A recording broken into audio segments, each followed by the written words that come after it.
Alright, so somehow today we're talking about the most disgusting possible skill issue, and that's me allegedly learning from Milk deGrasse Tyson how to just projectile dairy all over the place. I saw this clip and immediately thought, yeah, this is the kind of educational content that rots your brain, but in a really efficient way.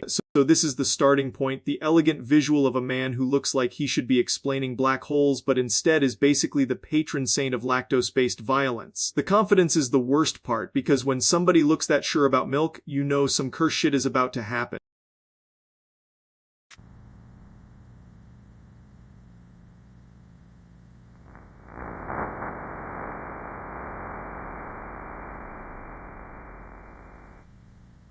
There it is, the forbidden dairy fountain, the human body briefly turning into a busted sprinkler system. I love how every viral clip like this has that exact half second where everyone involved realizes this was a terrible idea and then the damage is already done. And what kills me is the commitment, because once you start hurling milk like that, there's no dignity left to preserve, you're just fully in the trenches. This is not a lesson you learn, this is a curse you inherit, like a family heirloom made of sour cream and regret. Of course, the article has the classic "what did we just witness" energy, because everybody needs a written summary of a man becoming a lactose crime scene. The internet sees one person do something horrifying and immediately turns it into a content ecosystem, which is honestly beautiful in the saddest way. That is the face of a man who made every wrong choice available to humanity and selected all of them at once. You can practically smell the room through the image, and the room smells like bad decisions and spoiled cereal. Anyway, my takeaway is simple: I respect the dedication, I fear the technique, and I want absolutely nothing to do with the follow-up. Milk is supposed to be for cereal, coffee, or ruining your stomach, not for turning your living room into an amateur exorcism site. I've learned plenty today, mostly that some knowledge should stay buried in the ground, still a landmark moment in the history of bullshit content and bodily betrayal. That's it, see.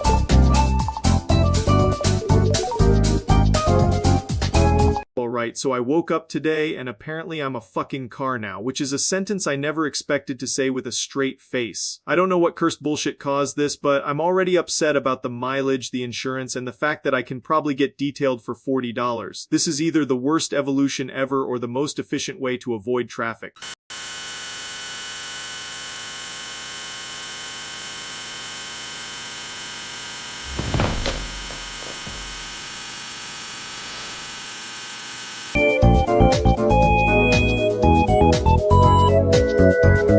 Right, so somebody sent me this cursed-ass femboy-powered teletext system, and now I have to ask why the internet keeps inventing Victorian plumbing for modern problems. I saw the clips and instantly knew this was gonna be one of those "what the hell am I looking at" situations where the answer is somehow worse than the question. This is the whole vibe right here. Just a weird old-school data broadcast setup that looks like it was assembled in a dorm room after 3 energy drinks and a mental breakdown. The fact that it's dressed up like some kind of cute gremlin machine makes it even more stupid, which is honestly impressive.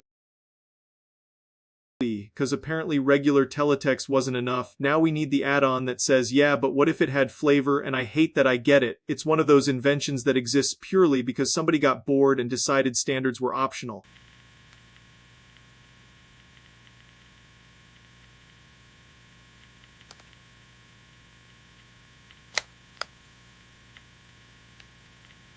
Here's the main demo, and it looks exactly like someone taught a toaster how to browse the internet. The speed is so absurdly niche that it becomes instantly funny, like yes, this is somehow real, and yes, people are acting like this is peak civilization. The funniest part is how confident these projects always are, like they didn't just make a cursed art object, they built a whole religion around it. And the second the screen refreshes, you can feel your soul age like 5 years. So of course there's sight for it, because every unhinged hobby has to be packaged like a software product now. This page has that perfect "I know exactly what I made and I'm proud of it" energy, which is either admirable or deeply concerning. I respect the commitment, I really do, but there's something incredibly funny about taking one of the most outdated display formats imaginable and giving it the most specific internet brain makeover possible. It's like reviving a floppy disk and then putting it in a rave outfit. This is the part where you realize the whole thing is held together by pure spite and an unhealthy amount of free time. And honestly, that's the magic, because nobody sane would ever make this, and that's why it rules. I don't know who needs a femboy-powered teletext system, but I'm glad the world is sick enough to provide one. It's dumb, it works, and it absolutely should not be as charming as it is. That's really all I got. It's just an aggressively specific little monster of a project, and I kind of love that for it. People need hobbies like this so the rest of us can witness the madness from a safe distance. That's it, see.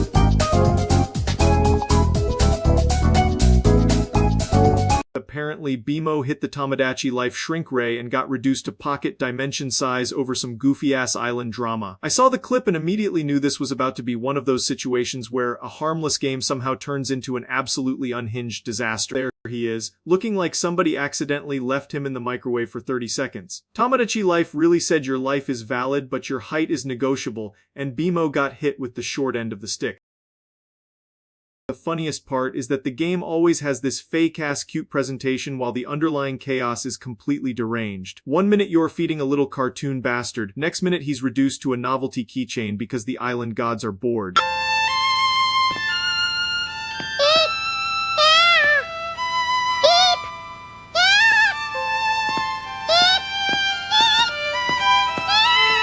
And you know damn well if this happened in real life people would be losing their minds over the logistics. How do you even explain that to somebody? Like, yeah, my dog got spiritually downsized because I made him watch a little too much island drama. Of course, some site would turn this into incredible viral moment like it's not just a tiny dog getting cursed by a funny little console game. The internet will see one ridiculous clip and immediately act like it's the second coming of gaming journalism. Apparently, BMO hit the Tomodachi Life shrink ray and got reduced to pocket dimension size over some goofy-ass island drama. I saw the clip and immediately knew this was about to be one of those situations where a harmless game somehow turns into an absolutely unhinged disaster. There he is, looking like somebody accidentally left him in the microwave for 30 seconds. Tomodachi Life really said your life is valid but your height is negotiable, and BMO got hit with the short end of the stick. The funniest part is that the game always has this fake-ass cute presentation while the underlying chaos is completely deranged. One minute you're feeding a little cartoon bastard, next minute he's reduced to a novelty keychain because the island gods are bored.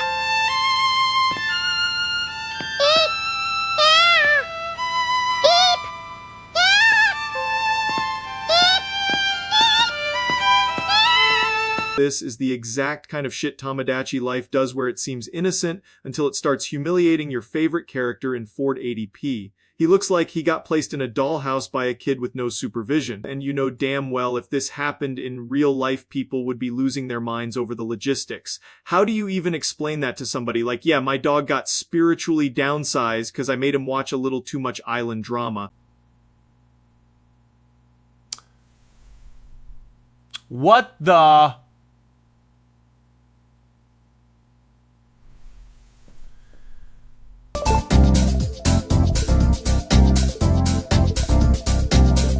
Woke up and got hit with the most cursed headline imaginable, and I had to check if I was still asleep. Apparently New York just decided the roads needed a little more chaos, because now the femboys are involved, and the traffic situation looks like the city got personally bullied by a spreadsheet. This is the kind of thing that sounds fake until you see the actual footage and realize, no, this is real, this is happening, and the entire city is now one long sigh. The funniest part is everybody is acting shocked that putting more tolls on NY roads somehow made the roads worse. Like, that's not the most predictable outcome on planet Earth.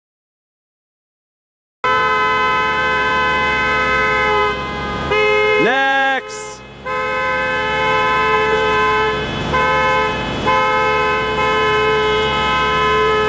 Yeah, this is exactly what you'd expect when you turn every block into a paywall and then act surprised people aren't thrilled about it. The city already moves like a hungover turtle, and now it's got an extra hurdle every 10 feet, so naturally everyone is sitting there marinating in their own rage. The article is trying so hard to sound balanced, but the headline might as well just say, congratulations, your commute is now a hostage situation. And the chart is hilarious because it's basically a visual representation of people getting punished for needing to go to work, which is a great little civic tradition. They get the idea, I really do, but if your policy makes New Yorkers sit in traffic longer while also paying more, you've created a money machine powered by suffering. That's not transportation reform, that's just legalized bullshit with better branding. Anyway, the whole thing is so absurd it almost feels like performance art. If you can make an entire city collectively hate the road system even more, that's honestly impressive in a deeply stupid way. That's it, see.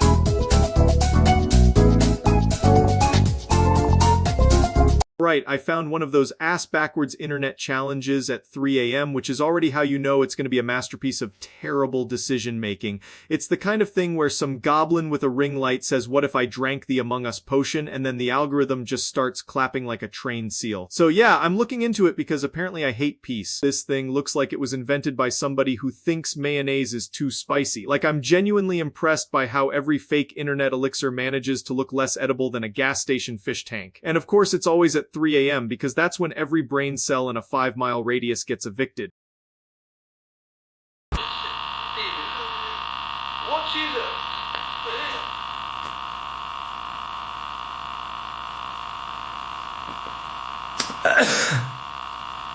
Yeah, there it is, the sacred ritual of making a terrible choice for engagement. He's doing that weird pause first like he's about to jump off a bridge into a kiddie pool of consequences, and then he just sends it like the drink personally insulted his family. I love that the whole premise is what if the drink was sus, as if that's a complete thought and not something a toddler would say while grabbing scissors. There's always some fake panic afterward too, like, "Guys, I feel weird." Yeah, no shit, you chug novelty chemicals for views.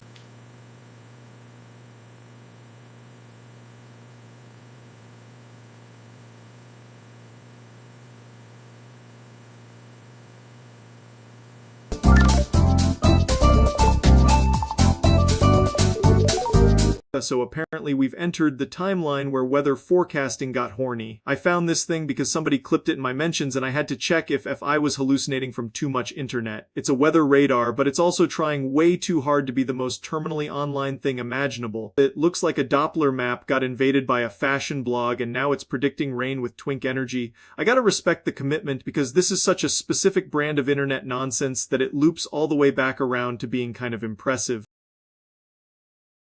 Get ready to weather the storm with Weather Vision. Our cutting-edge radar technology keeps you one step ahead of the rain. Experience unparalleled forecasting. It's practically magic. And of course, the app feels the need to scream at you like it's the second coming of meteorology. There's no world where I can look at this and not imagine a dev team arguing whether the storm tracker should be more masculine or more gender nonconforming with a weather fetish. This is the exact kind of article that gets written when a journalist realizes the topic is too ridiculous to summarize normally, so they just lean into the bit and pray. The whole thing has the energy of a product launch, except the product is atmospheric confusion and the market is degenerates with umbrellas. If this thing is actually making predictions, then honestly I can't even be mad. We've reached the point where the internet has successfully turned severe weather into a bit, and somehow that bit is still more informative than half the garbage apps people pay for. I'm mostly amazed this exists at all, because somebody somewhere had to sit down and decide, yeah, this is what the radar needs. That is either peak creativity or a cry for help, and I'm not entirely sure which one it is. Well, if it gets people to check the weather before they leave the house, then I guess the stupid fucking branding did its job. That's it, see.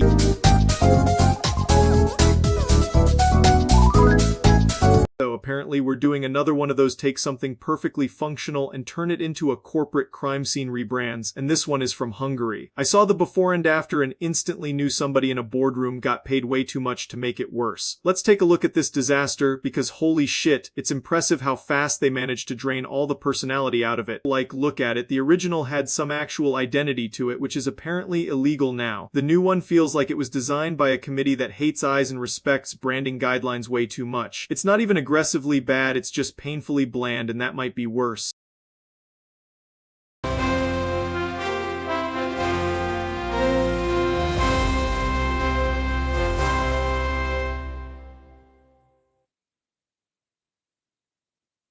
And that's the problem with these kinds of rebrands, man. They always try to scream modern without understanding that modern doesn't automatically mean better. They sand off every sharp edge, flatten every cool element, and then act shocked when it looks like every other news channel that exists on the planet. It's news, not a fucking energy drink commercial. We also love how these rebrands always pretend they're refreshing the identity when really they just murdered it and dressed the corpse in a slightly shinier tie. If you're gonna change something, at least commit to the bit and make it memorable. Don't give me this emotionally vacant corporate oatmeal and expect applause.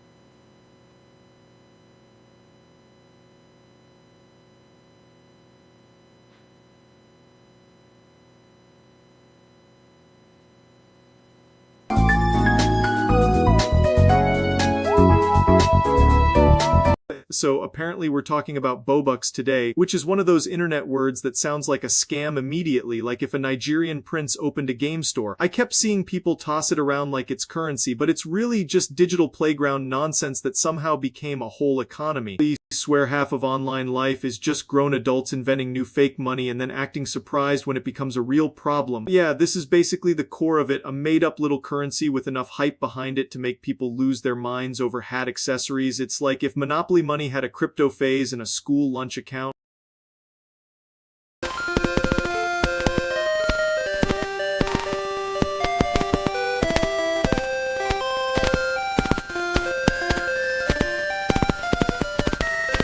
This is the exact kind of shit that fuels the whole ecosystem, because once people see a limited item, their brain turns into a raccoon in a trash can. Suddenly it's not about the game anymore, it's about bragging rights and whether your little avatar has drip. And of course there's always some article acting like this is an economic collapse, when really it's just a bunch of kids and man-children running a virtual pawn shop. The site looks like it was designed by somebody who has never once felt joy. That's the funniest part, because Bobucks isn't just about buying stuff, it's about flexing that you bought stuff. It's all performance all the way down, and somehow that works every single time. Anyway, my final verdict is that Bobucks is the perfect symbol of the internet being stupid but also weirdly efficient. It turns vanity into a system, and somehow that system keeps printing little dopamine goblins. I respect the hustle, I hate the concept, and I understand exactly why it exists. That's its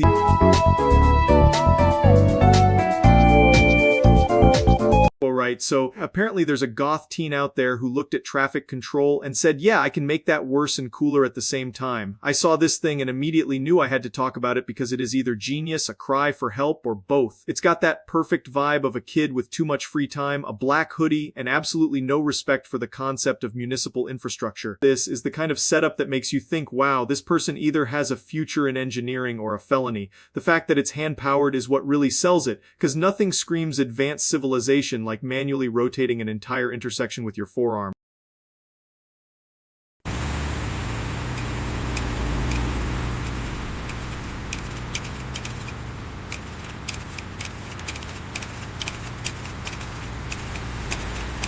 And there it is, the masterpiece in motion. I love how it's both stupid and technically impressive, like some cursed little alternative energy project nobody asked for, but everybody has to respect anyway.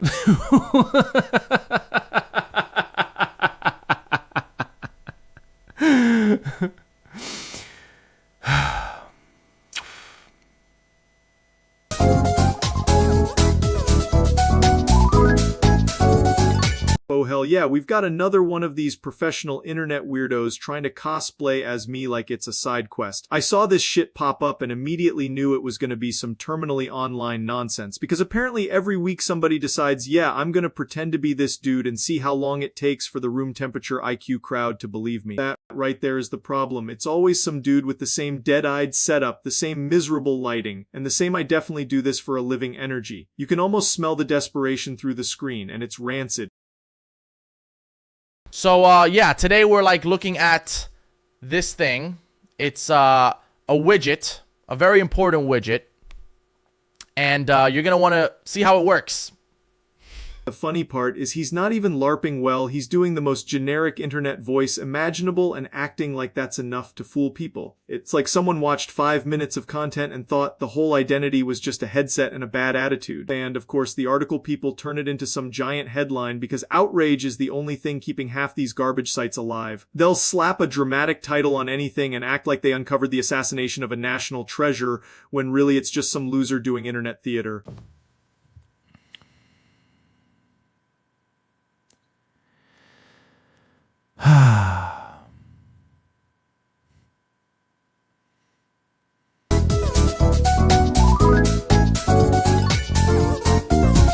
Right, I got sent this fucking cursed found footage clip, and it looks like somebody took teen angst and dimensionally unstable and mashed them together. It's allegedly some goth teen knocklips into the backrooms, which is already a sentence that should get you checked for brain damage, but here we are. I saw the clip and immediately knew this was gonna be one of those, yeah dude, totally real, I filmed it on a potato situations. No! Get away from me!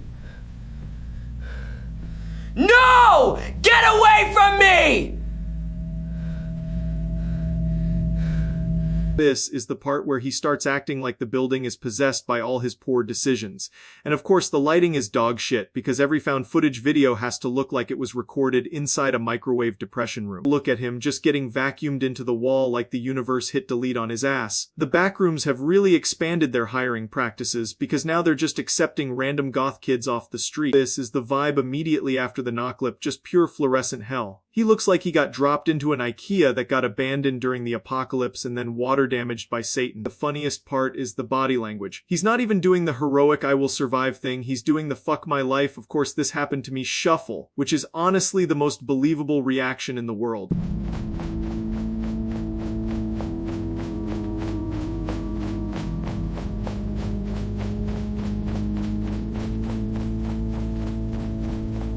Okay, now it's getting a little more cooked because there's actually something in the hallway, and of course it has to be the kind of blurry shit that makes you question whether your eyes are broken or the video is just ass. They is hauling ass now, which is smart, because if I saw some smiling wet floor ass monster in the backrooms I'd be out too. No dignity, no monologue, just full speed and prayers. And then you get the classic internet article treatment, where some jackass writes 8 paragraphs about a guy disappearing in a hallway like they're covering a presidential assassination. The whole page looks like it was designed by someone who gets their news from a haunted GeoCities archive. Honestly, the whole thing is stupid in the best way. It's a goth teen, a cursed hallway, and a video so shaky it should be classified as a hate crime against camera stabilization. If this was real, that kid is having the worst day of his entire fucking life. If it's fake, somebody still put way too much effort into making a teenager get bullied by architecture, and that's art in its own special deranged way. That's my thoughts on it. Pretty simple, terrifying if real, hilarious if fake, and either way the backrooms need to get a better vibe. I don't know who keeps letting these places exist, but they need to be stopped immediately. That's it, see.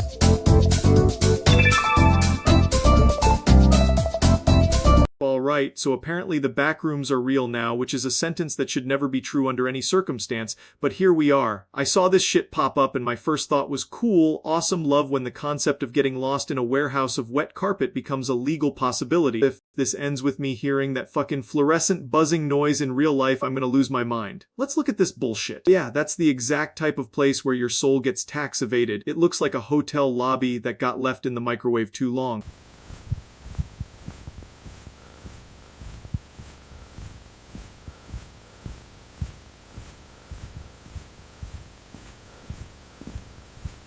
This is the part that's insane, because it doesn't even look fake. It just looks like every nightmare you had after falling asleep on a school field trip. And if a grown man is filming this while breathing like he's in a horror movie trailer, I'm inclined to believe something bad is happening. But that's also the backroom's whole fucking gimmick, right? It's not scary because there's some big monster doing Parker. It's scary because the place itself feels wrong as hell, and your brain starts short-circuiting. This is exactly how the internet turns some weird place in a building into the beginning of humanity's collapse. And honestly, the article design makes it look even more legit, which is terrifying in the stupidest way possible. That image right there is pure psychological terrorism. There's nothing supernatural visible, which somehow makes it worse, because now my brain has to fill in the blanks like an asshole.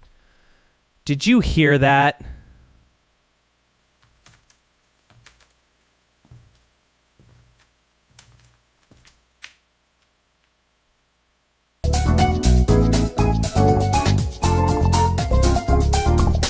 Alright, I just got done hearing about this absolute circus, and I gotta be honest, I'm already annoyed on principle. Some idiots apparently decided my room was the final boss, and the solution was to bust in and start acting like a Roomba with a warrant. I don't know who looked at me and thought, yeah, we can just vacuum this guy up, but that's an insane level of confidence for people who clearly never learned basic object permanent. But doesn't take a lot of head.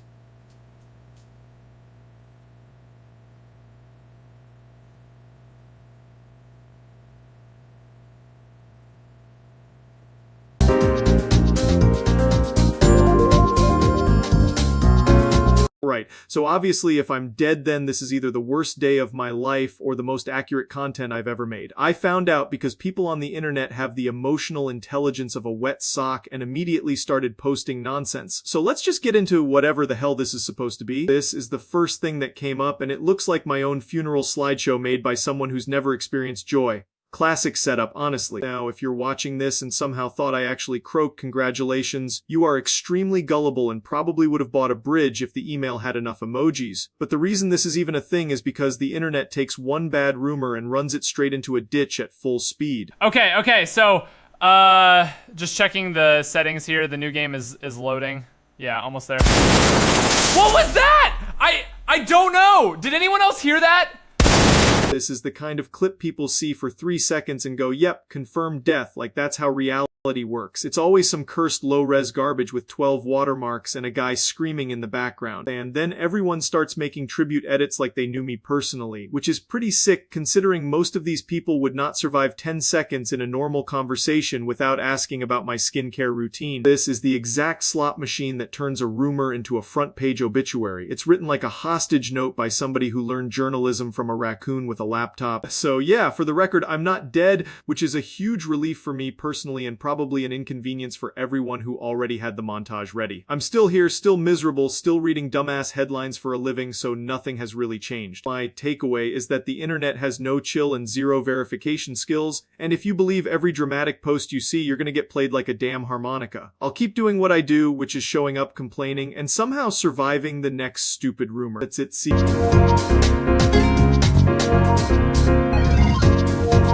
Holy shit, this is one of the dumbest geopolitical fever dreams I've ever seen. This story is so absurd it feels like international policy got drafted on the back of a porn receipt. We've officially reached the point where world news sounds like a dick joke told by a guy with head trauma.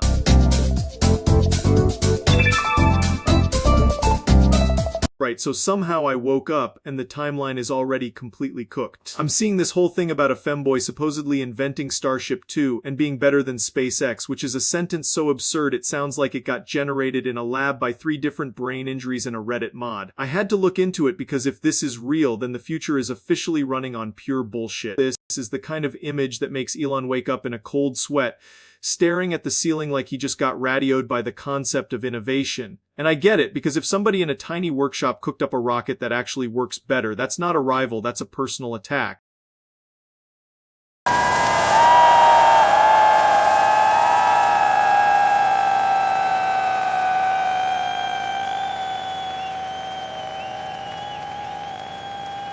Yeah, this is the part where everyone online loses their minds and starts posting "we are so back" like they personally helped weld the thing together. The rocket looks stupidly good too, like it was designed by somebody who actually cared instead of just tweeting about Mars every 6 minutes. Of course, the article is written like the world's most important thing is that some random genius just embarrassed billionaires with a better product. That's the dream though, right? Build something ridiculous, make it work, and then watch the people with infinite money start malfunctioning in real time. And now Elon is allegedly pissed, which honestly completes the arc perfectly. Nothing says new age of space like a billionaire getting shadow realmed by somebody who looks like they'd say skill issue and then actually prove it.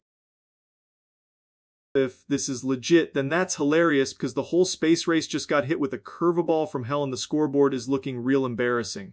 I love a good underdog story, especially when the underdog apparently brought a rocket and an attitude problem. That's fucking wild, and if the thing really outperforms SpaceX, then yeah, the internet is gonna spend the next week chewing on that like rabid dogs. Honestly, respect to whoever made it, because causing that much chaos with a better rocket is immaculate behavior. The funniest part is always the reaction though, because the louder the outrage gets, the more everyone knows something important probably happened. That's it, see?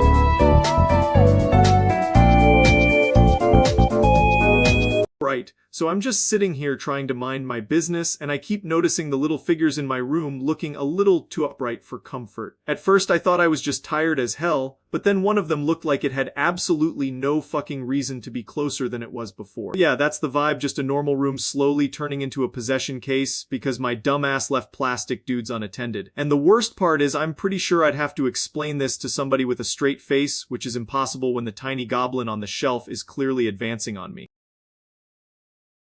So now I'm locked in this stupid standoff where I'm pretending I don't see movement, because apparently that's how you survive haunted merch. I swear every time I blink, one of them gets a little more committed to the bit.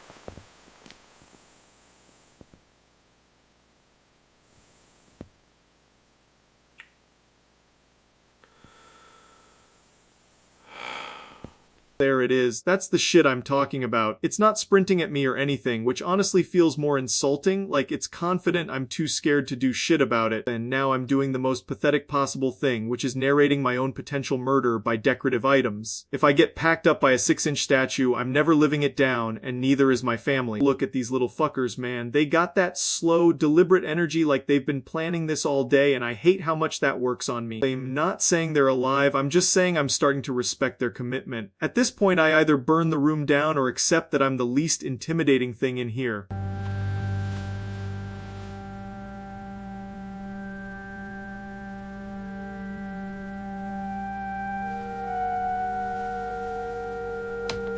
I'm not getting up first, that's the rule. If these things want me, they can close the distance themselves because I'm not gonna be the idiot that breaks the stalemate and gets jumped by a fucking figurine. Honestly, I think the real horror is that I've spent years collecting these things and now they're using that against me. That's some personal ass betrayal right there. Anyway, I'm gonna keep my eyes on them and hope they remember who pays the electric bill. That's where I'm at now, bargaining with shelf demons like a complete loser. If they move again, I'm gonna have to do the unthinkable and become a responsible adult, which would suck ass. But for now, I'm holding the line and pretending this isn't terrifying as hell. That's it, see.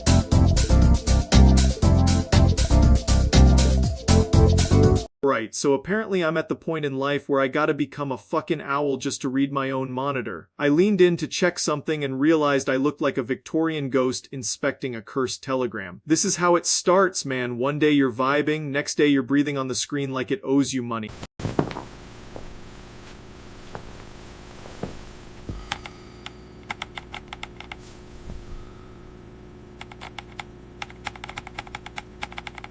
I swear to God the font didn't used to be this small, but I know that's bullshit because it's literally the exact same size it's always been. The real issue is I'm just turning into a fossil in real time, and now I need these glasses to function like some decrepit librarian deciphering a prophecy from the gods. That's the exact energy, just pure I can't see shit and I'm too stubborn to admit it. It's humiliating because the setup looks normal from far away, but up close it's a guy actively losing a war against text size. Just got to tweak this one thing.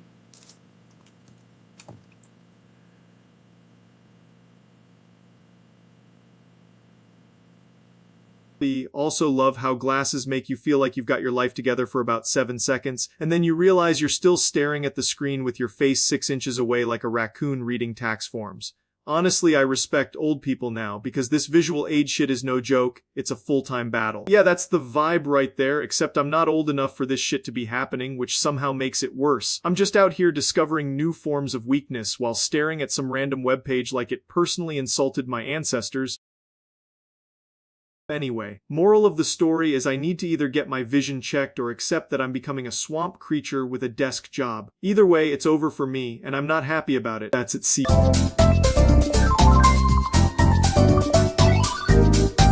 Right, so today we gotta talk about this giant blurry fucked up thing that somehow became a whole ass topic, and I swear the internet will look at the most vague nonsense and act like it's the damn second coming of Cthulhu. I found out about it because my timeline is apparently a landfill and people kept sending me clips like it was evidence in a murder case.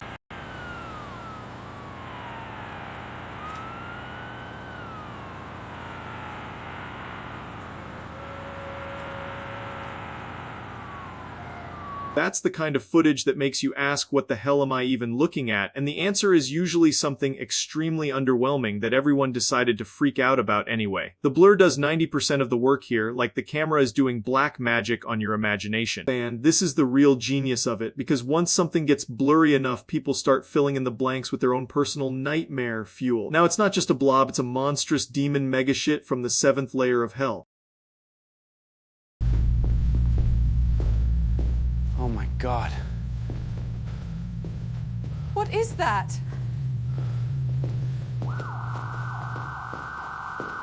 Look at everybody losing their fucking minds over this thing while the video quality is absolute dog shit. If your evidence needs a priest and a flashlight, maybe the giant scary blurry shit isn't actually that scary. Of course, the websites jumped on it immediately because nothing gets the internet going like a blurry object and a headline written by a raccoon on caffeine. It's always experts stunned or people are terrified when in reality nobody knows shit. And that's basically the whole story right there, a giant scary blurry shit that is only as scary as the video compression allows it to be. The moment you see a real clear angle, the whole spooky vibe dies like a wet cigarette.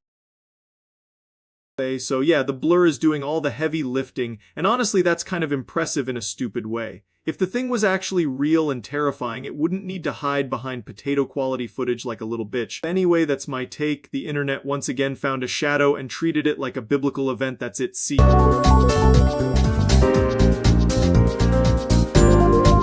Holy shit, this is one of those clips that makes your soul leave your body for a second. 10 minutes of pure screaming and agony is insane. That's not a video, that's a hostage situation with audio. I swear this is the kind of thing that makes you check if your speakers are possessed, or if the person on the other end just got drop-kicked by life.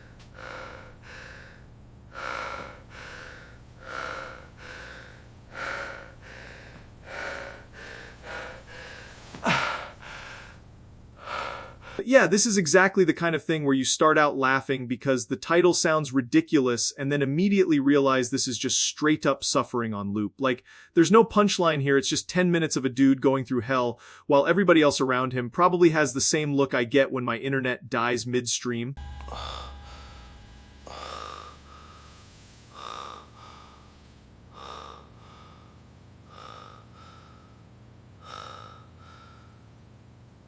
And the worst part is how long it goes on, because at that point it stops being what the hell is happening and turns into someone please do literally anything. It's like the universe took a sound effect of pain and said, nah, make it a feature-length film. Of course, the article version always makes it even more bleak, because now you've got this sterile-ass webpage pretending it's just another event, when the actual footage sounds like somebody is getting folded in half by a hydraulic press. That contrast is so nasty it almost becomes funny again, which probably means I'm gonna hell. That's the face everybody makes 5 seconds into this nonsense. You can't prepare for 10 minutes of screaming, you just sit there and slowly become a different person. Overall, this is one of those clips that is way too real to be funny for long. Even if the title makes it sound like some absurd internet joke, it's just uncomfortable, chaotic, and way more miserable than anyone needs in their day. That's it. See ya.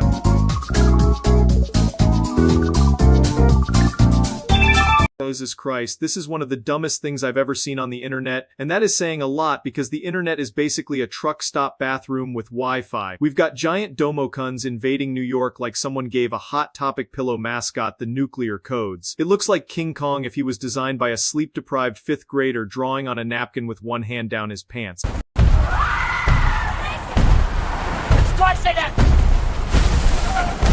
So this is the main masterpiece right here, the Holy Scripture of Dumbassary, a giant domokun waddling through New York like he's late for a date at the Empire State Building. It moves like a refrigerator full of wet carpet, and somehow that makes it even more threatening. The best part is everyone filming instead of running, which is the most New York response possible. Like, yeah, I might die, but this is absolutely doing numbers on TikTok. And I love how the effects are just convincing enough to make your brain hesitate for half a second before your common sense kicks in and says, no, you idiot, that's a giant plush brownie with teeth. Still, I respect the commitment. If you're going to fake a monster attack, make it something completely stupid. Don't give me dragons or aliens, give me a sentient couch cushion with anger issues and the facial expression of a tax audit. Then, of course, the news goblins crawl out of their holes to report on it like it's the Zapruder film. You've got this bargain bin tabloid acting like New York is under siege by a plush demon from Spencer's Gifts. Multiple enormous domo entities sounds less like journalism and more like a sentence written by a guy having a gas leak hallucination. But that's why this kind of thing rules. It's stupid, harmless, and committed to the bit harder than most Hollywood blockbusters. Giant domokuns invading New York is the exact level of nonsense I want. It's big, it's toothy, it's pointless, and honestly, that's beautiful.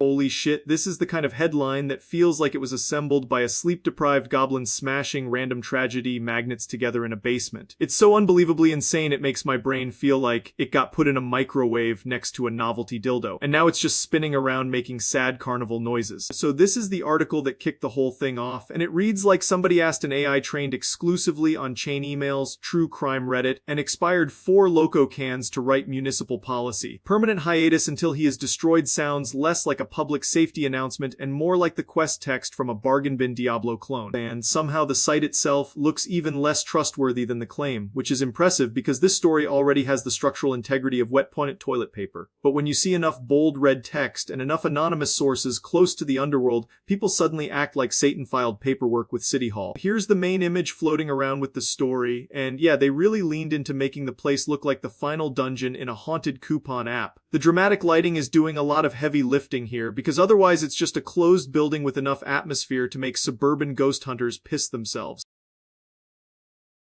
And that's the thing. This whole rumor survives on presentation. If you make anything look spooky enough, the internet will treat it like peer-reviewed research. Give it some red fog, a cursed headline, and boom, suddenly everyone's acting like Doomslayer got hired by Nightlife Management.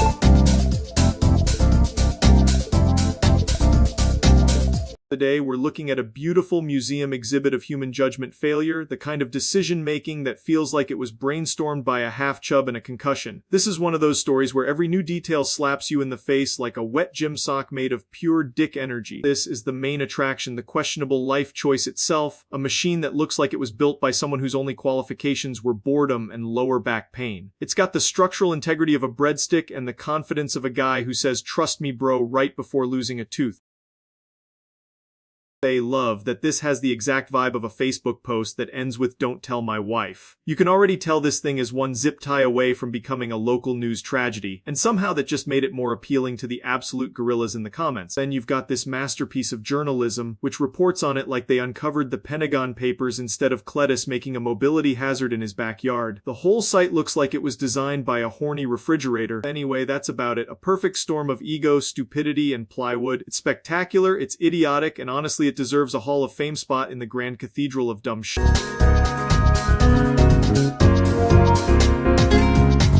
This might be the most aggressively stupid thing I've seen all week, and I saw a guy try to open a beer bottle with his ass crack. We're talking about Sis9 guys, which sounds like either a terrible search query or the kind of phrase that gets you put on a watch list. It's pure distilled meathead energy, like someone rubbed two brain cells together and made a viral disaster with a boner. Sizzy guys! We own this lot! Yeah, no best! Let's go! We're the best! This is the actual clip everybody's passing around, and it looks like a rejected audition tape for the world's dumbest boy band. It's just 6 dudes standing around with the confidence of 9, which I guess is where the Sis comes from, because spelling was the first casualty here. The whole thing is basically these guys trying way too hard to seem intimidating while radiating the energy of a clogged toilet at a gas station. It's got that perfect storm of secondhand embarrassment and testosterone poisoning, where every frame feels like it smells like expired Axe body spray and court fees. And of course, this garbage got an article, because the internet will turn any public display of brain damage into a digital museum exhibit. Even the site looks ashamed, like it was coded in the back room of a vape shop. So yeah, that's really it. 6 guys, 9 gallons of ego, 0 charisma, and enough forced swagger to make your dick retreat into your stomach for safety. It's unbelievably lame, but I can't look away.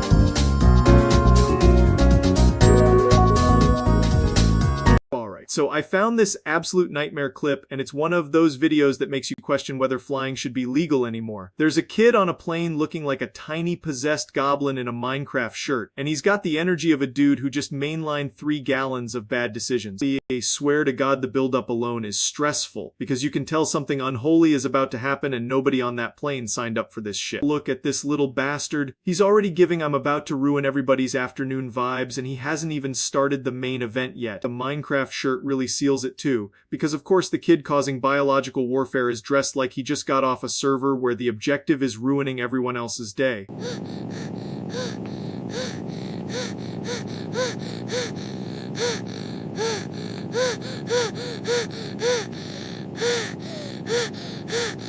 This is the exact moment everybody on that plane realizes they are trapped in hell. He comes barreling up to the seat like a tiny cursed pirate, asks some incomprehensible shit, and you just know nature is about to unleash a war crime. And somehow, against all odds, he manages to aim the puke directly at one person like he's got fucking heat-seeking missiles in his stomach. That's the part that really gets me, because how do you even do that? How do you dodge every other possible target and still land the whole payload straight on one unlucky fucking soul? This kid isn't sick, he's strategic. This is precision biological artillery, and the plane is just collateral damage.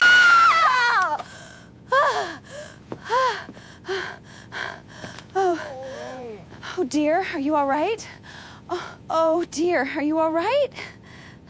And then it just keeps going, like the universe looked at the first round and said, nah, let's make this worse. You can see the whole row trying to disappear into their seats, but there's nowhere to run on an airplane when Satan's son is speedrunning projectile vomiting. Honestly, if I was on that flight, I'd be trying to open the emergency door with my fucking teeth. The wildest part is the commitment. He's still trying to get to the seat like he's got an important question, But the only answer anybody needs is please get the hell away from me. Absolute airborne horror movie shit, and somehow it's always the smallest bastard in the biggest crisis. So yeah, that kid was a one-man disaster zone, and the plane got converted into a rolling biohazard in record time. I've seen a lot of disgusting internet nonsense, but this one's up there in the Hall of Fame for pure panic and misery. That's it.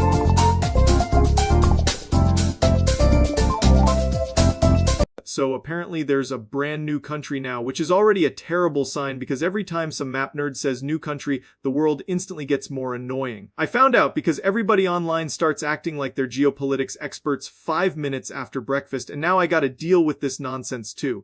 There it is, the magical fresh slab of land with a flag nobody recognizes and a government that definitely has a guy in a suit pretending this was all planned. You can always tell a country is new because the internet immediately starts asking if it's legit, like that's a thing people decide on vibes alone. Celebremos este nuevo comienzo por un futuro brillante para todos.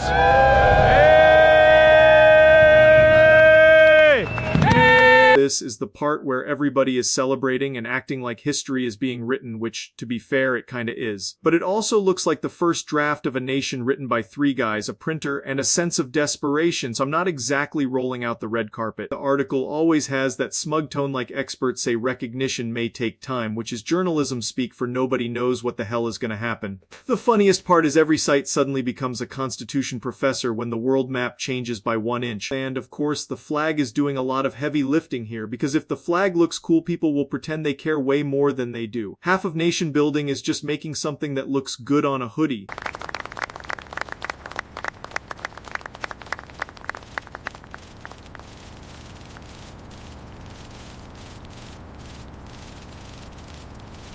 That's the ceremonial we are absolutely serious moment, which is always funny because every new country has the exact same energy as a group project presentation that somehow became permanent. Still, if they pulled it off, that's wild as shit, because making a country exist is not exactly easy mode. So yeah, new country on the board, everybody's panicking, celebrating, or arguing in the comments like they're on the peace summit. It's messy, it's stupid, and it's probably gonna stay stupid for a while. But for now, they've got a flag, a declaration, and a bunch of people pretending they weren't just refreshing the news every 10 seconds. That's kinda how history works now, honestly. That's it, see.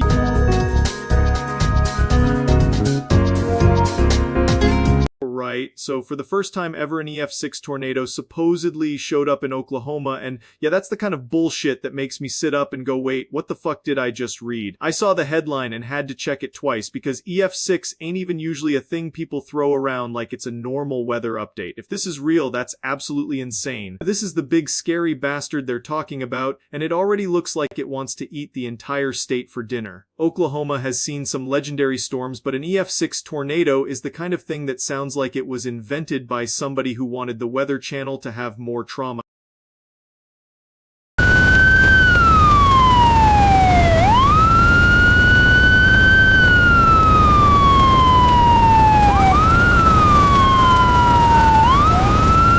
That's the part where your brain just shuts off and starts praying to whatever's up there that the truck doesn't become a lawn dart. If a tornado is big enough to make people whip out their phones and immediately regret it, that's already beyond normal disaster shit. And of course, every news site on Earth instantly turns into live, we may be fucked, which is fair. If meteorologists are using words like unprecedented and catastrophic in the same sentence, you know this isn't some regular windy-ass afternoon. That aftermath is always the worst part, because the storm looks badass for about 5 seconds and then reality hits like a brick. It's just piles of somebody's entire life getting turned into confetti, and that's the shit that makes severe weather go from interesting to holy fuck.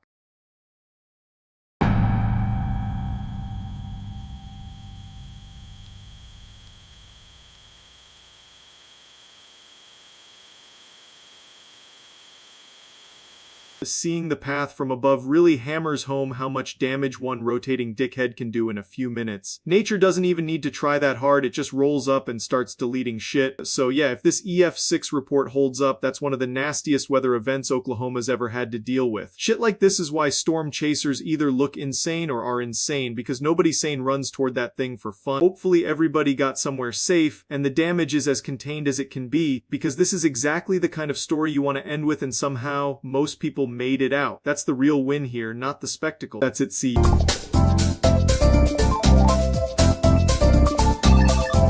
Right, so apparently I woke up and now I'm an eldritch horror, which is a pretty insane upgrade from guy in a chair bitching about stupid shit. I don't know who signed off on this patch, but it feels bad. I found out when my reflection in the monitor blinked at me like a fucking threat image, a dimly lit streaming room with a huge gaming chair in the center, the room filled with a low eerie glow from RGB lights, and a distorted human-shaped mass resembling a tall hooded figure with impossible limbs and too many eyes where the face should be, hunched over the desk with one hand hovering near a microphone. The whole scene unsettling, but still clearly a streamer's bedroom. Yeah, this is the part where my room starts looking like a damn cursed altar instead of a setup. Real nice, very healthy environment, lots of positive energy, just a nightmare with a webcam. I'm still trying to stream through it, because apparently professionalism means continuing to talk while your bones are making wet sounds. Video, grainy webcam footage of a live stream where the streamer's body keeps subtly glitching and warping between frames, the head stretching into a featureless dark mass before snapping back, with the microphone repeatedly cutting out and the chat scrolling rapidly in panic as the room flickers between normal and impossible. That's the first clip people sent me, and honestly it's tough to argue with the evidence when your own elbows are bending the wrong way on camera. The chat is losing its fucking mind, which is fair, cause I also don't know what the hell I'm looking at. The worst part is I'm still doing the same bullshit commentary style. Just now it sounds like a cosmic entity pissed off that somebody hit mute. Event Charlie leans back in the chair and the shadow behind him grows larger than the room itself, spreading across the wall in jagged branching shapes while the lamp bulb pops and the monitor shows a brief reflection of a many-eyed silhouette smiling with far too many teeth. Okay, that was new and I would have preferred literally anything else. My shadow just did some Dark Souls shit and now my room has the vibe of a forbidden basement under a church. If I start whispering in dead languages, just know I didn't choose this path. The path chose me and it's an asshole. A mock news article on a stark white page with huge bold black headline text reading that local streamer transforms into eldritch entity during live broadcast with a simple thumbnail of the distorted webcam frame. A few subheadings in clean sans serif font, and a sidebar of related articles that looks absurdly normal next to the chaotic story. This article is doing its best to make my whole existence sound like a breaking news segment, which is rude but technically accurate. I appreciate the professionalism, though I do think the screenshot of me looks like I'm about to devour a coastline. Anyway, this is where we're at now. I'm a cosmic abomination with rent due, and that's a problem for future me. Image Charlie's chair surrounded by subtle swirling black smoke, the microphone warped with faint glowing runes, and the streamer himself portrayed as a towering abstract horror made of shadow, smoke, and impossible geometry, yet still sitting in the same exact posture as if calmly ranting at his desk. That's basically the whole situation. I'm still me, just with significantly worse lighting and a disturbing amount of tentacles for no reason. Pretty wild development, not gonna lie.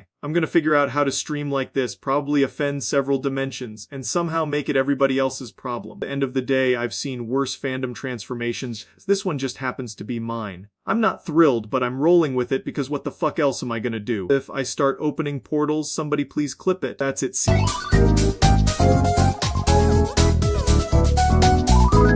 Right, so apparently Doodle's out here trying to get a CMP-170HX, which sounds less like a machine and more like a spaceship part you find in a Dead Mall arcade.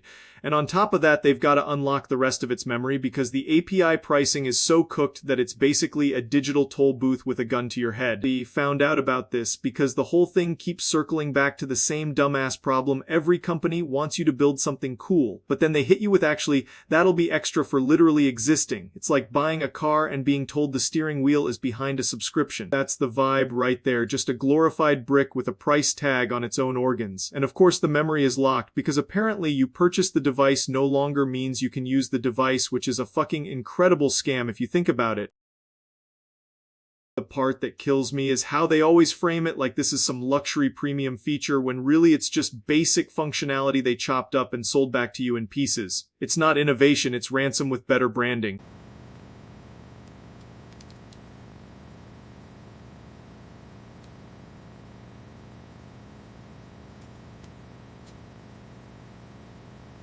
That's the whole industry in one ugly-ass screenshot.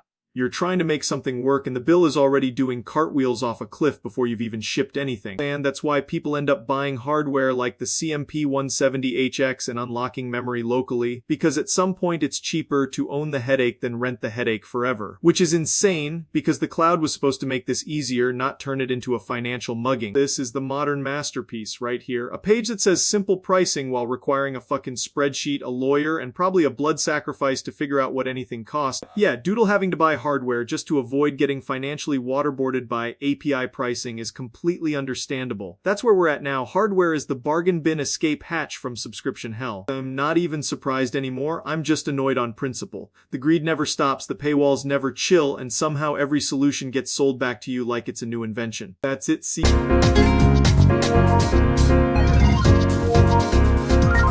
Right, after what felt like a medieval punishment ritual with a screwdriver, the P1000 is finally built. I've been staring at parts, manuals, and tiny screws like they personally owe me money, and somehow this dumb project is standing upright now. Let's see if it works or if I just assembled an expensive paperweight with ambition. This thing looks like it was designed to launch a small nation into orbit, and I genuinely respect the commitment to being completely unnecessary. Every time I finish one of these builds, I feel like I've either accomplished something meaningful or accidentally participated in a labor crime.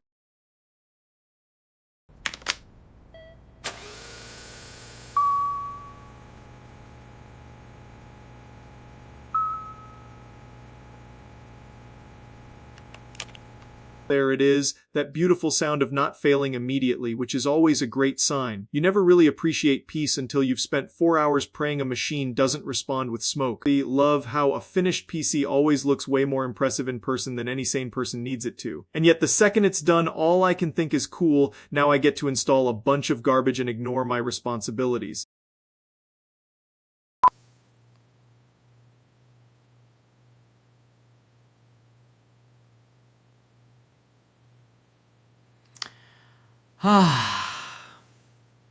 That's the reward though, right there, just seeing the thing finally exist after all the bullshit. It's the dumbest little victory in the world, but it still hits, because nothing makes you feel more alive than beating a pile of hardware into obedience.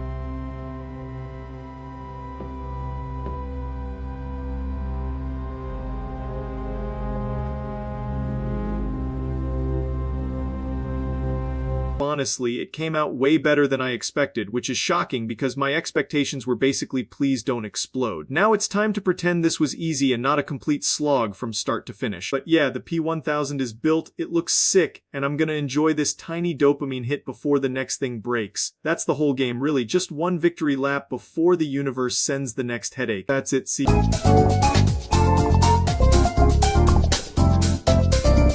Right, imagine if Doodle had a giant AI data center, right? Like not a normal one, a fucking mega building of whirring fans and glowing racks where he could press one button and accidentally unleash 10,000 unhinged brain-rotted ideas into the world. I saw the concept and immediately thought, yeah, this is exactly the kind of disaster this man would be trusted with. It would start off innocent enough too, just little harmless stuff, and then 3 hours later he'd have the machines generating 1,000 fake apology videos, a sentient motivational poster economy, and some bizarre digital tax fraud, all because he was bored on a Tuesday. That's the dream setup right there, a warehouse full of computational sin and one idiot with too much access. Ooh. Just know he'd use it for the dumbest possible shit too, not world-changing science, not curing cancer, just making every vending machine in a 5-mile radius speak in a different accent and having a model generate 400 variations of nah I'd win over and over again until the servers start smoking.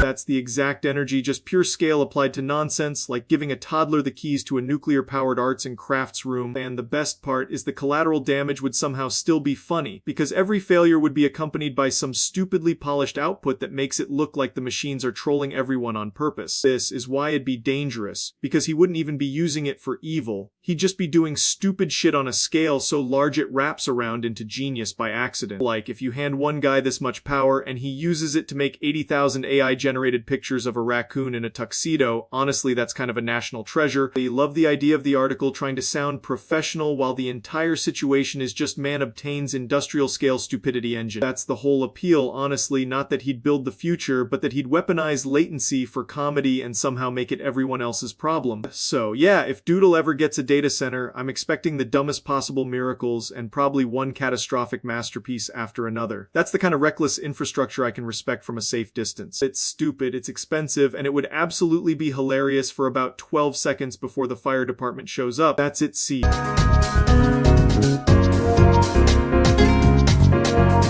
And so apparently every damn thing on the internet needs a subscription now, even the part where your computer talks to another computer, which is pretty cool if you hate fun. I found out about this because people keep hitting a wall and realizing the open part of open platform was apparently just a marketing suggestion. Yeah, this is the exact vibe, just corporate goblin behavior in a suit. Acting like charging rent for basic access is some visionary move. It's never we need to sustain the platform, it's always how can we make the middleman feel personally violated.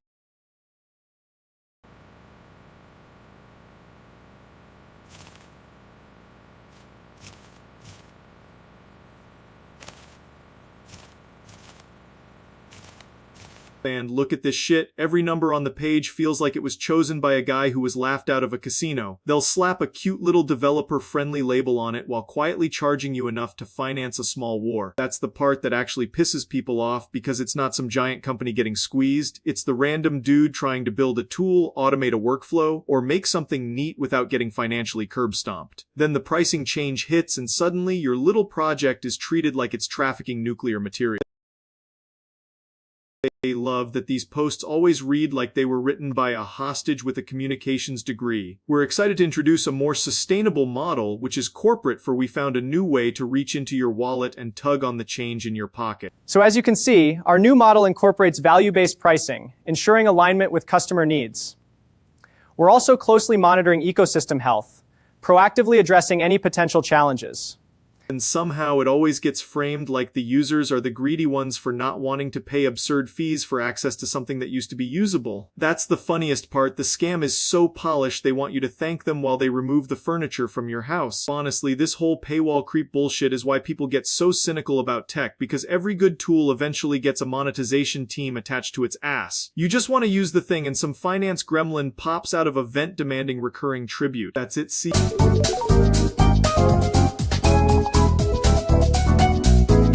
Windows XP being cool is one of those things everybody knows in their bones, but nobody really wants to admit out loud because it makes you sound like you peaked in 2006. I'm just saying there was something magical about a computer booting up and not immediately assaulting you with 5 layers of sludge and corporate nonsense. It was ugly in a charming way, which is honestly more than you can say for modern software. Look at that shit, man. This is peak operating system design right here. Everything's simple, everything's readable, and the whole thing feels like your computer actually belongs to you instead of some weird subscription goblin.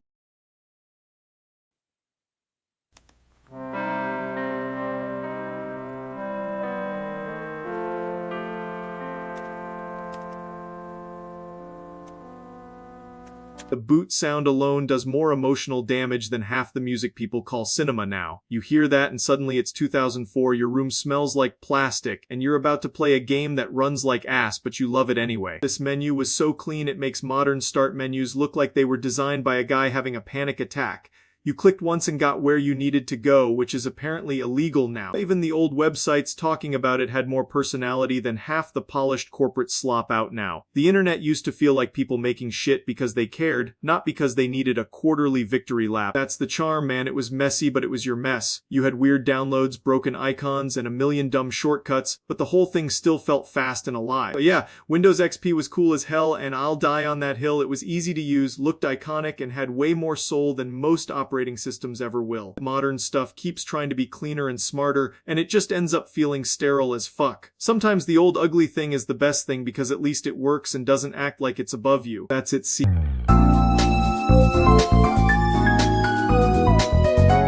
Right, so apparently Michigan said fuck it and decided to open a Pornhub store like that's a totally normal thing to put next to a gas station and a vape shop. I saw the pictures and immediately knew this shit was gonna be ridiculous because why is there merch, snacks, and porn nonsense all in one place like a cursed convenience store from hell? Yeah, this is exactly the kind of place where you walk in for a joke and leave wondering if you should call somebody or buy a Coca-Cola and a humiliating little keychain. The fact that they've got regular soda in there makes it feel even more insane, like welcome to the porn store, now enjoy your fucking Coke.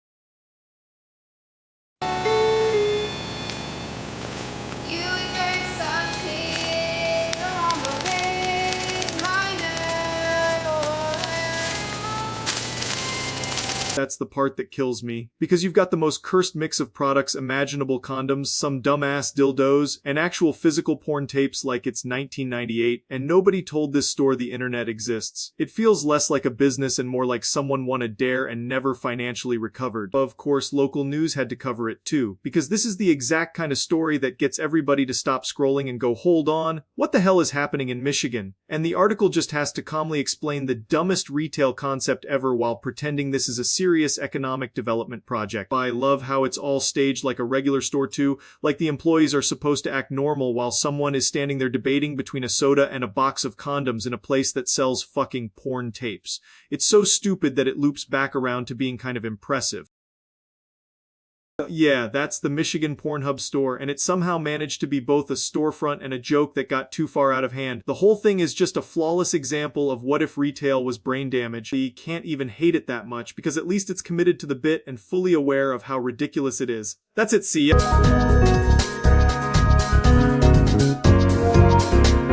Right, so apparently Coca-Cola and Pepsi decided to stop beefing for like half a second and do a collab, which is already insane because that's basically watching two dudes who've been fighting over the same parking spot shake hands for a photo op. I found out and immediately thought either somebody got hacked or we're living in the weirdest timeline possible. This is the moment they're trying to sell us on, the big put the rivalry aside move, and yeah, it looks exactly as fake polished as you'd expect. It's like if McDonald's and Burger King did a handshake deal and then made a commercial about inner peace.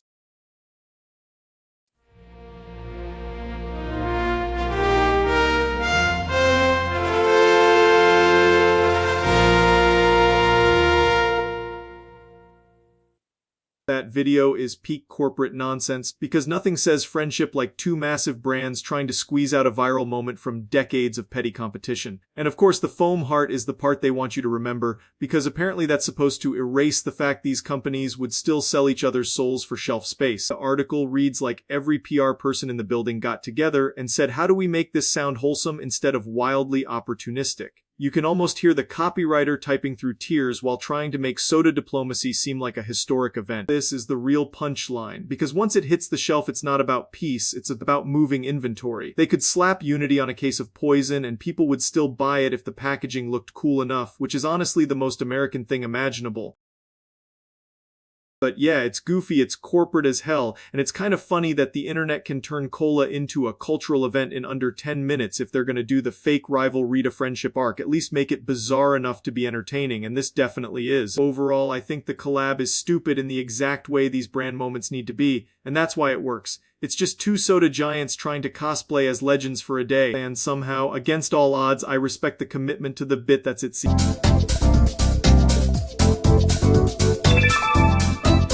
Man, this whole motherfucker 996 situation is just straight up depressing, and that's the nicest way I can put it. I found out about it like everybody else, just doom scrolling into some shit I wish I hadn't seen, and now we're all here trying to make sense of a train wreck made of wet cardboard and bad decisions. It's one of those deals where the vibe is immediately fucked and the details somehow make it worse. Yeah, that's the energy right there, just pure everything is bad and nobody involved seems happy about it energy. It's the kind of thing that makes you sit back and go, damn, this is not entertainment, this is a live demonstration of why the internet should occasionally be unplugged.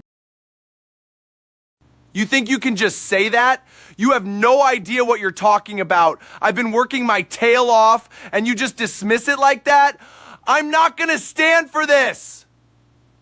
The crazy part is how fast shit spirals once people start feeding it attention, because now every clip gets clipped, every line gets quoted, and everybody acts like they're watching some masterpiece when really it's just a depressing mess getting dragged through the mud. You can almost feel the bad life choices radiating off the screen. And of course the comments are always the same circus, with people either acting morally superior or laughing like they're immune to ever being this lost. Newsflash, a lot of folks are one bad week away from posting some equally embarrassing bullshit, they just haven't hit send yet. That's what makes it hit so hard, because underneath all the noise it just looks miserable. Nobody comes out of this shit looking cool, everybody looks tired, and the whole thing feels like watching someone repeatedly trip down the same staircase while insisting they're fine. So yeah, my thoughts are pretty simple here. It's depressing, it's dumb, and it's a reminder that public online meltdowns are never worth romanticizing. If anything, the whole thing just leaves you feeling bummed out and a little embarrassed for the species. That's it.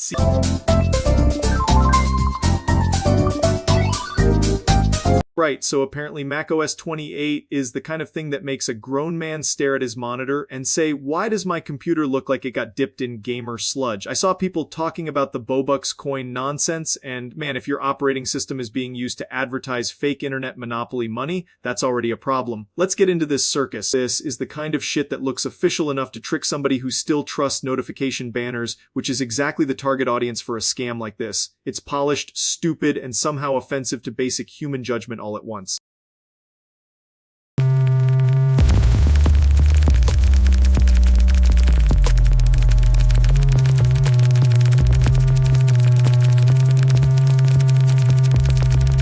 And there it is, the classic if it flashes hard enough maybe you'll forget to think approach. You can almost smell the fake urgency through the screen, which is impressive because computers usually only smell like hot dust and regret. The wild part is how every scam now wants to cosplay as some futuristic ecosystem instead of just looking like a Nigerian prince email with extra steps. It's always some shiny coin, some fake wallet, some fake bonus, and somehow the user is supposed to believe Tim Cook personally blessed this garbage. This is the most annoying part because once it gets written up like an article, it starts looking like a real event instead of a dumpster fire. The page is clean, the headline is punchy, and now everybody's acting like fake money on a Mac is a cultural moment. But really, it's just another reminder that people will click literally anything if you put enough shine on it. If your whole business model depends on someone being a dumbass for 3 seconds, that's not innovation, that's a trap with better branding.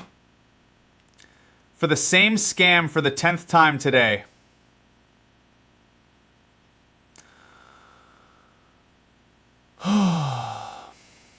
They mean, what are we even doing here, man? This is just scam architecture with a nicer font and a fake sense of prestige, and that's somehow worse because it means they know exactly how easy people are to fool. So yeah, macOS 28 or whatever this is supposed to be paired with Bobucks coin is just a shiny-ass reminder that the internet keeps finding new ways to package bullshit. It looks premium, it behaves like a scam, and it's still somehow embarrassing enough to work on somebody. That's the whole trick. Make the nonsense look expensive and people stop questioning it. Pretty pathetic, but hey, that's the modern web for you. That's it, see.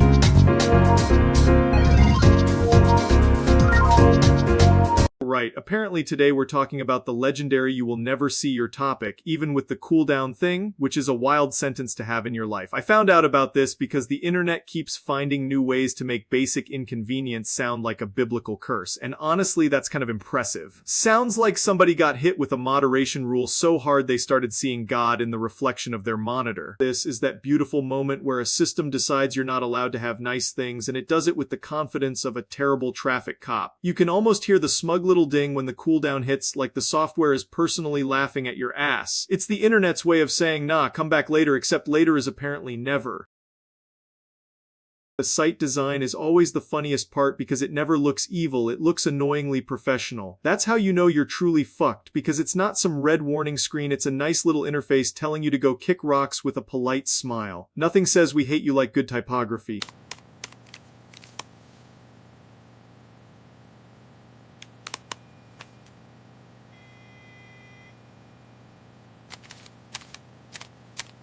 And this is the part where the clip becomes a psychological study, because the man is clearly battling a force that has already won. Every refresh is just another tiny funeral for his patience. You can feel the brain cells leaving the building one by one. At a certain point, you're not even mad anymore. You're just fascinated by how absurdly committed the system is to denial. It's like getting rejected by a vending machine over and over, except the vending machine is also judging your character. I respect the petness, honestly, because that level of spite takes engineering. So yeah, if your topic is never showing up even with the cooldown, that's a special kind of digital cruelty. Sometimes the internet doesn't want to entertain you, it wants to haze you. That's just the price of admission for existing online, I guess. That's really all there is to it, nothing deep, just another day getting bullied by a website with a straight face. At least it's consistent, which is more than I can say for half the shit on this damn platform. That's it, see ya.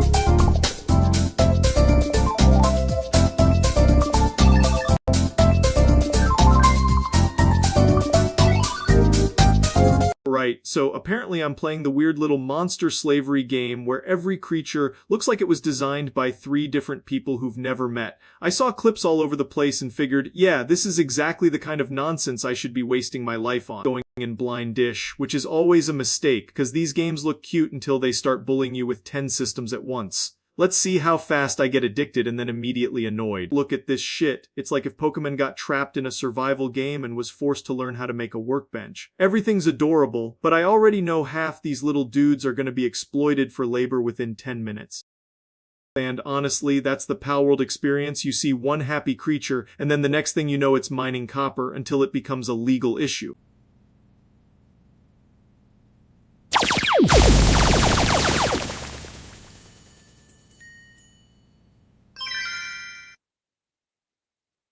That's the exact kind of shiny bullshit that gets you hooked, because every time you catch one of these things your brain goes ooh dopamine like a lab rat. It's aggressive too, it doesn't just let you collect them, it wants you to feel like you're building a whole criminal enterprise. And the best part is the game acts cute while doing it, like that makes the industrialized creature abuse more charming somehow. This is where it turns into, okay, maybe I'm not playing a survival game, maybe I'm managing a tiny workplace violation simulator. The creatures are just out there doing chores like they've got a mortgage and a performance review. I respect the hustle, but I also think half the appeal is watching a little round thing suffer through overtime because you wanted a slightly nicer wall.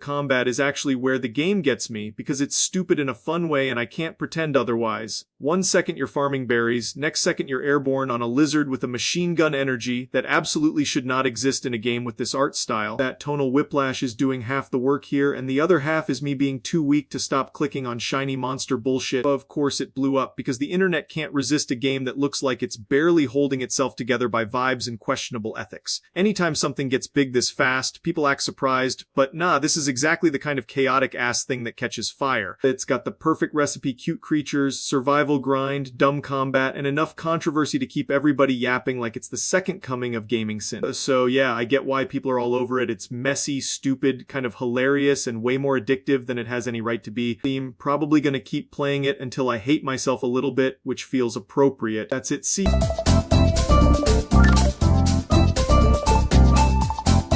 So somehow I'm looking at a world-class speedcuber coming to America and immediately getting speedrun trauma at a Waffle House, which is honestly the most American sequence of events imaginable. I saw this clip and thought there is no way this isn't the kind of thing that permanently changes a man, because Waffle House is basically a hazing ritual with pancakes.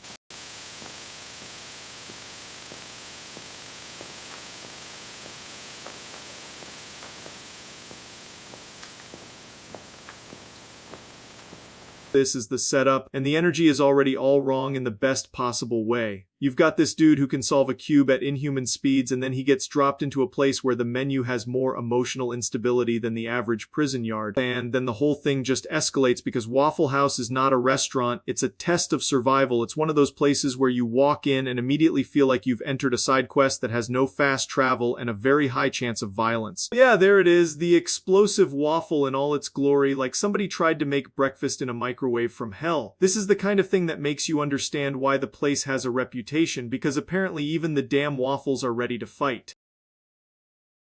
We love how the internet takes a normal situation and turns it into mythological bullshit in 2 seconds. 1 minute it's hey let's grab some food, and the next minute it's the gods of hash browns have demanded a sacrifice. Of course the article is written like this is a historic event, because it basically is. Anytime a guy known for insane precision gets thrown into a greasy chaos machine, you're gonna get a story that writes itself. And that's really the appeal here. He's built for clean execution, and America hits him with a late night breakfast war zone. It's funny, it's absurd, and it's exactly why people keep clipping this stuff and sending it around like some kind of sacred text. Honestly, I respect it, because if you can stay calm in a Waffle House after seeing that waffle situation, you can probably handle anything. That's elite mental fortitude right there, or just numbness, which is also pretty useful. That's it. See.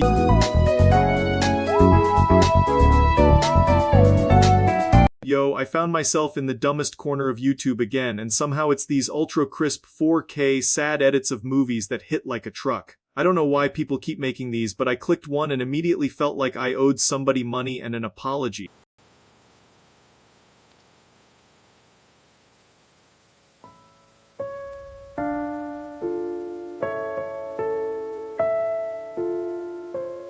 This is the exact kind of bullshit that gets thousands of comments like, bro, I'm crying in the club, when it's just a guy staring at the horizon while piano music threatens your family. And the worst part is the 4K makes it hit harder, like now I can see the texture of the pain on everybody's face. That's what these edits do. They take one normal ass sad scene and stretch it into a full emotional ambush. You're not even watching a movie anymore, you're getting flashbanged by regret with a sad violin over it.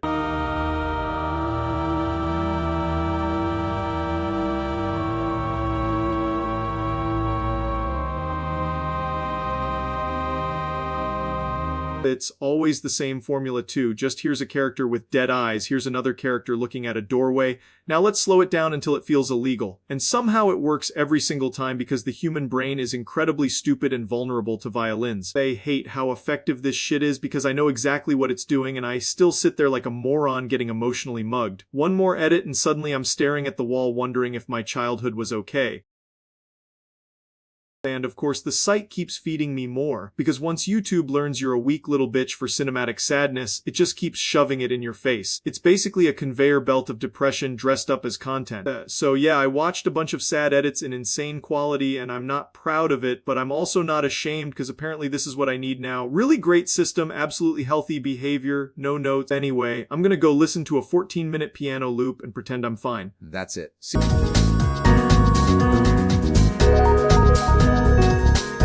So I'm seeing this whole situation pop off and yeah, it's already got that special flavor of online nonsense where everybody's screaming like they just discovered fire. I found out about it because my brain is apparently a magnet for stupid ass drama and now I gotta look at it too, which is rude as hell. This is the kind of face you make when you're trying to explain yourself and the internet is already writing fanfiction about your damn taxes. And look, I get it. Sometimes a situation snowballs so fast that by the time you even get your first sentence out, people have already decided you're basically the final boss of bad decisions. That's the internet though, it loves a courtroom where nobody knows shit but everybody's got a verdict. What's making this one interesting is how quickly it turned into everybody acting like they're some kind of expert witness, when in reality most of them are just refreshing the page and trying to make their own take sound smarter than it is. Classic. Absolutely classic. The thing I keep coming back to is that half the time these situations aren't even that complicated, they just get buried under layers of people yelling, screenshotting, and pretending they have the full context when they clearly don't. So now you've got a whole circus, and somehow I'm expected to be the guy standing there going, yep, that is indeed a circus. At this point, I'm just trying to separate the actual issue from the internet sludge around it, because that's usually where the real answer is hiding. And of course, nobody wants the real answer if it isn't the juiciest possible version of the story,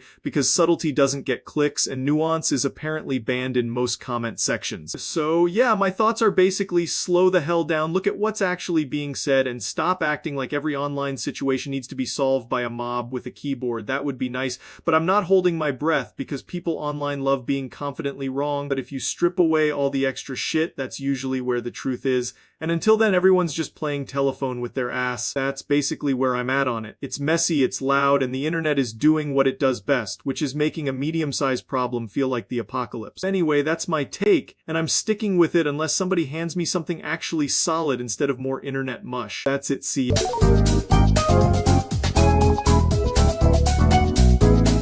Right, so somehow I stumbled across this absolute fucking fever dream of a topic and now my brain has to process it like it's normal. Apparently there are people out there acting like crows are some kind of forest gland producing premium mountain man hormones, and the whole thing reads like somebody got locked in a cabin with a gas station cologne display and a bird book. I had to look this up because I genuinely thought it was a bit, but nope, people are out here taking this shit way too far. This is the exact kind of garbage that makes the internet worth it, because it sounds fake until you see the bottle and then you're like, yeah, of course someone would try to turn bird nonsense into rugged masculine snake oil. The whole vibe is what if Axe body spray got possessed by a taxidermist with untreated delirium.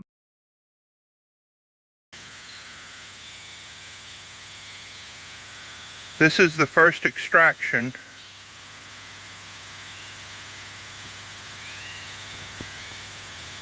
That is not a process, that is a cry for help with sound effects. I love that the crow looks like it knows exactly how stupid this is, like it's been forced to participate in some weird frontier finance scam and wants no part of it. And then you get the marketing language, which is always where these people completely lose the plot, because suddenly it's not bird nonsense anymore, it's raw wilderness essence and dominant pine pheromones, and every word sounds like it was generated by a wolf in a LinkedIn suit. If you ever needed proof that humans will sell literally anything if they put it in a dark bottle and call it alpha, this is it. This looks like a scam that starts with free sample and ends with your debit card being on a watch list. The design is always so polished too, which is hilarious because nothing about milking crows should ever be presented with this much class. So yeah, if your masculinity needs to be extracted from a bird in the woods and bottled like it's rare bourbon, maybe the issue is not your scent profile, it's probably your entire fucking life strategy. They think this is one of the dumbest ideas I've ever seen, which is impressive because the internet is basically an industrial complex for dumb ideas. Still, I gotta respect the commitment to making nature-based insanity look premium as hell. That's it, see?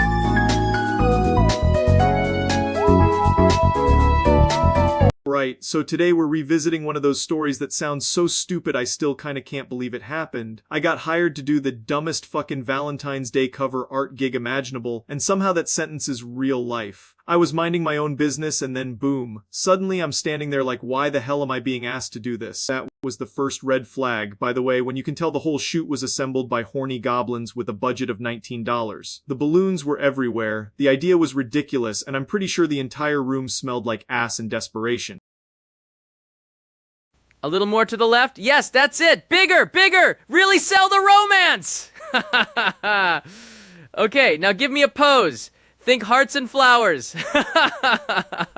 And yeah, that's the actual energy of the thing. It wasn't some glamorous porno wizard operation. It was more like a middle school art project if middle schoolers had access to extremely bad decisions and federal crimes against taste. They remember just looking at the setup and thinking, there is no way this is what my life has become. But at the same time, when somebody offers you money to participate in an obviously cursed Valentine's gimmick, you kind of have to respect the hustle on some degenerate level. That's really the whole story, man. It was just one of those weird internet-era jobs where the pitch is so insane you don't even have time to ask questions. I got hired, I showed up, and the result was basically peak what the fuck am I doing with my life content. Looking back, it's funny because it's not even the wildest thing I've ever done, it's just one of the most stupidly specific. The fact that a sentence like I got hired to come on heart balloons for a Valentine album cover can exist at all is proof this timeline is broken. But yeah, that was the gig, that was the vibe, and somehow people still ask me about it like it's normal. It absolutely isn't, it's just another beautiful example of the internet paying me to act like a feral idiot. That's it.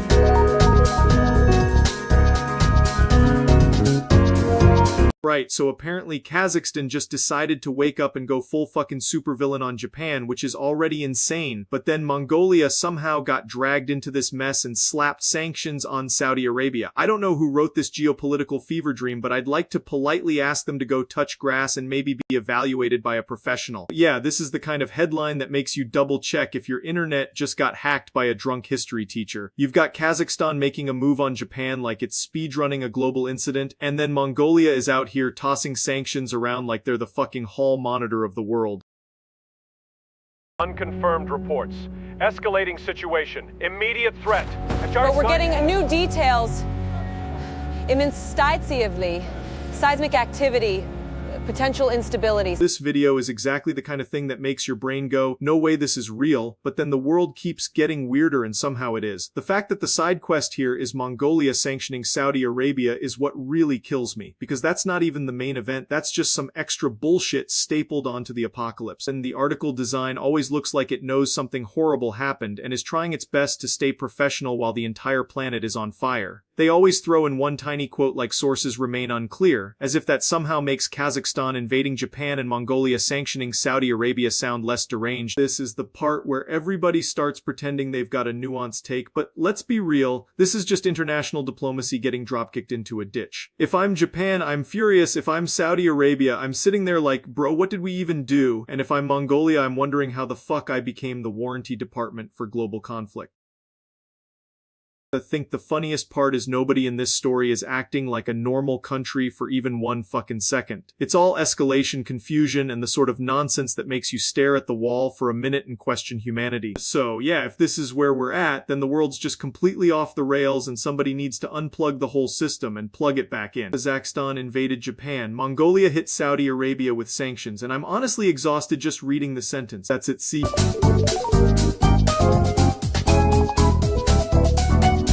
Right, so apparently Neil deGrasse Tyson spent a full-ass fortnight with Bill Nye, which already sounds like the setup for a PBS crossover that accidentally wandered into a nightclub. I saw the headlines and immediately thought, yeah, this is either going to be the most wholesome science bromance ever or two guys arguing about space in a room with way too many whiteboards. So the big thing is just the sheer level of nerd energy here, because these are two guys who can make gravity sound like a bar argument and somehow still keep a straight face. And if you lock them in the same room for 2 weeks, I'm pretty sure by day 4 they're either curing cancer or starting a debate over Pluto for the 100th time.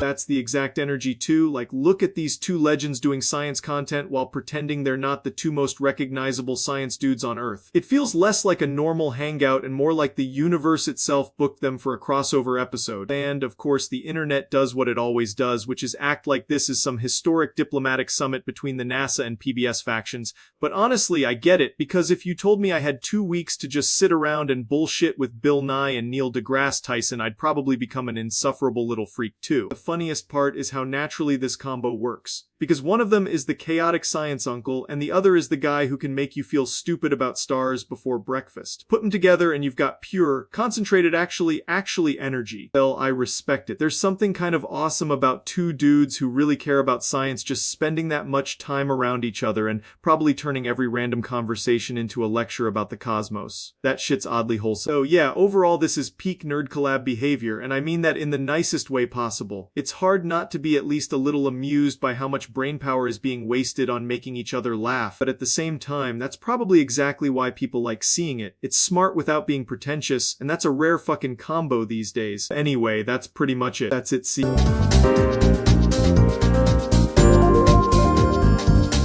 Alright, so I found this absolute train wreck in my own Discord and I had to talk about it because somehow a channel got turned into a full-on content farm moment, which is impressive in the worst possible way. I love when the internet takes something tiny and manages to make it feel like a cursed archaeological dig, so let's get into this and see how bad it got. Yeah, this is the part that already tells you everything, because nothing screams this is about to become a problem like a channel with a giant robot-looking number instead of a normal name. It's like the server equivalent of seeing a guy in sunglasses at 3 a.m. and knowing he's absolutely not there for good reasons.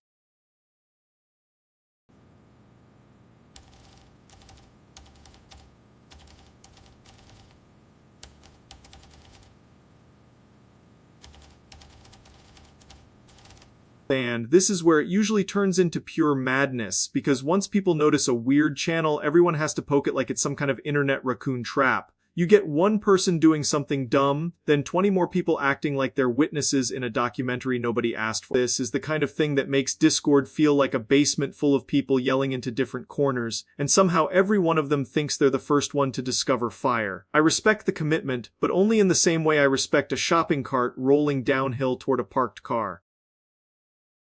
And if somebody actually tried to report on this like it was real breaking news, that would honestly be the funniest part, because the story here is not the channel itself, it's the fact that people can turn literally anything into an event. That's the internet in a nutshell, just endless confidence attached to the dumbest possible premise. So yeah, that's my cursed little discovery for today, and honestly it's pretty funny how fast a random Discord channel can become the main character. Never surprised anymore, but I am always a little disappointed in how committed people are to being weird. That's it. See.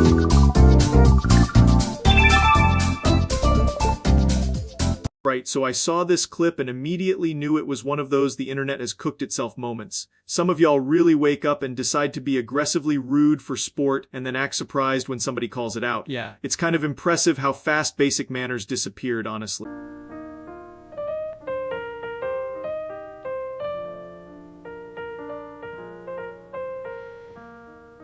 That is so rude. Yeah, that's the whole clip, just pure offended energy from the jump. The wardrobe is screaming retro cool, but the vibe is absolutely I cannot believe you just said that in my presence. And honestly, fair enough, because sometimes the only correct response to nonsense is to stare directly into the camera like you're in a 1987 soap opera and announce that it is, in fact, rude. People really need to get back to fearing embarrassment. Don't know what's funnier, the fact that the clip is so dramatic over something so simple, or that it actually works because the delivery is dead serious. That's the kind of line that becomes iconic because it's so petty and so clean. Anyway, the message here is pretty clear: don't be a dick for no reason, especially when somebody's giving you premium vintage couch disappointment energy. If you're gonna be rude, at least be creative about it. But yeah, that's the clip, that's the vibe, and that's probably the nicest possible way to say please stop acting like a caveman. That's it, see ya. Okay, what the fuck is going on with my face? Why is my mouth looking like I just gargled a blueberry smoothie from hell? And why did nobody tell me before I hit record? I found this out the worst way possible, which is looking in the mirror and immediately feeling like I'd been cursed by a middle school art project. Yeah, that is not a normal color. That is the color of a frozen sports drink plus regret. And now I'm sitting here wondering if I accidentally ate a crayon or got hit with some weird chemical nonsense in my sleep. I'm not gonna lie, the first instinct is panic, but the second instinct is to keep staring at it because it is kind of hilarious in the most disgusting way possible. Like if a Smurf had terrible dental hygiene and a worse life.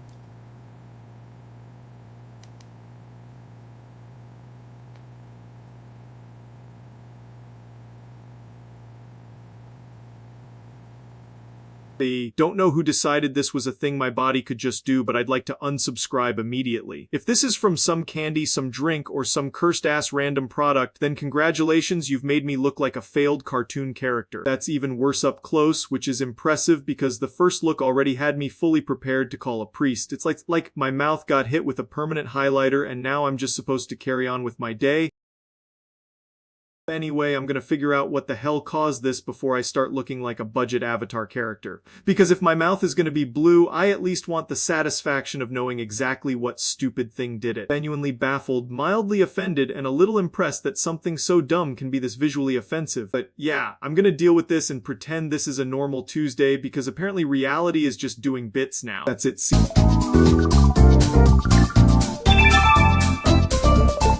Right, I got sent this clip and immediately thought, yeah, this is exactly the kind of thing that makes Geometry Dash look like a hostage situation with neon colors. I saw the reaction first, and then I went digging because obviously if a GD player beats Limbo and the only thing they can say is it's blue, then something spiritual has happened.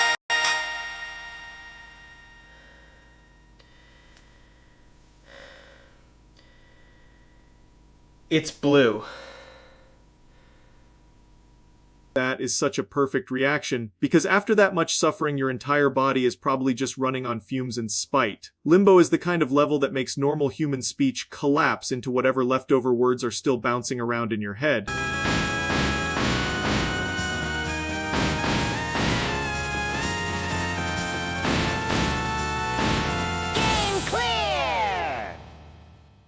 The funniest part is how unhinged the whole thing looks from the outside, because to anyone else it's just a bunch of shapes and colors, but to the player that's basically years of their life compressed into one microscopic victory. And the "it's blue" line is so deadpan it sounds like their soul got replaced with a wet paper towel. So, can tell this is not a man who has won a game, this is a man who has survived a fucking natural disaster. I respect it though, because after that much concentration, if all you can process is the color blue, that's honestly more impressive than the clear itself.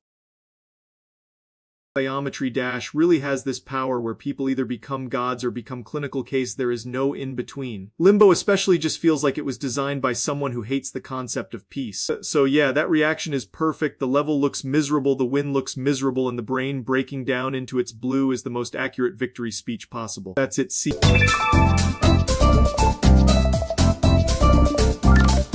Right, today we've got a real masterpiece of human decision-making, because apparently I woke up and chose violence against my own digestive system. Hearing about this foot-long situation, and yeah, that sounds like the kind of thing that starts as a meal and ends as a personal regret. That is not a sandwich, that's an edible zoning issue. Look at the size of it, this thing has legal paperwork. And of course I thought, yeah, I can crush that, because my brain is a raccoon wearing a tiny crown.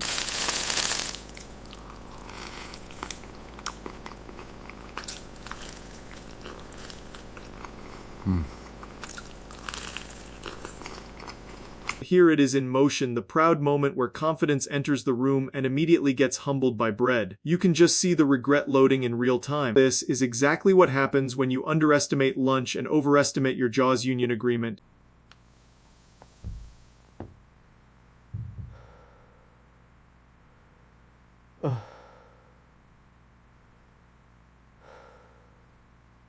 And now we reach the aftermath, which is the part nobody posts on social media because it's just 30 minutes of staring at a wall and making deals with God. They ate the whole thing, but I'm pretty sure the foot-long won. That sandwich came in with a game plan and left with my will to live. So yeah, lesson learned: if something is named like it belongs in a construction zone, maybe don't treat it like a light snack. I've once again proven that bad ideas can be completed successfully, which is a terrifying talent. The body is a fragile machine, and I keep feeding it like I'm trying to break it on purpose. That's it, see.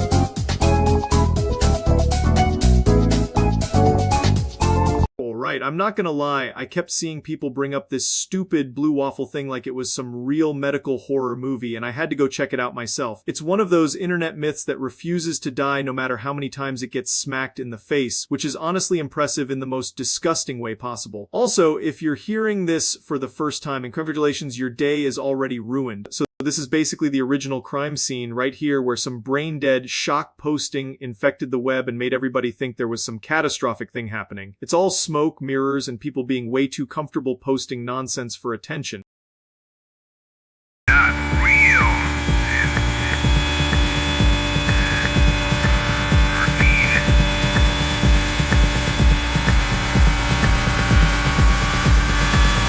Yeah, this is where the whole thing got weaponized by pure fucking stupidity, because people saw one nasty image and immediately turned it into urban legend lore. That's the internet in a nutshell, just a landfill where a rumor can become a national emergency if enough idiots repeat it. This part at least does the bare minimum and actually explains that it's fake instead of pretending the internet's worst joke is somehow hidden knowledge, which honestly should be obvious, but every generation gets tricked by some fresh flavor of garbage. That's the whole story, really. Not a secret disease, not a shocking revelation, just people being terminally online and making shit up for fun. It's stupid, it's gross, and somehow it survived forever because the internet loves a nasty little myth. If you learned anything here, let it be that not every disturbing thing you see online is real. A lot of it is just bait for morons. That's it, see.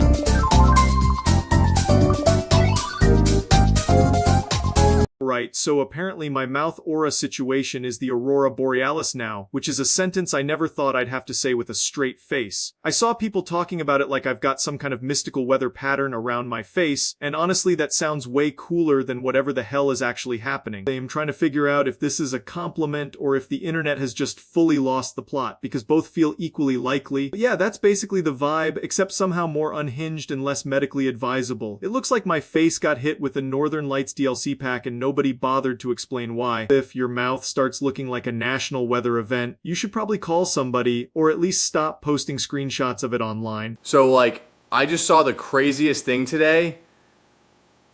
You guys won't believe it.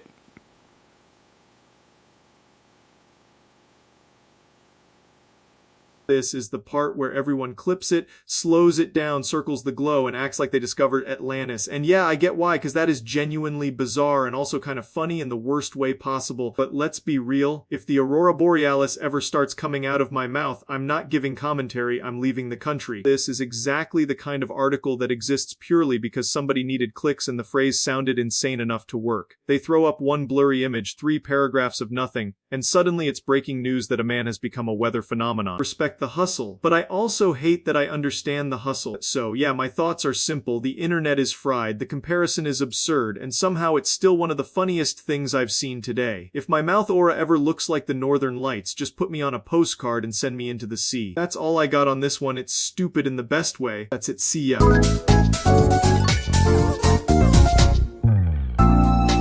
Alright, I saw this clip go around and I thought, no way I'm actually looking at this today, but here we are. The internet has officially run out of shit to do if this is the hill we're dying on. Let's just get into it, because apparently everybody's a zoologist now.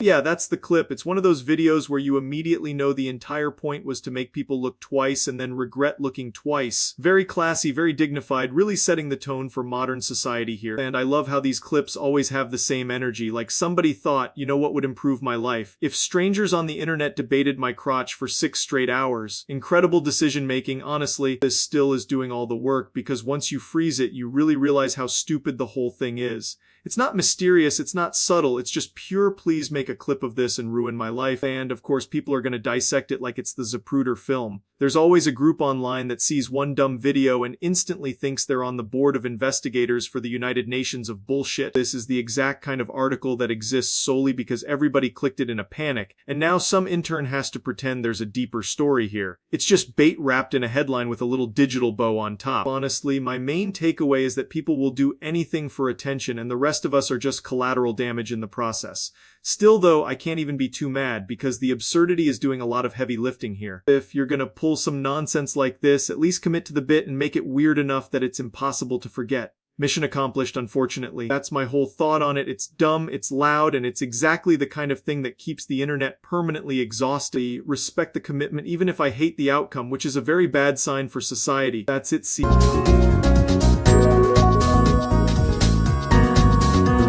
Alright, so apparently the topic today is college deadlines, which is a phrase that should honestly be banned by law because it immediately makes my stomach hurt. I found out about this because I saw people online talking about missing shit by like 10 minutes and getting completely obliterated by bureaucracy, which is insanely funny if it's happening to somebody else and horrifying if it's you. This is the classic college experience right here, just a war crime of tabs, reminders, and pure dread sitting on a desk. You can practically smell the anxiety through the screen like burnt coffee and a bad decision. And the worst part is colleges will act like they're doing you a favor when they give you these deadlines like, oh wow, look at us, we're being so organized. Meanwhile, they're setting up a timed execution for a PDF upload. That countdown timer is evil as hell. Nothing in education should look like a bomb defusal scene, but somehow they manage to make turning in homework feel like you're on a fucking game show. People always say just manage your time better, which is the most insulting advice imaginable, because yes, thank you, I had not considered simply becoming a different person with more discipline and less depression. Look at this design, man. It's built like a legal trap wearing a school logo. The whole site is engineered to make you click around for 15 minutes before discovering the penalty for missing the deadline was buried under 6 layers of corporate nonsense. And then when you finally panic submit, you're sitting there refreshing the page like an idiot, praying the internet doesn't decide to turn into soup at the exact moment your grade is on the line. That's the real college deadline lifestyle, just pure last-minute animal behavior. Every student becomes a raccoon in a trench coat the second the due date gets close. Anyway, deadlines are obviously important, but the way schools handle them makes it feel like they hate everyone involved, which I kind of respect in a sick way. It's not education, it's an endurance test with receipts. So, yeah, if you've got a deadline coming up, good luck. Try not to combust and maybe start the thing before your soul leaves your body. That's it. See ya.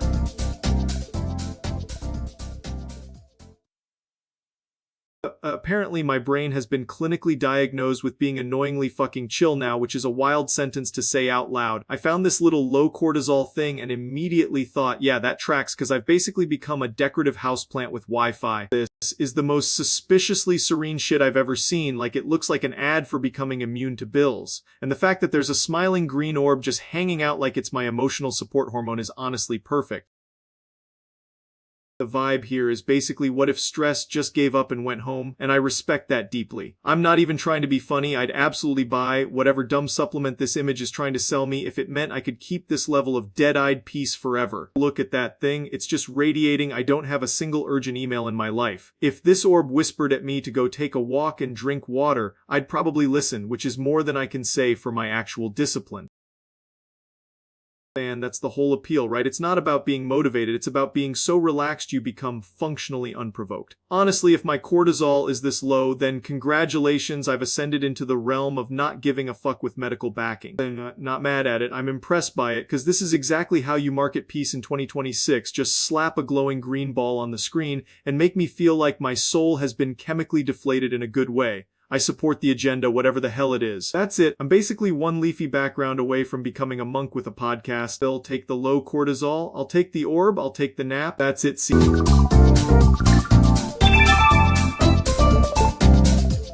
Woke up this morning, and apparently the timeline decided I'm no longer a human being. I'm now a sad round-headed cartoon child with a permanent attitude problem. I don't know who looked at me and said, yeah, that's Charlie Brown now, but honestly, that's a devastatingly fair assessment in a way that makes me want to sue. So this is the official transformation, I've been reduced to a guy who exists purely to get emotionally dog-walked by life and then stare at the ground like I just lost a football game for the 100th time. And the worst part is I can already hear the fucked up little piano music in the back of my head, like every bad decision I've ever made now has a comic strip caption under it.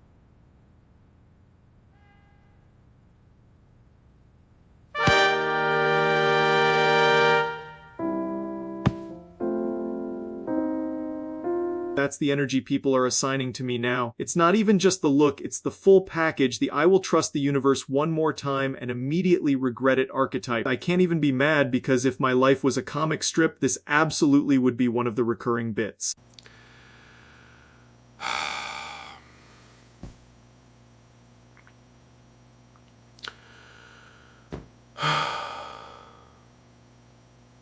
They have become a public domain tragedy. That's the real issue here, not the hair, not the outfit, but the fact that people saw me and instantly knew I was built for disappointment and snack breaks. Well, I guess if I'm gonna get cursed with a new identity, Charlie Brown is at least a famous one, which is more than I can say for most of the bullshit this website tries to slap on people. So yeah, I'm Charlie Brown now apparently. Kind of sucks, kind of funny, extremely on brand for the universe to do this to me. I hate how accurate it is, and I hate even more that I understand the comparison. But whatever. I'll take the L and keep it moving, because that's just the kind of pathetic shit this body was always destined for. That's it.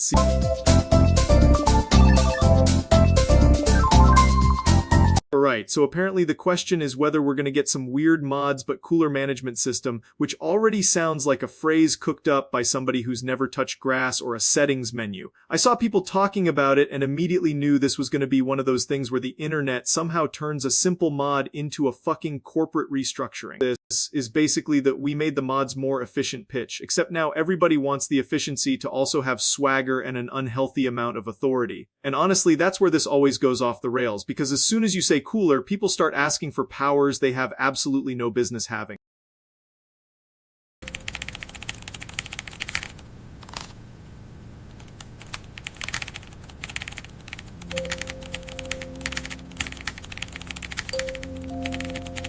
That clip is exactly what this shit is supposed to fix, or at least what the people selling the idea want you to believe it fixes. It's the classic look how smooth this is presentation, while the people actually using it are one bad mood away from turning the whole thing into a banana peel factory. My main issue is if you make mods cooler, then you're just creating the same exact problem with better branding. You don't need a superhero cape on the guy timing out a spammer, you need somebody who won't go on a power trip because a dude said L+ ratio in chat. This is the kind of article that says streamlined 5 times and shows 3 screenshots that all look like the same page with different lighting. It's always some polished nonsense that promises less chaos, then quietly introduces a new layer of bullshit nobody asked for. So yeah, if by mods but cooler you mean better tools, sure, that makes sense. If you mean giving mods a Chrome Skull interface and more ego, then congrats.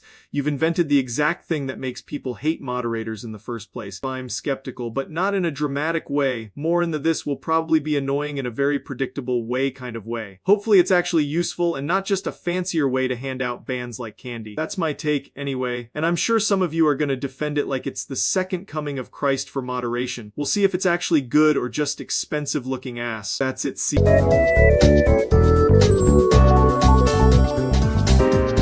Alright, so today I stumbled onto this weird little throwback gremlin and it instantly unlocked some ancient internet trauma because apparently my brain kept a folder labeled things I forgot existed until now. It's one of those characters that looks like it was designed to haunt a GameStop kiosk in 2008. Yeah, this is that exact vibe where the thing is so simple it somehow becomes impossible to forget, like a corporate logo got left in a microwave too long and evolved into a creature. There's no subtlety here, no nuance, just pure idiot energy staring directly into your soul. And I respect that, honestly, because if you're gonna be a mascot, you might as well commit to looking like you're mid-scream at all times. That's real branding. That's having a vision. What gets me is how this thing manages to be both adorable and vaguely threatening, which is kind of the sweet spot for old internet mascots. It looks like it would either give you a sticker or bite your finger off, and you truly can't predict which. There's something deeply funny about how little is going on here, because that usually means the design works. Big dumb face, terrifyingly simple mouth, and somehow it lives rent-free in people's heads forever. That's the magic formula, apparently. I think the funniest part is that if you showed this to someone with no context, they'd still know it was some kind of icon, like they'd just assume it sold ramen or terrorized a cartoon television block. It has that permanent I have a fanbase look. So yeah, this little brown menace still holds up in the weirdest way possible. It's stupid, it's memorable, and it looks like it's always 1 second away from either yelling or exploding. And honestly, that's kind of beautiful. That's it.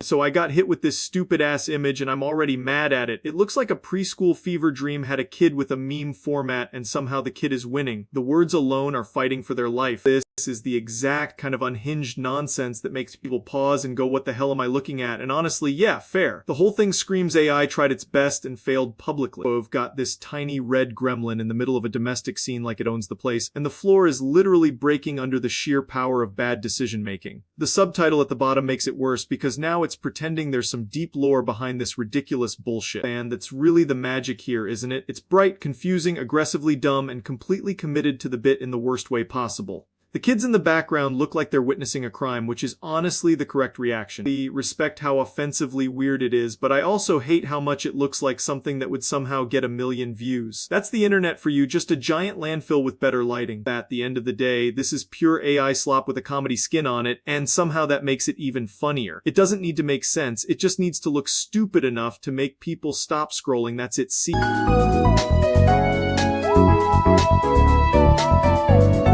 Okay, so I found this fucking gem, and it's exactly the kind of absurd internet math that makes me want to slam my head through drywall. Somebody really sat down and made a clean corporate chart about data center cost per square foot like they're pricing a damn kitchen remodel.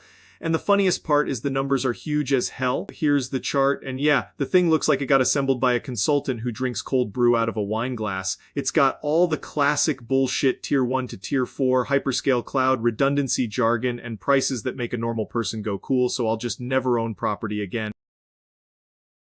What kills me is the 1 square foot data center energy here, because that sounds like buying a luxury refrigerator just to store 1 can of Mountain Dew in a dead man's heart. And somehow the table is dead serious, like, yeah, dude, your tiny square foot of god-tier infrastructure will only cost you the low price of several months of human suffering. The pricing tiers are where it gets extra stupid, because even the basic enterprise option is already expensive enough to make me wonder if the square foot comes with a butler and a confidentiality agreement. Then it just keeps climbing into fully fault-tolerant and custom redundancy, which is corporate for please donate your organs at the front desk. And, of course, the use cases are all insanely normal on paper, like small business expansion and mid-size colocation, but in my head I'm just picturing a dude with 1 square foot of floor space in a warehouse, kneeling over it like it's a sacred altar to uptime. Honestly, this is the most boring-looking chart possible for something that's basically a financial war crime. Whoever made it absolutely knew they were cooking, because nothing says internet comedy like a pristine table explaining how a tiny chunk of server real estate can cost more than a car. Anyway, that's the whole bit. It's a classy little spreadsheet of madness, and I respect the commitment to making insanity look professional. That's it. See.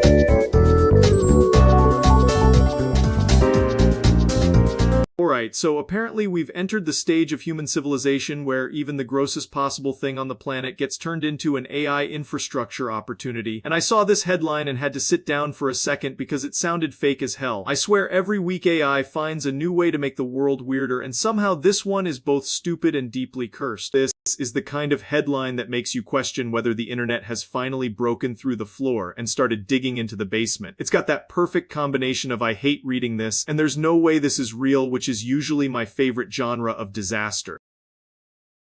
And, of course, the article is dressed up like it's discussing serious supply chains and advanced compute needs, because that's what makes it even funnier. Nothing says peak innovation like turning a nightmare sentence into a market analysis and calling it progress. And as you can see, the exponential growth, the unprecedented efficiency, this is a paradigm shift!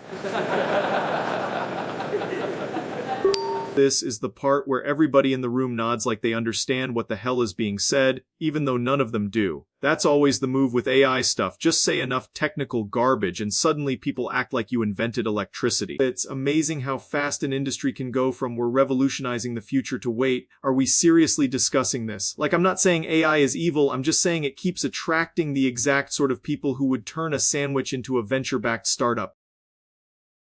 Anyway, I'm done. This is stupid gross and somehow entirely on brand for the modern internet. If this is what the future looks like, I'd like to get off at the next stop and walk home. That's it, see ya.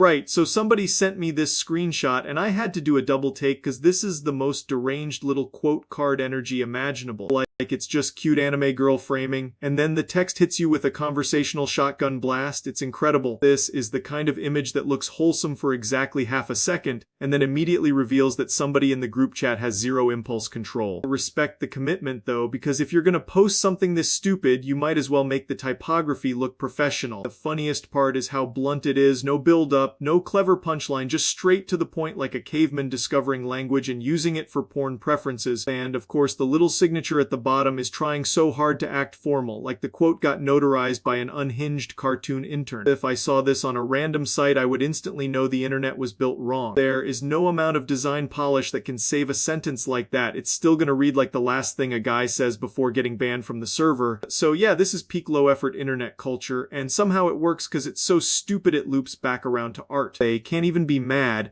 I'm just impressed somebody looked at this and said, yep, that's the one. That's really all I got on it. It's a dumb quote card and it did exactly what it was supposed to do. We love when the internet wastes everybody's time with confidence. That's it, see.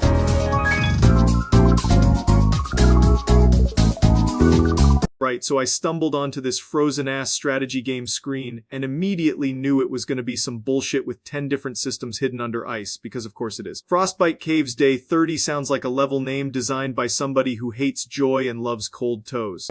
And the setup is already doing that classic look at all these cute little units while Doom walks in from the left thing, which is always hilarious until you realize you're the one getting your shit rocked. This is the actual battlefield, and it looks like a children's lunchbox got thrown into the Arctic and then a zombie showed up to ruin everybody's day. I do like the fog in the corner though, because it really says surprise, there's some annoying mechanic you weren't briefed on. The coin count being in the millions is also insane, because this person clearly has the resources to solve world hunger but chose to spend it on little ice plants and emotional damage. This is the kind of page people open when they want to min-max a level they've already lost to 12 times in a row. It's always laid out like a very polite hostage note, just listing the exact ways the game is about to disrespect you. And yeah, I'm absolutely reading the part that says recommended strategy, which is gamer for please pray harder.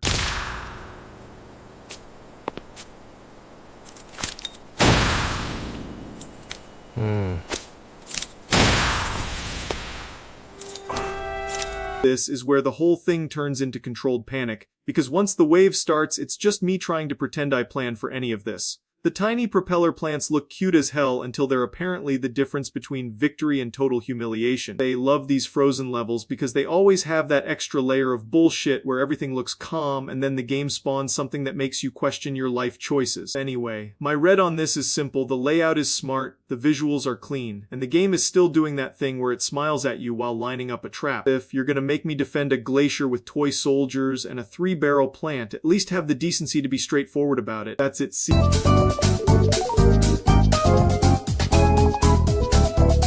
So I got sucked down the dumbest little broadcast rabbit hole imaginable, because apparently in the late 50s the FCC looked at a map and said, yeah, fuck these borders, we're making one giant Philly blob. It's one of those decisions that sounds fake until you actually read it, and then you're like, oh, bureaucracy really is just guys throwing darts at a wall. That's the thing right there. It's not some neat little city box. It's this ugly broadcast monster stretching over 3 states like it owns the place. It makes total sense in the most bullshit way possible, because once the signal gets strong enough, the FCC just starts acting like geography is a suggestion. And of course the site looks like ass, because every official government page has to look like it was built to punish curiosity. But buried in that beige legal soup is the whole story, which is basically congratulations, you now live in Philadelphia television territory, have fun with that.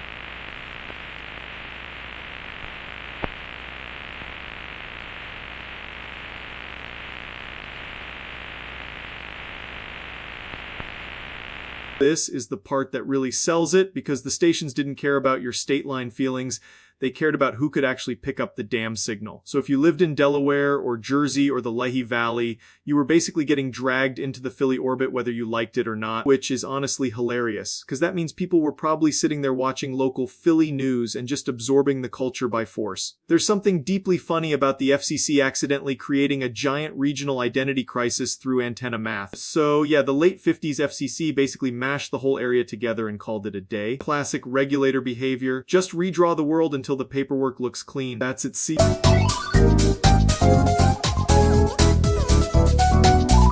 Right, so apparently the future of AI is running on a cursed little pool of medical leftovers, which is maybe the most cyberpunk sentence anyone has ever said out loud. I saw this and had to check if I was getting baited, because this sounds like something cooked up by a drunk goblin with a science fair budget. This is the first part, and it already looks like a place where happiness goes to die, but instead of water pipes, the whole thing feels like it was assembled by a demon with a procurement account.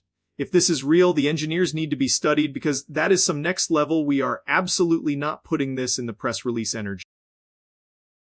And here's the secret to keeping our systems running at peak performance. This revolutionary bio-derived solution ensures optimal thermal regulation. It's sustainable, efficient, and the future of data centers. Right, so apparently the future of AI is running on a cursed little pool of medical leftovers, which is maybe the most cyberpunk sentence anyone has ever said out loud. I saw this and had to check if I was getting baited, because this sounds like something cooked up by a drunk goblin with a science fair budget. This is the first part, and it already looks like a place where happiness goes to die, but instead of water pipes, the whole thing feels like it was assembled by a demon with a procurement account. If this is real, the engineers need to be studied, because that is some next level. We are absolutely not putting this in the press release energy.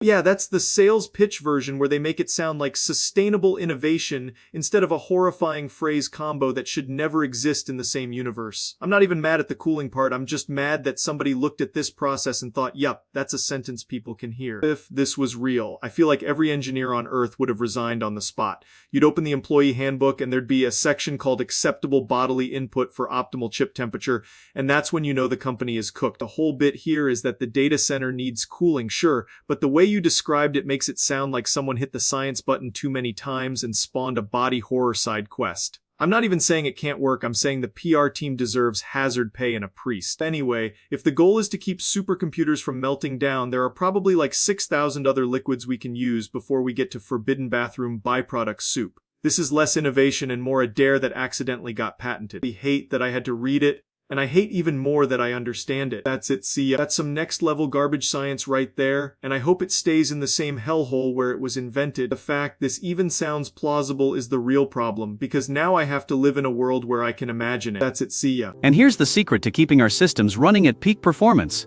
This revolutionary bio-derived solution ensures optimal thermal regulation. It's sustainable, efficient, and the future of data centers. Yeah, that's the sales pitch version where they make it sound like sustainable innovation instead of a horrifying phrase combo that should never exist in the same universe. I'm not even mad at the cooling part, I'm just mad that somebody looked at this process and thought, yup, that's a sentence people can hear. If this was real, I feel like every engineer on Earth would have resigned on the spot. You'd open the employee handbook and there'd be a section called acceptable bodily input for optimal chip temperature, and that's when you know the company is cooked. The whole bit here is that the data center needs cooling, sure, but the way you described it makes it sound like someone hit the science button too many times and spawned a body horror side quest. I'm not even saying it can't work, I'm saying the PR team deserves hazard pay and a priest. Anyway, if the goal is to keep supercomputers from melting down, there are probably like 6,000 other liquids we can use before we get to forbidden bathroom byproduct soup. This is less innovation and more a dare that accidentally got patented. That's messed up, that's weird, and somehow it's also exactly the kind of thing humanity would do if given enough money and zero shame. I hate that I had to read it, and I hate even more that I understand it. That's it.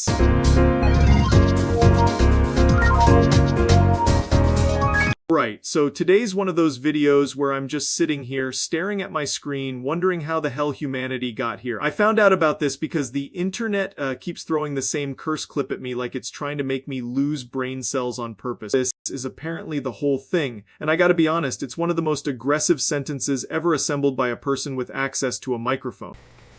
It's happening! It's happening! It's happening! It's happening! It's happening!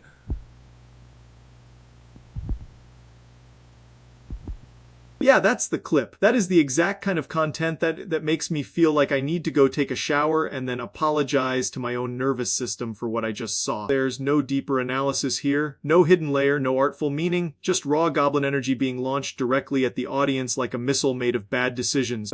Pregnant, get pregnant, get pregnant, get pregnant, get pregnant, pregnant, get pregnant, get pregnant. That's the whole joke, that's the entire payload, and somehow it still feels like too much. It's like if a cursed fortune cookie learned how to yell. I respect the commitment, I really do, but I also think anyone who hears that clip one time is legally entitled to a refund on their day. At the end of the day, this is just another reminder that the internet is a landfill, and occasionally one of the trash bags starts screaming with perfect confidence. It's stupid, it's loud, and I hate that I know it exists. That's the review, that's the postmortem, that's the damage, that's it. See.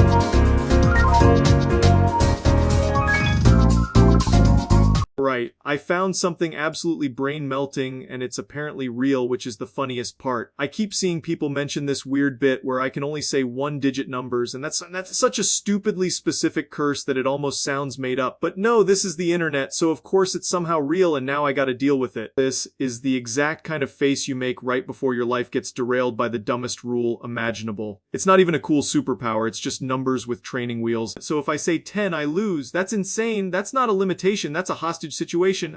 1, 2, 3, 4, 5, 6, 7, 8, 9, 9, 10. There it is, the cursed clip, and you can practically hear the brain buffer kicking in when he hits the wall at 9. That's the saddest boss fight I've ever seen, because the final boss is literally just the number 10. I respect the commitment though, because once you accept a rule this stupid, you're fully in the trenches. You're not debating philosophy anymore, you're just trying not to get cooked by a double digit. That visual says everything. 10 is out here getting treated like contraband, and honestly that's the energy this whole thing deserves. The wild part is how fast this turns into a disaster in normal conversation, because numbers show up everywhere and suddenly you're fighting for your life just to order food or explain a score. Like imagine trying to be an adult and your mouth just refuses to cooperate past the single digits.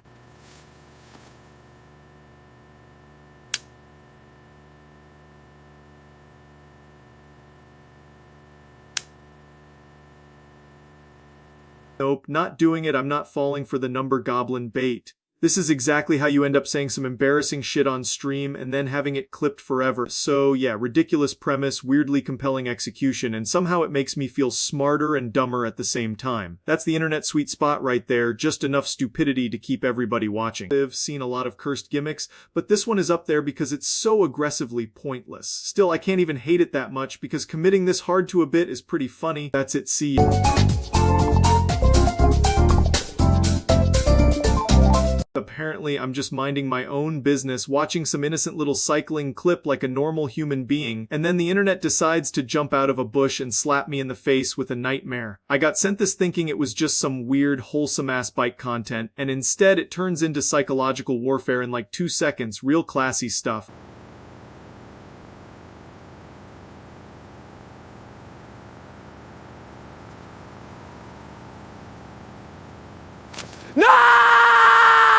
Yeah, there it is, the all bait switch special, the internet's favorite method of making me instantly regret having eyes. That is such a cheap jump scare too, like you can practically smell the gotcha through the screen, and yet somehow it still gets me because I'm not a machine, I'm a man with a pulse and a fragile little soul.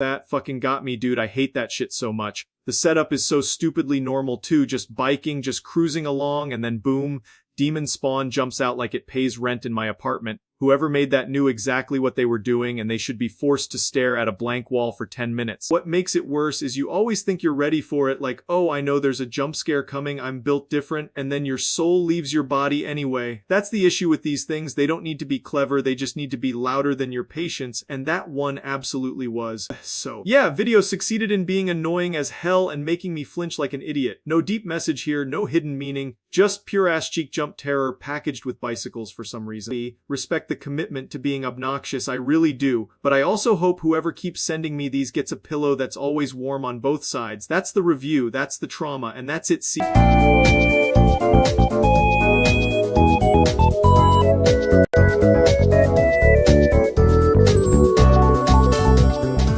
The plane was immediately no longer an airplane, it was a fucking hostage situation. Every person on that flight learned more about me than my family ever has, and I'm pretty sure the seat fabric filed for unemployment.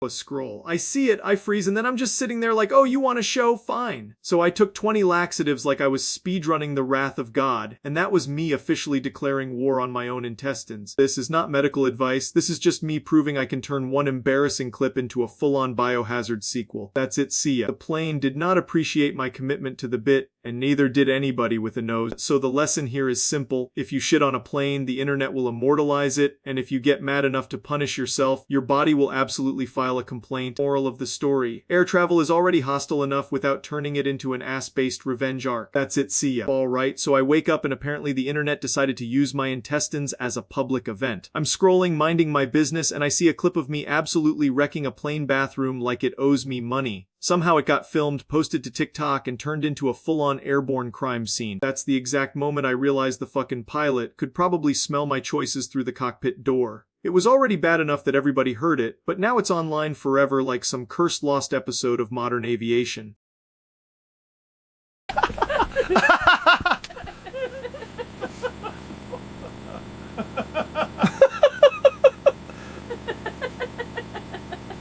Seriously, can you hurry up in there? Yeah, that's the clip. This is the kind of thing where you can't even defend yourself, you just gotta sit there and accept that you've become a public works project at 30,000 feet.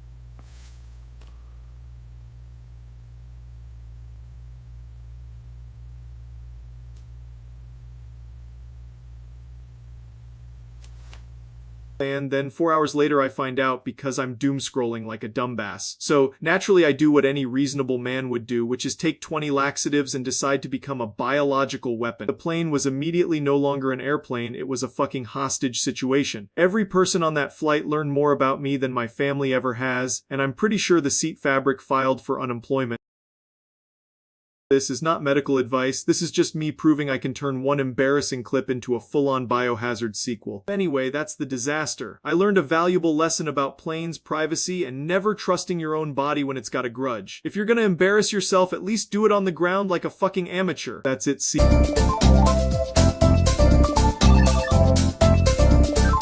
Alright boys, today I've got a real nightmare on my hands because this fucking chair has become a villain somehow, and I'm not exaggerating, I've been side-eyeing this thing like it owes me money. I found out it was cursed the same way you find out a raccoon is in your kitchen, which is to say way too late and with way too much regret.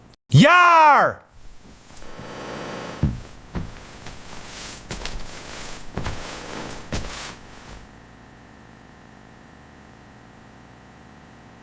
Look at that thing, that is not a chair, that is a hate crime with upholstery. Every time I look at it I feel like it's thinking, and I don't like that, I don't need furniture with intent. I swear to God if it squeaks again I'm gonna lose my mind because it sounds like it's laughing at me. That's the fucking thing, just sitting there in all its ass-related glory, looking like it was assembled in a sewer by a demon with a grudge. You can't tell me that isn't evil, the color alone says I've seen things you shouldn't know about.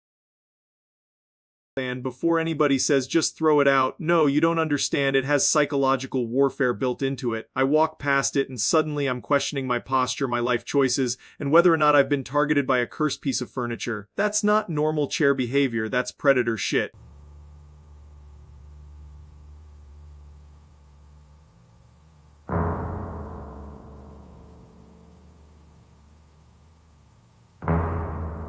See, listen to that. That is not a chair sound. That is a warning. If something in your house sounds like it's plotting, you're allowed to be alarmed. That's in the Constitution somewhere. I'm not proud of this, but I've started taking different routes around the room just to avoid getting near it. That's how you know it's winning, when a grown man starts doing tactical movement around a chair like it's a landmine with cushions. Even the article layout makes it look too serious, like this is breaking news and not me getting spiritually bullied by a piece of furniture. I hate that the internet can turn my dumb problems into front page nonsense. Anyway, the chair stays over there, I stay over here, and we both understand the boundaries of this relationship. If it moves again, I'm calling an exorcist, a carpenter, and probably a therapist in that order. Bottom line, I do not trust the poo chair, I never will, and I think fear is the correct response here. I've learned a valuable lesson, which is that not all enemies have legs, but some sure as hell have armrests. That's it, see.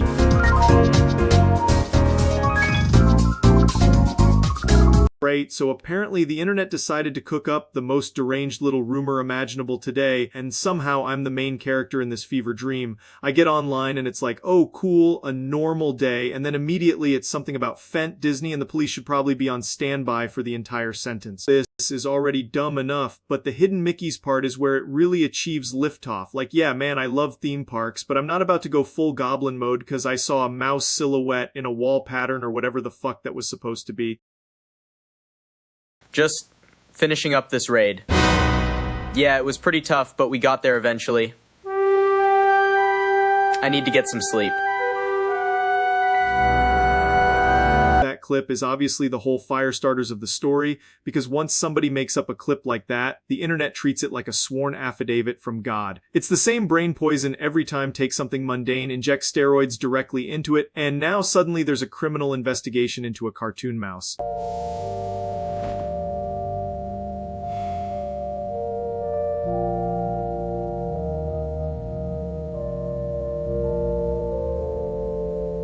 I don't even know what part of this is supposed to be the funniest, because the rumor is so stupid it loops back around into being kind of impressive. Like, if you're gonna lie, at least lie about me doing something cool, not some cracked out Disney pilgrimage with a goddamn field study on parade mascots. And of course the article reads like it was written by a guy who got his news from a bathroom stall and a power outage. You can tell they're trying to sound serious, but the entire thing has the energy of a post that starts with "bro trust me" and ends with "sources say." That's the part that kills me, because Disney is already weird enough sober. You don't need Fent, you don't need a conspiracy board, you don't need any of this shit to make the place bizarre. It's already operating on cartoon logic in real life.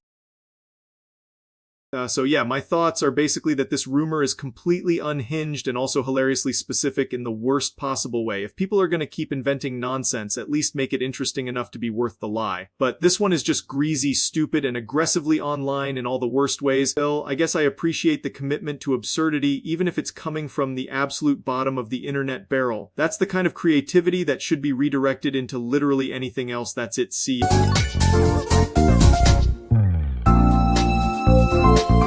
Right, so today we're revisiting one of the most cursed origin stories on the internet, and somehow it involves me making bad decisions in a place where bad decisions were basically the business model. I found out about this old clip getting dragged back up because apparently the internet never lets anything die, which is honestly fair because this one deserves the surveillance. This was during that disgusting era where I was just testing the limits of how much embarrassment a human being can survive in one evening. The whole situation was already a train wreck, and then it somehow got worse in a way that sounds made up unless you were unfortunate enough to witness it.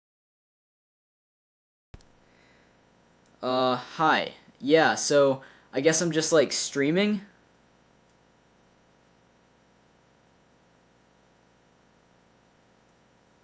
Yeah, that's the clip people remember because it's the perfect example of maybe don't improvise your way through that kind of content. And of course, once something like that happens, the platform doesn't exactly send you a sweet apology email, they just nuke you into the sun. I got banned, which in hindsight was probably the universe doing me a huge favor because that whole lane was a fucking disaster. Getting kicked off there basically forced me into pivoting, and that pivot ended up mattering way more than whatever brain-dead thing I was doing before. That was the real beginning, honestly. Once I moved over there, it was just me talking shit, rambling about whatever insane thing I'd seen, and somehow that turned into a career instead of a court case. So yeah, that's the ugly little bridge from total degeneracy to actually making content people watched without immediately calling the police. It's stupid, it's embarrassing, and it's weirdly on brand for how this whole thing started, but that's kind of the internet in a nutshell, one catastrophic mistake, and suddenly you're reinventing your life on another platform. At least it worked out, which is more than can be said for that night. That's it.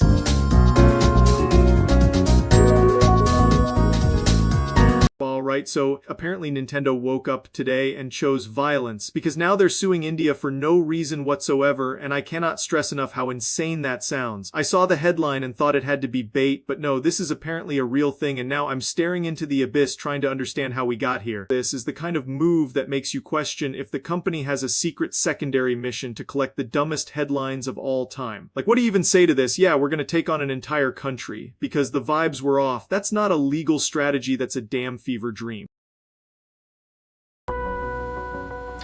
We're getting developing reports that Nintendo has filed a lawsuit against the Indian government. The details are still emerging, but sources indicate the dispute centers around...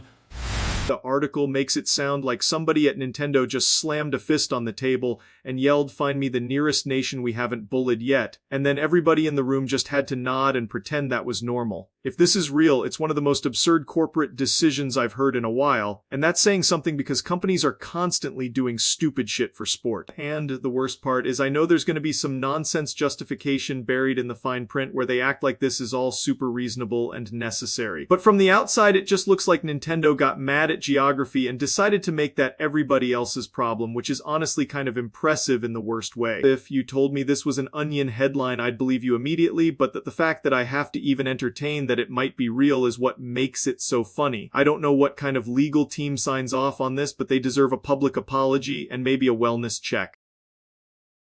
Nintendo suing India for no reason whatsoever is such a comically unhinged sentence that I'm half convinced reality is just bugged. If this is the future of corporate behavior, then we are cooked beyond repair. That's it, see.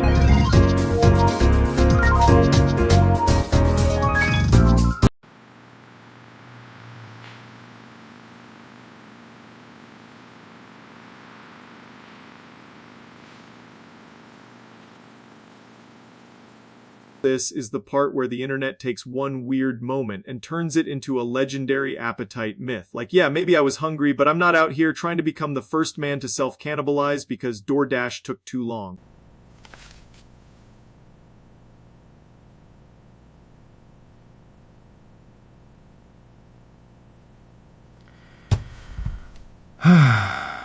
So yeah, moral of the story is maybe eat before it gets to the point where your brain starts filing your limbs under emergency rations. I think that's probably the move. I'm not proud of the lore, but I understand it. Hunger is a hell of a drug, and apparently my feet were on the menu. That's it, say. So I found out I was allegedly so hungry I ate my own feet, which is already an insane sentence to have attached to your name. I gotta say, if that's true, that's less dieting problem and more I have become a cursed basement goblin.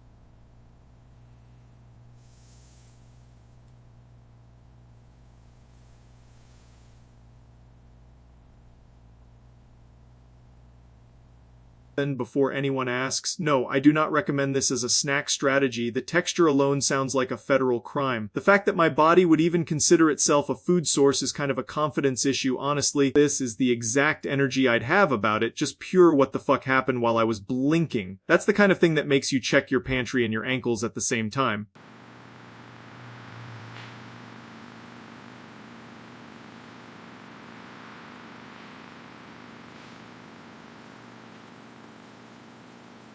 This is the part where the internet takes one weird moment and turns it into a legendary appetite myth. Like, yeah, maybe I was hungry, but I'm not out here trying to become the first man to self-cannibalize because DoorDash took too long. The worst part is now every time I get hungry, somebody's gonna act like I'm one skipped meal away from gnawing through my own shins. Which fair, but also extremely rude to my feet. They've done nothing wrong.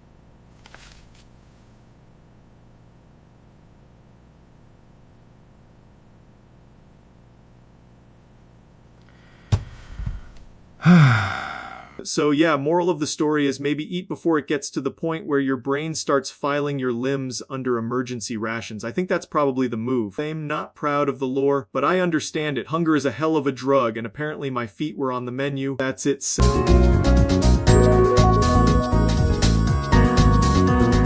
I just found this stupid-ass Glaggle chart, and it's already threatening my life, which is impressive because it's literally a bunch of smiley faces on a white background like a kindergarten PowerPoint from hell. And apparently there's a whole civil war over whether Verity is one of them, which is exactly the kind of nonsense that makes humanity feel like a failed experiment. The first two are clean, polished little happiness orbs, and then Verity shows up looking like it got uploaded through a microwave. That's not a Glaggle, that's a war crime with eyes, and I can already tell people are gonna start throwing chairs over this. And that's the weird part, because once you invent a species of cursed smiley faces, people immediately start acting like they're experts in Glaggle taxonomy. Half the internet is going to be like, actually, Verity is a proto-Glaggle hybrid, and the other half is going to say, no, that thing is a rat demon wearing a yoke. This is how it always goes, though. Some idiot points at a weird little guy, and suddenly everybody's ready to die on a hill made of nonsense. I swear, if you give people one blurry face and one label, they'll build an entire religion around excluding it. Honestly, I respect the commitment, because the chart doesn't even pretend to be subtle. It's basically screaming, look at this freak, it does not belong here, and somehow that makes it even funnier because now Verity is going to become the most controversial yellow circle on the planet.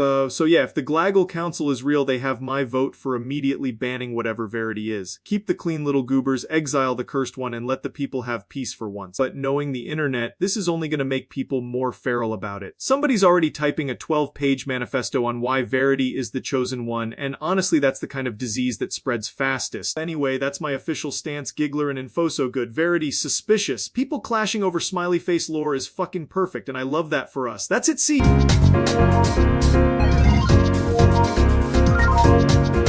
Oh yeah, the Jor thing, that ancient cursed relic from the internet caveman era. I saw it again and immediately got hit with the same feeling as hearing a Windows XP startup sound in a haunted house. It's so stupid that it loops back around to being genius, which is basically the whole internet in one nutshell. That's the whole joke right there, just Jor, like somebody sneezed while making a meme and decided that was enough. The confidence is what kills me because there's zero explanation, zero setup, just raw psychotic posting.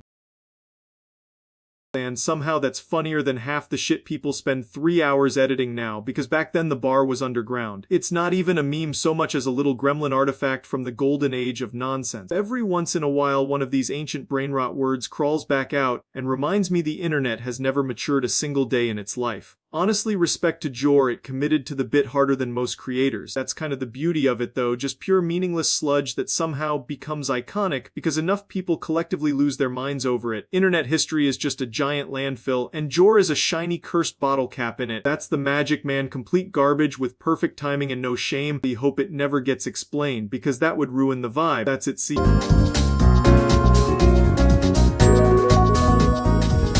Right, so apparently the internet keeps trying to turn every normal prompt into some weird little minefield, and then it acts shocked when the answer is nah. I found this out the same way everybody does, by smashing my head into the wall of bad requests until the wall started talking back. It's honestly impressive how often people treat a basic refusal like a personal assassination. This is the exact energy of a reply that just says, sorry, I can't generate violent and sexual content, and then some dude immediately goes full keyboard goblin over it. Like, bro, the message is not plotting against you, it's just a boundary with punctuation.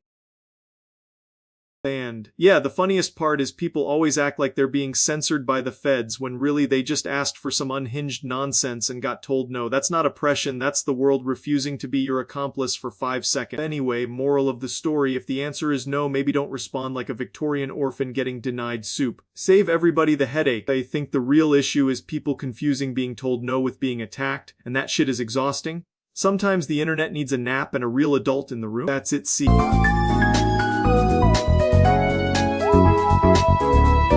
Oh wow, I came across this and immediately thought, yeah, that tracks, the internet's doing its little raccoon in a trash fire routine again. If this is real, it's one of those how did we get here moments where everybody pretends to be shocked, then keeps typing like absolute goblins. So if the plan is add slurs to the banned words list, the concept is fine. The execution is usually where people put on clown shoes and fall down a staircase. Like, moderation is already hard enough without turning it into an overcooked, half-broken mess. I'd think this would be the easiest slam dunk in the world, but somehow every platform manages to make it look like they're assembling a bookshelf with no instructions and one missing screw. And yeah, this is the kind of thing that sounds obvious until you realize the system needs to catch the bad stuff without nuking normal conversation. Otherwise you end up with a filter that's basically drunk and swinging a bat at random words. I think the real takeaway is just that moderation tools need to be smart, not lazy. If you're gonna do it right, or don't act surprised when the whole thing turns into a mess.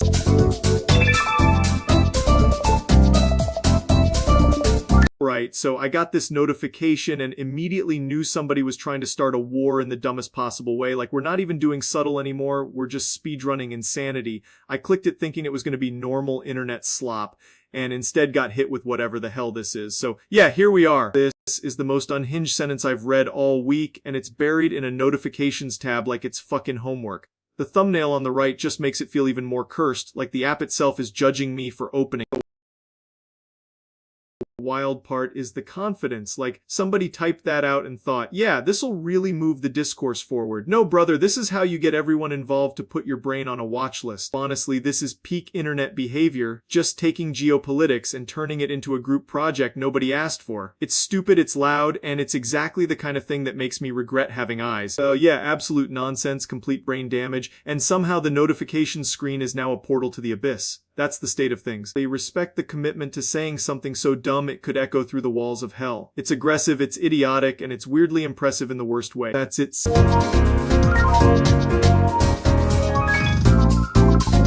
I saw this screenshot and I had to do a double take because it looks like the most normal comment in existence got forced into a phone ad and is now just surviving in the wild. It's such a weird little internet fossil, man. Like somebody posted hi and the universe said, yeah, that's gonna live under a smartphone promo forever. This is exactly what I mean because the comment has no business being this powerful. It's just hi, but now it's attached to a polished ad like it's some kind of sacred review from the elder gods of consumerism. They respect the commitment though, because when you see a promo this clean and then the first thing under it is a dude named George Harris Saar just saying hi, it almost feels like he's personally welcoming the new phones into the world. Very formal, very professional. Top tier internet behavior. Anyway, that's the beauty of comment sections. They take corporate slop and immediately make it weird. One normal person is all it takes to ruin the vibe, and honestly that's what keeps the internet alive. So yeah, this is an ad, a comment, and a tiny little masterpiece of accidental comedy. That's the whole story. It doesn't need more than that. That's it. See.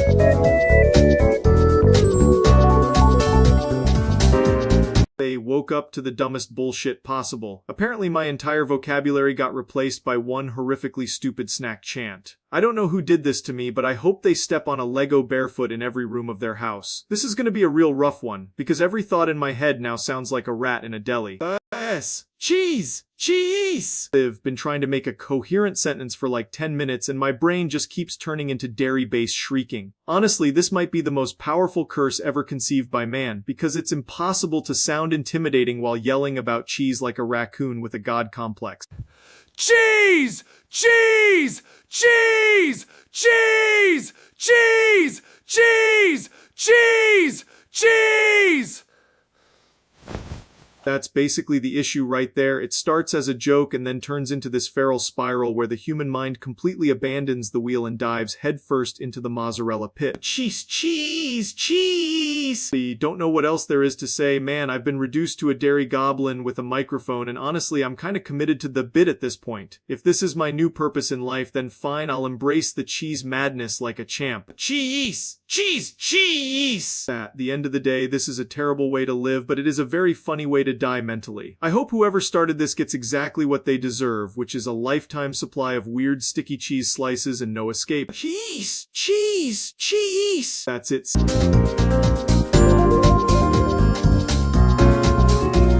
Right, so today I woke up, checked my feed, and apparently I've been reduced to dairy-based confetti love, that for me this is one of those stories where the internet gets bored and decides I'm some kind of cursed snack dispenser, so let's get into it before the cheese starts filing taxes. Yeah, this is the exact visual everybody in my mentions wanted to manifest. Apparently, I don't know what kind of witchcraft you people are doing, but it's working and it's disgusting. And then, BAM! The dragon just disappears! Oh!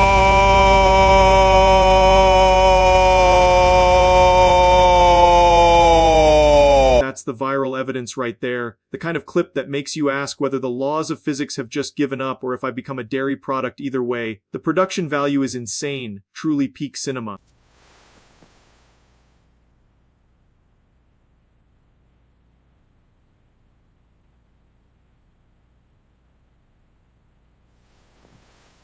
I'm not even mad. I'm mostly impressed. This is such a stupidly specific nightmare that I almost respect it. Like somebody sat down and said, what if his entire existence was a snack aisle accident? Of course, there's already an article about it because the internet can't let a man become lactose-based without running a full investigation. They probably have 3 sources. All of them named some guy said it. Honestly, if this is where my life is at now, then fine, I've been through worse than being a giant cheese pile. I think maybe probably not, but we're committed now. Anyway, I'm gonna clean this up before the neighbors start thinking I got struck by Parmesan lightning. That's it, see ya.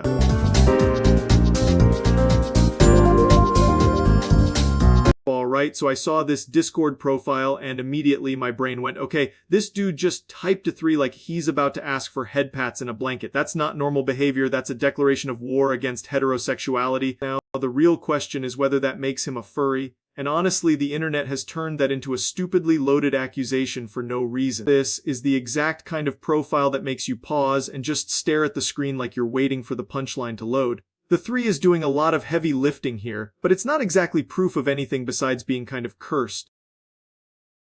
People use that shit for all kinds of reasons, and half the time it just means they spend too much time online and have been permanently damaged by Discord culture. So, no, I wouldn't call this evidence that he's a furry. I'd call it evidence that he's been terminally online long enough to become fluent in the language of unhinged little gremlin emojis. And that's honestly worse in some ways. If you're adding a bio like that on purpose, you already know what game you're playing, and the 3 is just the finishing touch on the crime scene. Anyway, I'm not gonna sit here and act like one emoticon is some kind of confession. It's just cringe, not a felony. And that's the whole story. He's either trolling, committed to the bit, or spiritually 12 years old. That's it. See.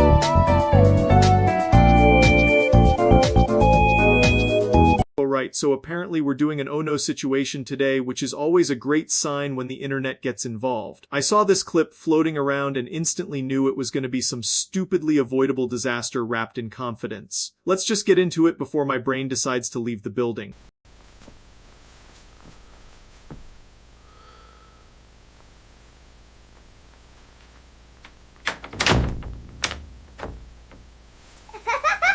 Yeah, that's the vibe right there, pure I have not thought this through energy. You can tell the second the camera starts moving that something is already wrong, which is honestly the funniest part if nobody gets hurt. That's the face of a man who just heard the word oh no in his own head and immediately knew he was cooked. You don't recover from that look, that's a full system failure.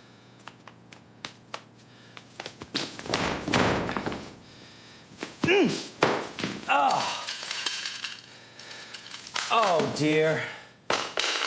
The best part is always the panic math people do in real time, like maybe if they just move faster the consequences won't count. That never works, by the way. The universe is extremely petty. But yeah, that's the clip, and it's exactly as dumb as expected. The internet remains undefeated in making other people's bad choices entertaining. That's it.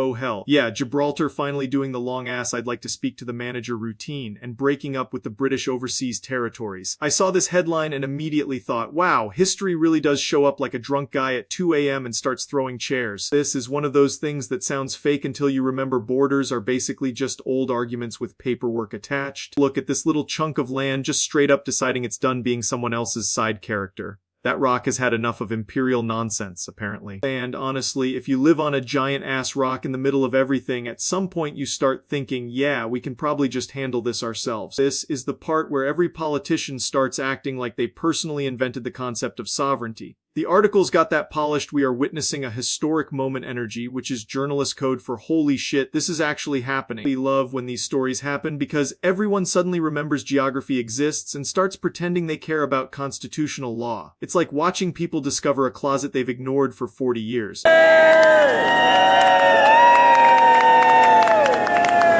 ¡Viva Gibraltar!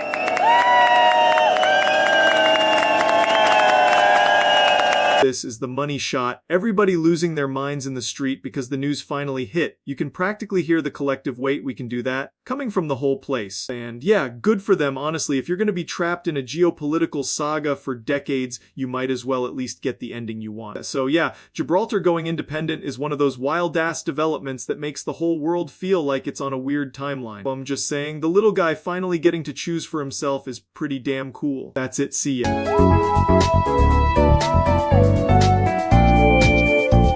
Right, so I stumbled onto this whole thing like a sleep-deprived raccoon with internet access, and now I'm fully locked in. This shit sounds like a cowboy fever dream mixed with a prison break, and I need to know who decided to make a song this dramatically unhinged. Like bro woke up and chose violent poetry. This is immediately giving you have made your last water theft energy, which is honestly a top-tier opening. The whole border and mourners thing makes it feel like everybody in the town already knows this guy is cooked.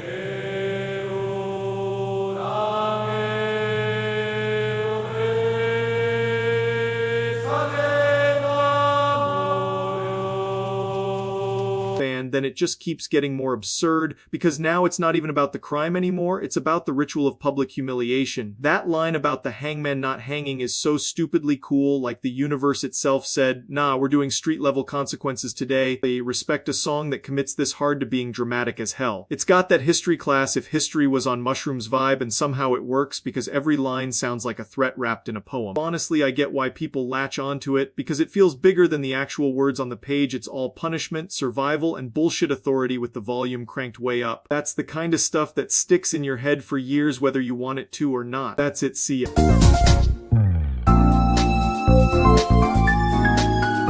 Alright, so today I stumbled onto the internet equivalent of a cursed name tag, and it's this kid named Yair, which already sounds like somebody hit their keyboard with a brick, and then decided that was the final draft. I don't know what kind of bureaucratic wizardry produced that, but I respect the commitment to making every roll call a hostage situation. There he is, the living punchline, just standing there like the teacher is about to short circuit when she calls attendance. This is the kind of name that makes every substitute teacher age 6 years in real time.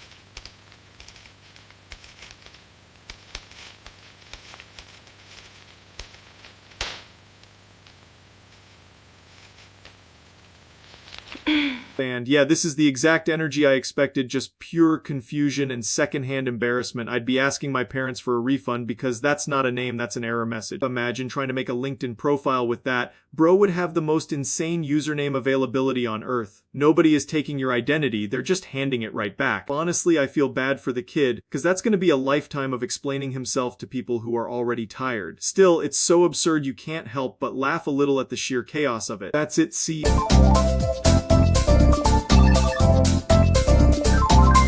Right, so I saw this profile and immediately knew something was off, because this thing looks like a Discord skin designed by somebody who got left alone with a keyboard and too much caffeine. The username is already doing backflips, and the whole page has that I paid money to be annoying energy. Look at this shit. The background is just the same guy cloned like a cursed wallpaper pattern. It's weirdly committed too, like somebody said make it elegant, and the result was haunted Excel art. And the bio is the cherry on top, because it reads like a ransom note written by a very proud subscriber. Everything about it screams I needed the profile to have more personality, and instead it gained a disease. The purple banner and the fancy frame make it even funnier because it's trying so hard to look premium while the whole thing feels like it was assembled in a fever dream. This is the digital equivalent of putting a spoiler on a shopping cart. Honestly, I respect the commitment, but I also think this profile should be studied in a lab for several months. Whoever made this was absolutely cooking, but the stove was unplugged. Overall, this is peak what the hell am I looking at territory, and that's what makes it beautiful. It's ugly, over-designed, and completely unserious in the best possible way. You can't even be mad, because this is exactly the kind of thing that makes the internet worth checking. That's it.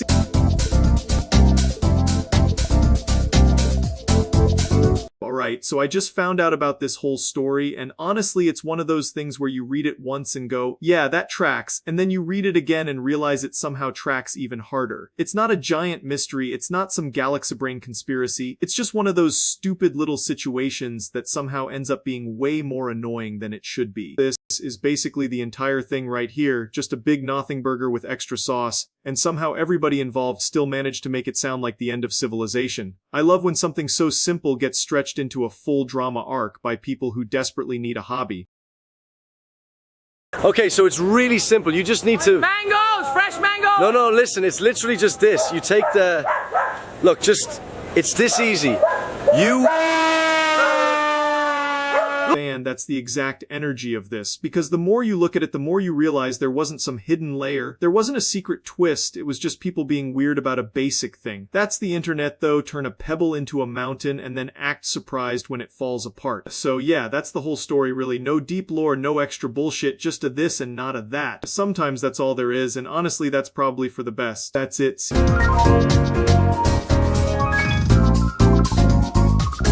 Alright, so this is one of those songs that hits you with a warm hug and then immediately shanks you in the ribs. I saw people talking about the lyrics and now I'm sitting here like, damn, this thing is just a relationship autopsy with a guitar. It's weirdly catchy for something this emotionally abusive. This is the kind of song where every line sounds like the singer made eye contact with the worst decision of his life and just kept walking anyway. It's got that old school heartbreak energy where nobody learns anything, they just keep getting demolished.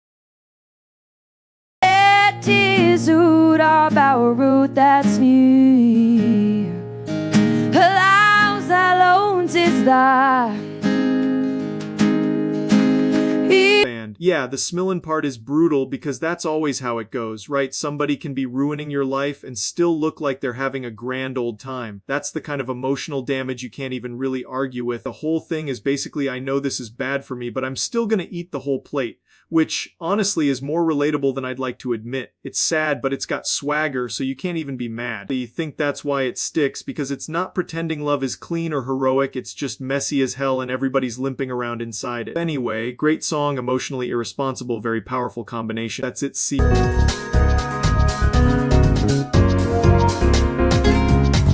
I'm not gonna do the whole execution fantasy over a slur clip, that's brain dead shit. If somebody's being an asshole and dropping slurs, I can talk about it, but I'm not turning it into some bloodthirsty cartoon. I found out this because the internet keeps serving me the worst people imaginable like it's a fucking buffet. This is basically the everything is loaded by JavaScript kingdom of bullshit, and the page itself is just a skeleton wearing a trench coat. The only thing the user actually sees is a title and a login-ish shell while the real action is buried in a mountain of bundles and config.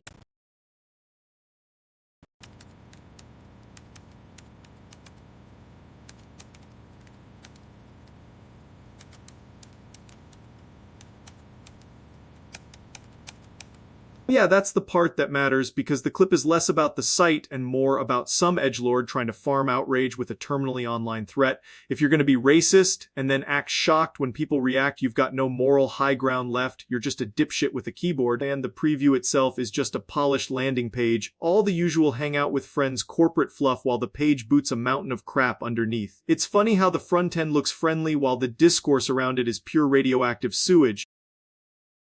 Bottom line, I'm not cosplaying as a hangman over some racist loser clip. Call out the behavior, don't turn into a freak about it, and keep it moving. That's the whole thing, and honestly the site is the least interesting part of the mess. That's it, see.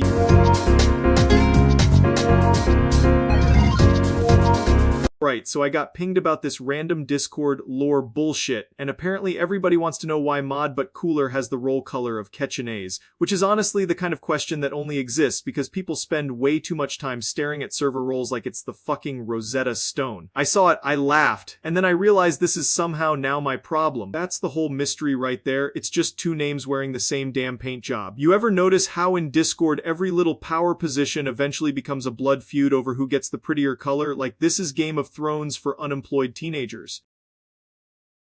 And yeah, that's usually the answer. Either the roles got matched on purpose or some admin fat-fingered the settings and now everybody's acting like there's a conspiracy. It's never deep, it's always just someone with access and poor judgment.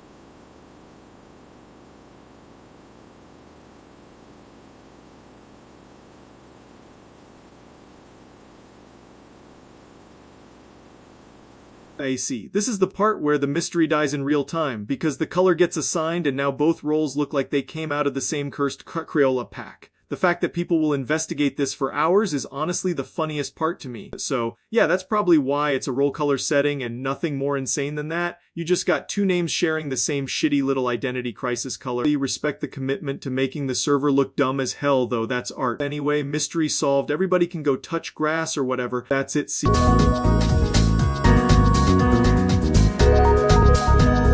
So apparently we're talking about Trump and the worst fucking typo of all time because somehow N-word turns into nuke word like we're speedrunning a disaster. I saw this pop up and immediately knew it was one of those clips that's gonna make everybody lose their mind for 12 straight hours. Yeah, this is the kind of thing that gets clipped into oblivion because the setup is already a train wreck and then the internet does what it always does and turns it into a festival of bad faith and brain damage. You can't even clear your throat anymore without somebody making a thread about it. And we will make our country great again. Believe me. The actual clip is exactly what you'd expect, a chaotic soundbite with everybody hearing what they want to hear and then acting like they've solved the Zodiac killer case. It's politics, so of course the discourse is immediately radioactive and stupid. And then the article writes 5 paragraphs to explain 6 seconds of nonsense, because every outlet has to squeeze blood from the same dumb sponge. The whole thing is less about the words and more about how fast people can turn into the comment section version of a mall fire. So yeah, that's where I'm at with it. It's messy, it's loud, and everybody involved is making it worse on purpose. If nothing else, it's another reminder that political media is just professional noise with better lighting. That's it.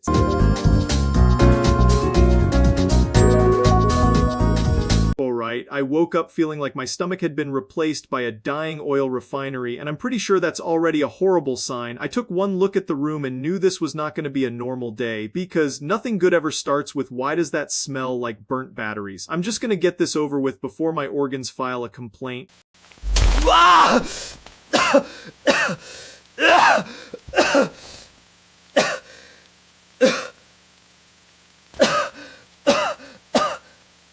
Yeah, okay, that's fucking disgusting. I don't know what demon oil spill just crawled out of my body, but I'd like it to please go back in and shut the hell up. This is the exact kind of thing that makes you realize you are just a wet sack of problems. It came out like some cursed engine sludge, man, and now I have to live with the knowledge that my insides are capable of producing that. Honestly, I'm more impressed than anything else, which is probably a bad thing to admit.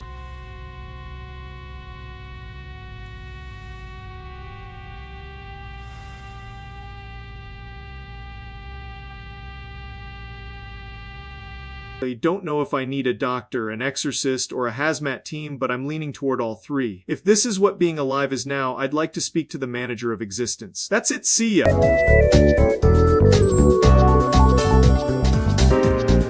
Alright, so apparently this stupid little screenshot is trying to turn just "can't sleep" into a meme, and honestly that's already kind of funny because it looks like somebody got possessed by the most dramatic 13-year-old on Discord. I found this thing floating around and the whole vibe is just pure "I'm posting from the trenches at 3 a.m. energy." This is the meme source right here, and it's doing a lot of work without even trying. The profile is like if a sleep-deprived goblin discovered Nitro and decided that was a personality. The funniest part is the bio, because Nitro is just so cool, reads like someone got 1 free month and started acting like they'd just inherited a kingdom. And then the tag saying "mention shield" makes it sound like this guy is one bad ping away from evaporating. That's why this thing works as a meme, because it has that weird hyper-specific internet energy where every part of it is just a little too committed. The whole image feels like it was made by someone who absolutely cannot sleep and also cannot stop making their profile worse.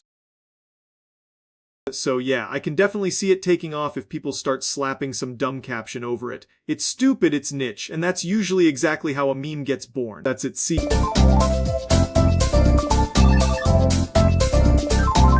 Right, so apparently I woke up to the most cursed headline possible and I thought it had to be some kind of shitpost, but no, the internet was screaming that Ben Shapiro got dragged into some absolute nightmare fuel at an APAC event. So now I'm here trying to process that like a normal person would not. Yeah, this is the kind of thing that sounds fake until you see the clip and immediately wish your eyes had a pause button. The whole situation is so absurd that even describing it feels like I'm getting pranked by a 2012 internet forum.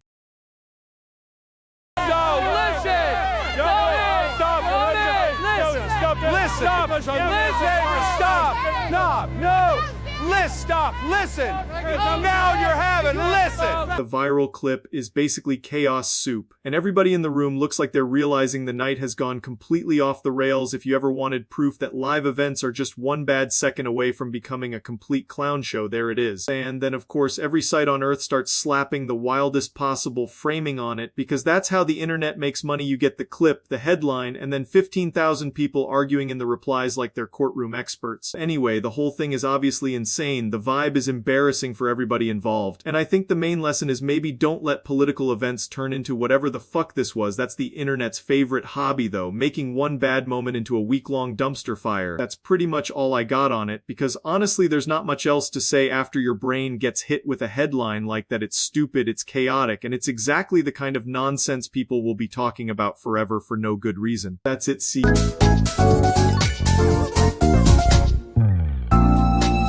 Man, I've been seeing people talk about these EEEPCs, and I gotta say, once you hit that Noan era, shit starts getting real questionable. I found out the hard way too, because one of these little plastic caffeine-fueled bricks is supposed to be portable and cute, and instead it feels like a punishment device with a keyboard. This is the exact vibe I'm talking about, the kind of machine that looks like it was assembled in a panic by interns while the lights were going out. It's so small it makes everything you do on it feel like filing taxes on a Game Boy.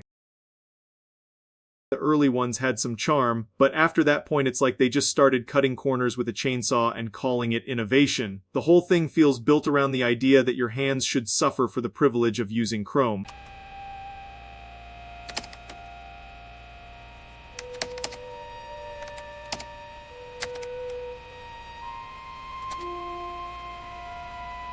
Look at that, it's begging for mercy already, and it hasn't even fully loaded. This is the kind of performance that makes you appreciate modern trash, because at least modern trash can open a browser without sounding like it's dying in real time. And that's really the issue, man. The 901 was where the rot started showing through. You can feel the company going from, let's make a cheap little travel laptop, to how little can we spend before people notice. That's not a product line, that's a cry for help. You put them next to each other and the decline is loud as hell. It's like watching a decent sandwich get replaced by a stale cracker with a sticker on it. Honestly, I get the nostalgia, but some of these machines deserve to stay buried. The 901 wasn't a legend, it was the warning sign. That's my take. The line got crossed and they never really recovered. Doesn't automatically mean good, and small doesn't automatically mean practical. That's it. See.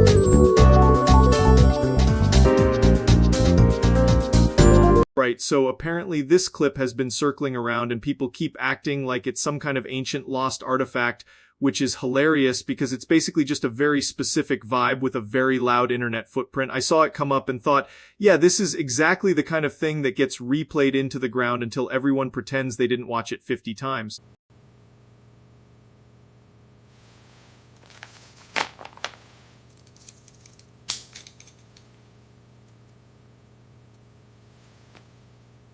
There it is, the whole package, leather on leather on leather, like the set designer got paid by the texture. And of course people are obsessed because the outfit is doing all the work while the camera acts like it just witnessed history. Anyway, the name gets said and suddenly everybody loses their mind like the existence of a woman in boots was the final domino. That's the internet for you, one clip and now it's a national emergency with comments. I'm not even surprised anymore because if something has that 80s look and a little bit of attitude, people will treat it like forbidden knowledge. It's all smoke, mirror, and a couch that's seen too much. In the end, it's just a weirdly iconic clip with a very specific aesthetic, and I get why it's stuck. The whole thing has that cheap charm that makes it impossible to ignore. I've seen worse things become a full-on obsession, so this one at least makes a little sense. Weird clip, strong look, internet did what it always does. That's it, see.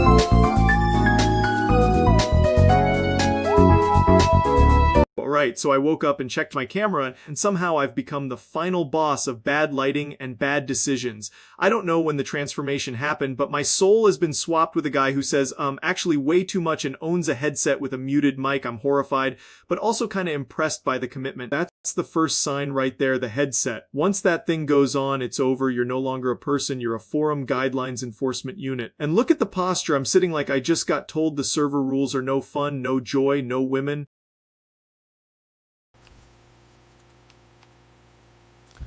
That emoji is simply unacceptable.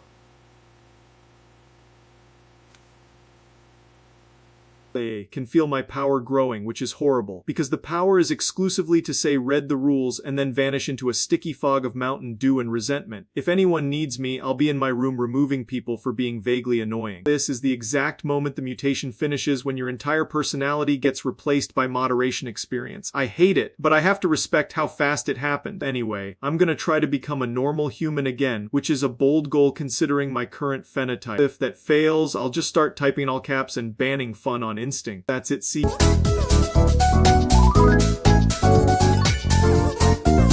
So this is the kind of collab I never thought would happen, and somehow the internet decided to make it weirder by forcing a weird-ass condition onto the whole thing. I got hit with this deal, and now apparently I'm supposed to talk about it like it's a normal business arrangement, which is already not normal, and it somehow gets worse from there.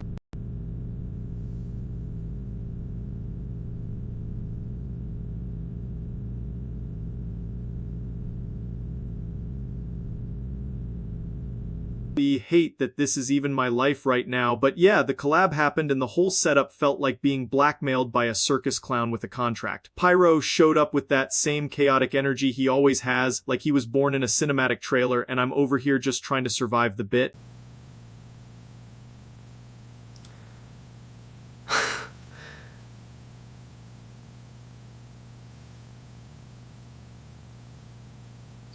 That's the video in a nutshell, just two idiots pretending they planned this. The funniest part is we're supposed to act like there's some deep lore here when really it's just, hey man, wanna make content and also do something extremely stupid for no reason. That's basically the vibe, just two people trying not to crack up while the world watches. And honestly, that's the purest form of the internet. So yeah, weird collab, weirder condition, and somehow it all worked out. I don't know what kind of deranged negotiation led to this, but here we are. If nothing else, it proved people will show up for absolutely anything if you attach enough nonsense to it. That's it.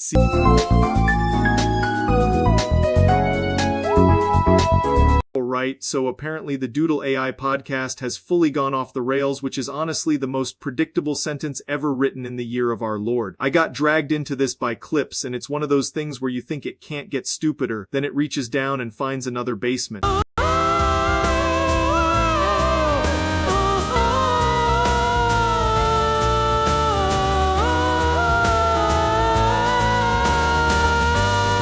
This is the part where you realize the whole thing is being held together by wet paper towels and desperation, and somehow that's the business model. It's like someone fed a thesaurus into a blender and told it to improvise. Look at this, man. This is not a podcast anymore. This is a cry for help with production value. Everything about it screams we had a concept, and then the concept escaped the building. Synthesized data streams, correlated anomalies. Irrelevant parameters, quantum entanglement, avocado propulsion, initiating sequence, purple elephants dancing, recursive algorithms dreaming the square root of Tuesday. And the worst part is the confidence, because the machine is saying complete horse shit like it's dropping forbidden wisdom from the mountaintop. That's the secret sauce. Apparently be wrong, but be wrong with conviction. So yeah, the Doodle AI podcast has become absurd in the exact way these things always do, where irony gets eaten by the content machine and comes out as a sponsorship. It's dumb, it's loud, and it's somehow still trying to act profound. Honestly, I respect the commitment to being incomprehensible at scale, because that's kind of an art form at this point. But it's still stupid as hell. That's it. See.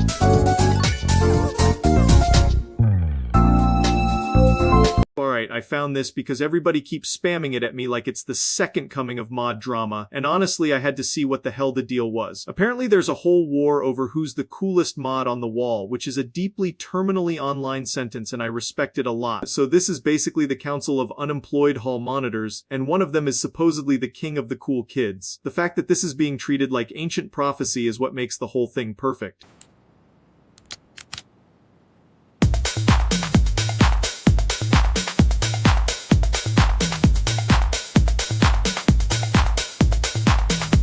This is the exact kind of clip that gets everybody acting like they just witnessed the fall of Rome. And I gotta be honest, if your resume is best mod on the wall, you are either insanely powerful or profoundly unemployed. That's the winner right there, obviously, because the rest of them are giving pure clipboard energy, while this one looks like he charges people for access to the basement. It's stupid, but in the best possible way. So yeah, after careful scientific analysis, I've determined the coolest mod is the one with the dumbest aura and the most unjustified confidence. That's the whole formula. If you need me, I'll be recovering from the sheer power of this online pageantry. That's see ya.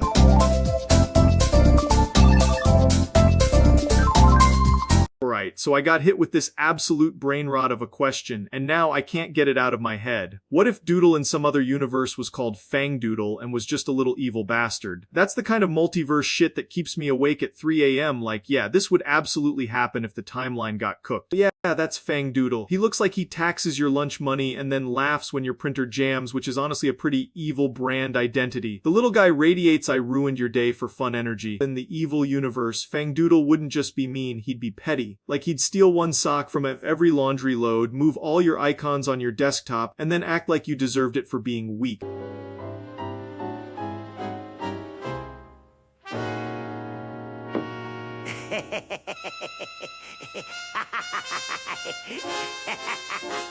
That's the exact kind of bullshit I'm talking about. He's not conquering worlds, he's just making existence annoying on purpose. That's actually more evil than world domination, because now you have to live with the outcome. And the funniest part is I know Fang Doodle would still have merch. Like people would buy the hoodie, put the little evil tooth logo on it, and then feel slightly cursed every time they wore it. Honestly, a marketing genius. That poster goes hard for no reason. He looks like he sells energy drinks out of a trench coat and somehow still has a loyalty program. So yeah, Fang Doodle is basically Doodle if everything in his soul got one tiny screw loosened, and now he's a menace. Respectfully, I'd keep him the hell away from my house. But as an idea, peak. As a neighbor, absolutely not. That's it, see.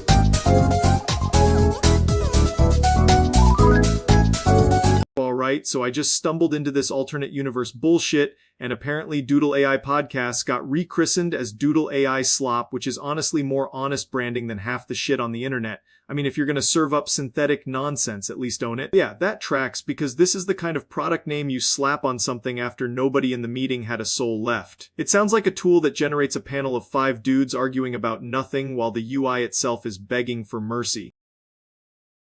Doodle AI Slop, the future of content! It's Revolutionary. Unlock your inner blob. That's the exact vibe, just full industrial grade slop being pumped straight into your ears. It's like podcasting got microwaved in a landfill and then someone called it innovation. And of course there's always some article trying to paint it as the second coming of Christ because a guy in a blazer used the word disruption. Meanwhile, the actual product is just a glorified noise machine wearing a fake mustache. So, yeah, in the other universe, it's not Doodle AI Podcast, it's Doodle AI Slop, and honestly, that name does most of the work for them. It tells you exactly what you're about to ingest and how bad you should feel afterward. That's the whole thing, pure slop, pure chaos, and somehow still probably funded. Respect the honesty, I really do. That's it.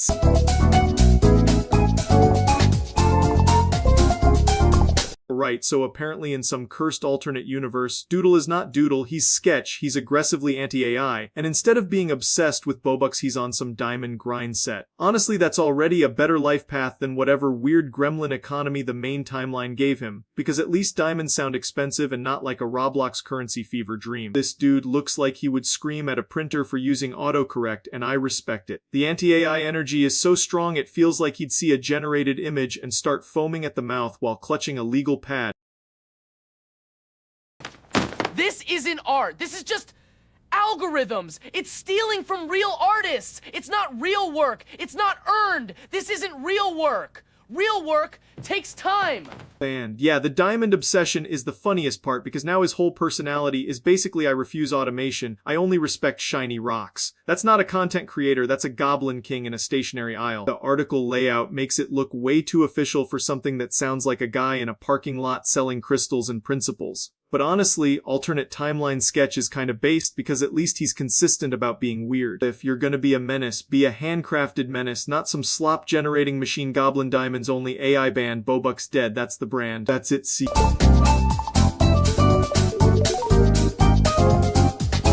Windows Server 2040 requirements are already bullshit and I haven't even opened the damn thing yet, which is always a great sign. I found this image and it looks less like software requirements and more like the backstage area of a haunted Best Buy with a GD. Also, why is the bubble saying foreskin? This shit is cursed. This is exactly what Windows wants now, a fucking nuclear grade warehouse to run Outlook and make your wallpaper stutter. Look at all these cables, this is not a computer system, this is a life support setup for a machine that still crashes when you right click. And the funniest part is the requirements always read like you need a data center in your basement just to open Notepad and suffer. They keep raising the bar like the reward is worth it, but all you get is the same operating system with more hoops and more humiliation. If your PC can't handle Windows Server 2040, then honestly good, let it rest, it's earned it. I'm not installing some future trash that needs 4 cooling towers and a priest. That's the whole joke, it's absurd on purpose, but somehow still believable. The requirements are never about performance, they're about disrespect. That's C.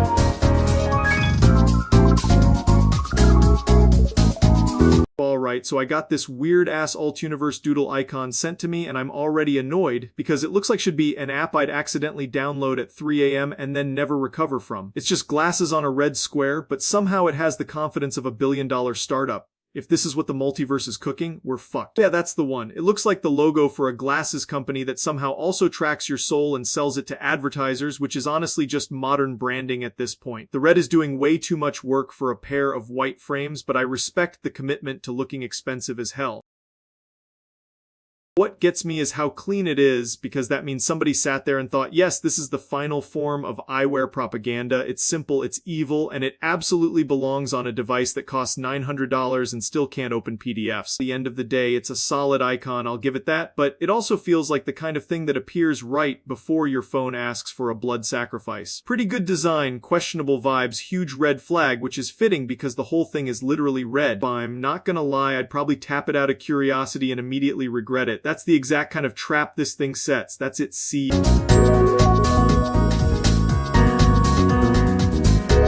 Right, so somebody sent me this clip and it's got that weirdly specific 80s energy where everything is leather, the lighting looks like it was cooked in a microwave, and the whole thing feels like it was edited by a guy with one working brain cell. I don't even know how this ended up on my radar, but here we are. It's the kind of thing that makes you think, yeah, the internet was a mistake, and then immediately keeps you watching anyway.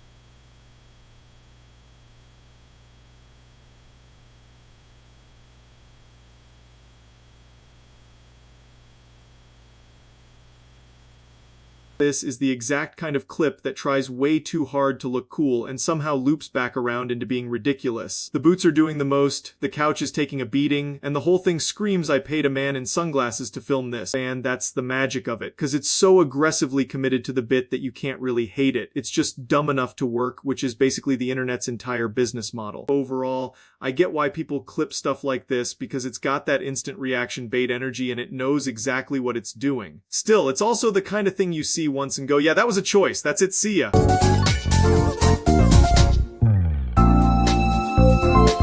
Guys, what the hell did I just watch, man? A 34-0 lead in the fourth quarter turning into a full-on collapse is insane. That's not a football game, that's a goddamn public execution in reverse. If you're Hank Hill and you've been emotionally stapled to the Cowboys for your entire life, this is the kind of bullshit that makes you start seeing red through the stadium lights. There he is, completely fucking cooked already, just watching the wheels come off in real time. You can see the exact moment his blood pressure leaves his body and starts paying rent somewhere else.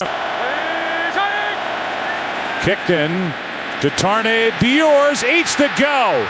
Set Zimble when the 13-7. 4 tallies of the ill time.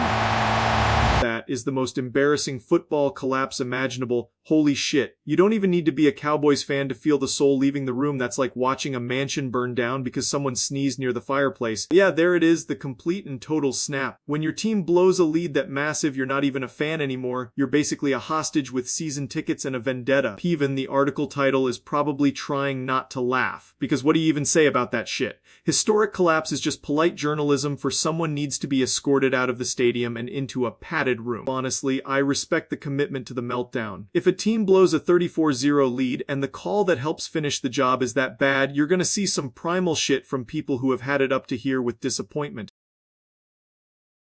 Guys, Hank Hill's season ended the second that kick went through, because at that point you're not watching football, you're watching a long-running emotional abuse case. That was brutal, stupid, and absolutely on brand for the Cowboys. If you survive that as a fan, you deserve some kind of government compensation or at least a free beer that you're not allowed to throw. That's it. See.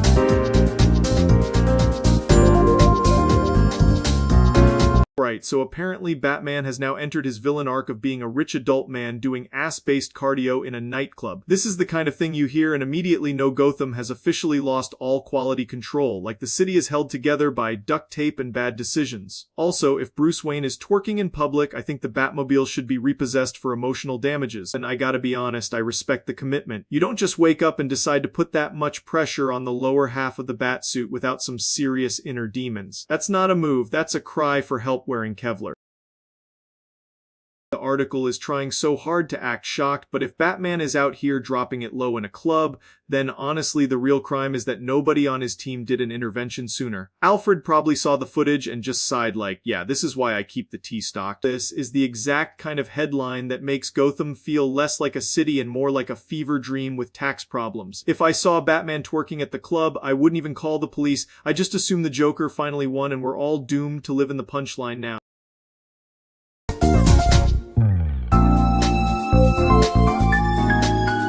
Right, so apparently the alternative teens bullied Hot Topic into launching a teletext service, which is maybe the most terminally online retail collapse I've ever heard of. I can't believe we've reached the point where a store that sells wallets with chains is now a broadcasting network for goth weather and tiny font nonsense. That's a lot of effort just to tell people to buy a studded belt and stop being a bitch. Look at this shit. It's like if your local mall goth somehow got access to government infrastructure and decided to weaponize page 3-1. The fact that this is allegedly running in WCOW TV VBI makes it feel less like a promo and more like a hostage situation for old televisions. Also, the font looks like it can cut glass and ruin your dick from 6 feet away. The article is claiming this was all because the alternative teens were sick of having to physically walk into Hot Topic to get their emotional support skull merchandise, so now they can just tune in and get a text feed of bondage wallet availability. And of course the service is national because apparently local misery wasn't enough. They needed a coast-to-coast pipeline of wrist cuffs and bad life choices. Honestly, the no closed captions part is the funniest twist, because they somehow replaced accessibility with more inaccessible nonsense. It's like they saw a useful feature and said, nah, let's give people static, tiny letters and a satanic coupon code instead. Absolute peak retail innovation, truly a triumph for dickheaded broadcast history.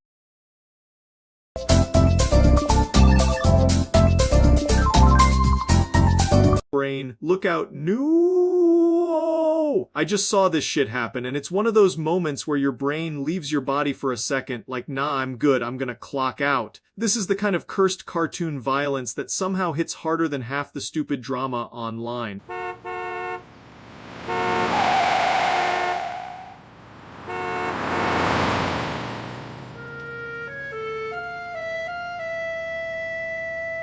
Brain, look out, no!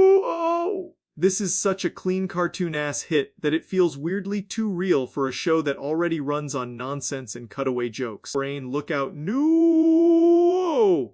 You can hear the exact moment the writers decided this dog's day was over for no fucking reason. Brain, look out, no! That's the aftermath, and it looks like every bad decision the universe ever made got concentrated into one frame. Brain, look out, no! Family Guy really does love taking a character, folding him in half, and acting like this is just another Tuesday. Brain, look out, no! I don't know what's funnier, the fact that it happened or that the show will probably move on like nothing matters in 12 seconds flat. That's the magic though, absolute cartoon cruelty with a laugh track. Brain, look out, no! It's dumb, it's brutal, and it's exactly the kind of thing that makes this stupid-ass show exist in the first place. Brain, look out, no! That's it, see ya.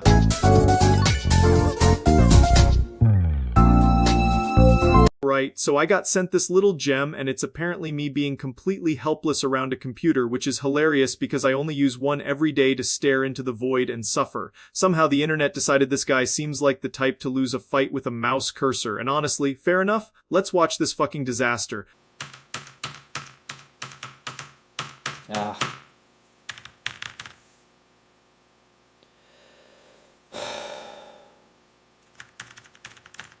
That looks exactly like somebody who just found electricity yesterday and is already regretting the invention. The energy is pure, why does this box hate me, and I respect the commitment to incompetence. This is basically the evolutionary leap from grunting at rocks to grunting at a Windows update. The caveman look is doing all the heavy lifting, cause the second a computer gets involved, the brain just leaves the fucking building.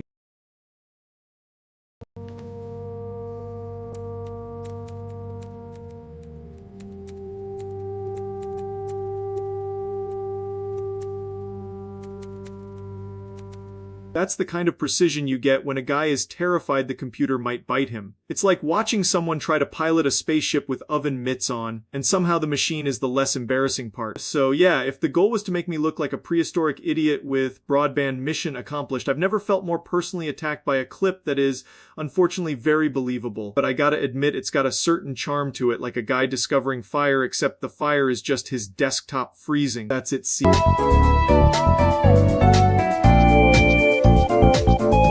Right, I saw this clip and immediately knew it was going to be some absolute chaos, because when nature decides to speedrun destruction in a city, it gets stupid real fast. I'm talking about a tornado in London, which already sounds like the weather forgot where it was, and then it starts throwing a car around like it's nothing.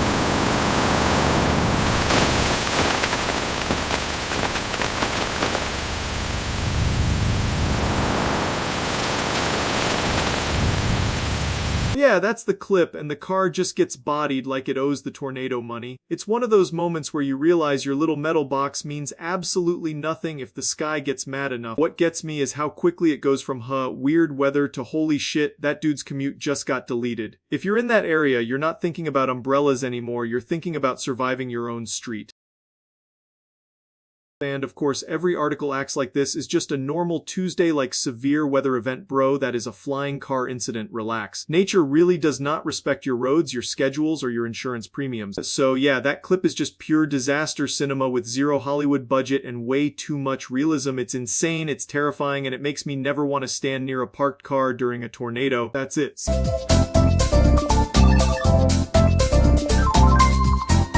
I woke up and saw this story and immediately thought, yeah, the universe has officially run out of shit to do. Neil deGrasse Tyson apparently gets absolutely nuked by a milk incident and somehow walks it off like a champ. That is a sentence I did not expect to say today, but here we are. This is the part where the cosmos really shows its ass. It looks like he got hit with the dumbest supernova in history, just milk everywhere like a dairy grenade went off in a library.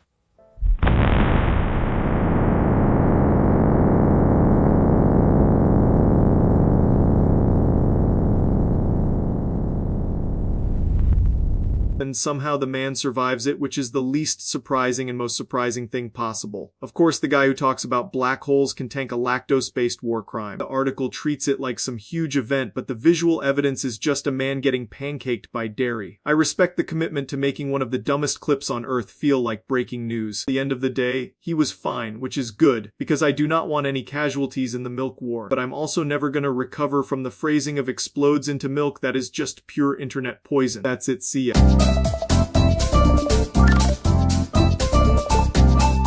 Right, so somebody sent me this little comic about a toddler getting absolutely bodied by ice cream. And yeah, that's pretty much the whole story. It's adorable, stupid, and somehow the most painful thing I've seen all week, which is impressive because I rid the internet for a living. Look at this little gremlin booking it into the shop like it just found religion. That face says I'm about to make terrible decisions. And honestly, same. All of them is an insane answer. By the way, that's not a flavor choice, that's a cry for help. And this is where the universe starts lining up the punchline, because every great ice cream story eventually becomes a war crime against the forehead. Yup, there it is, one irresponsible bite, and now the brain is filing a complaint. Brutal. Then it hits, and the kid goes from best day ever to my skull is being tax audited in like 2 seconds. Take smaller bites, people. Unless you enjoy being humbled by dairy. That's it, see.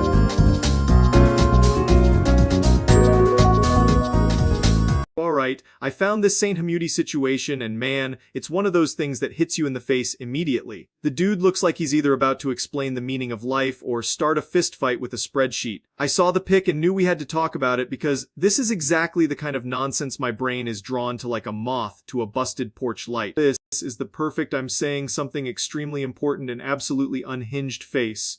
The warm lighting makes it feel like he's giving a sermon in a kitchen at 2 a.m., which is always a dangerous vibe because those are never normal conversations. You can tell he's locked in too, like he's got a whole paragraph queued up and he's not giving you the chance to escape. So I was just thinking about like the whole concept of, you know, time and how it's like totally relative, right? And it's just... And yeah, the video matches the image perfectly, same energy, same I'm about to say some wild shit posture. It's always funny when the visual alone tells you the person has never once spoken in a calm and reasonable tone in their life. This is the kind of face you see and instantly know the next sentence is either genius or completely cooked. The article format makes it even better because now the internet is pretending this is a normal civic issue instead of a dude with intense eyes and a war-ready beard talking into a camera. That's the whole game, really. Slap a headline on it and suddenly everybody acts like they're in a deposition. Anyway, my thoughts are simple. This is peak internet behavior, and I respect the commitment to looking this serious while existing in this state. That's it.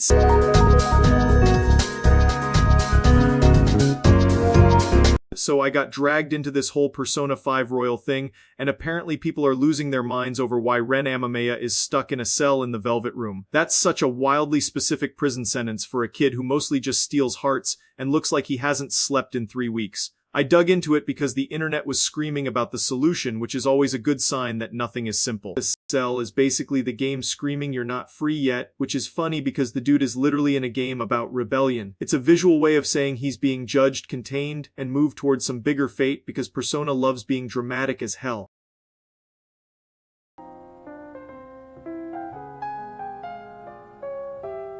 Your resolve wavers, prisoner. Strengthen your heart. That scene is there to represent his whole arc, not some random jail decoration the devs threw in because they were bored. It's the Velvet Room being pretentious as usual, but in a way that actually works. So the solution is basically understanding the symbolism instead of looking for a literal lore prison escape plan. It's weird, theatrical, and extremely Persona, which is just code for make it artsy and make the kids suffer a little. Overall, it's not there because Ren did something wrong, it's there because the game wants to frame him as trapped by destiny and pressure. The Velvet Room always does this whole we're helping you, but also making you look like a condemned Victorian orphan bit. That's it. See.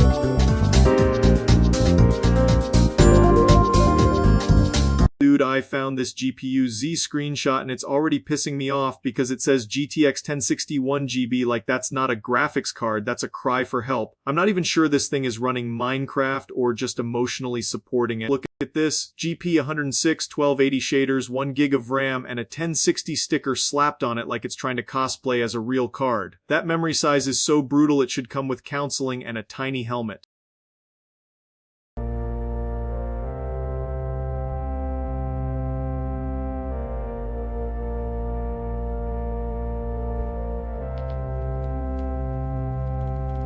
The funniest part is the driver is up to date, which means somebody looked at this thing and said, yup, this is the future, this is fine. No wonder the bus interface is just hanging on for dear life at X16 1.1, like it's conserving power for the apocalypse. Honestly, I respect the commitment. You can't even be mad at a card this pathetic cause it's trying its best and failing in 4K. That's a veteran performance if I've ever seen one. Overall, this is one of the saddest flexes I've seen, but it's also kind of beautiful in a loser way. It's the little engine that absolutely should not. Well, I'd never trust my gaming life to this goblin. That's it, see.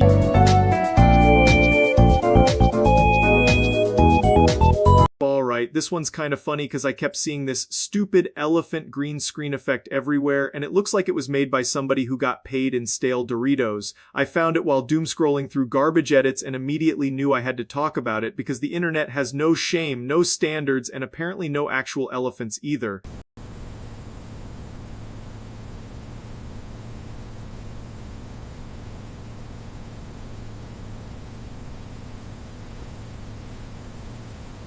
This is the actual clip everyone keeps slapping into random videos, and yeah, it looks like the elephant got kidnapped by a damn editing tutorial from 2008. The way it just stands there is weirdly majestic, like it's waiting for its big break in a lawsuit. And the funniest part is people use this thing for absolutely everything, like if the topic is even slightly dumb, they immediately deploy the elephant like tactical support. It's the kind of visual humor that shouldn't work, but because it's so stupid, it somehow does. This is the version people actually recognize, the one that gets recycled until it becomes internet wallpaper for brain damage. It's not even trying to be realistic, it's just there to ruin your day in a very efficient way. Honestly, I respect the commitment to the bit because this is peak low-effort comedy and it knows it. You don't need a 10-minute setup when a dumb elephant floating on green can carry the whole joke by itself. At the end of the day, it's ugly, it's stupid, and it's exactly why it works. The internet loves a terrible asset if it's just cursed enough. That's it. See.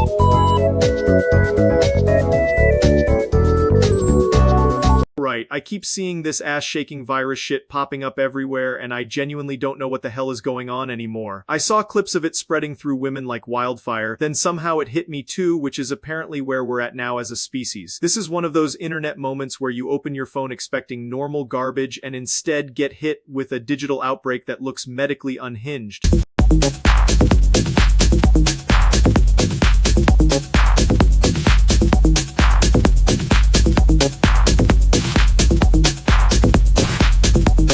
Yeah, that's the disease vector right there, just pure movement and no damn mercy. The internet sees one person doing it, then 30 people copy it, and suddenly we got a full-blown infectious event happening in a comment section with bass-boosted audio. And then the craziest part is I started showing symptoms too, which is honestly embarrassing on a professional level. I'm not even mad at the virus, I'm more mad at how quickly my body accepted the assignment. The coverage on this thing is always terrible too, because they act like it's a major public health crisis when really it's just people losing their minds to a beat drop. Still, I can't lie, the spread rate is elite, and whoever coined this whole thing knew exactly what they were doing.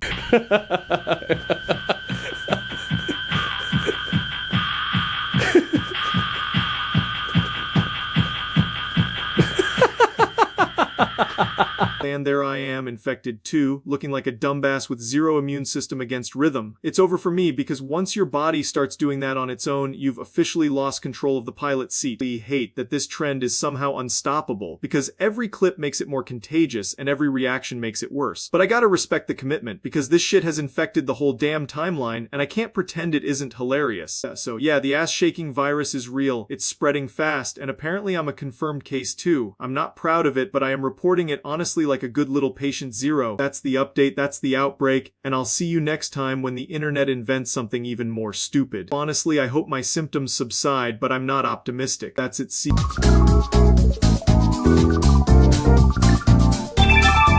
Right, so I got handed this absolute masterpiece of digital nonsense, and by masterpiece I mean it looks like it was stitched together by a sleep-deprived raccoon with a credit card. I saw this clip floating around and immediately knew it was going to be one of those what the hell am I looking at moments.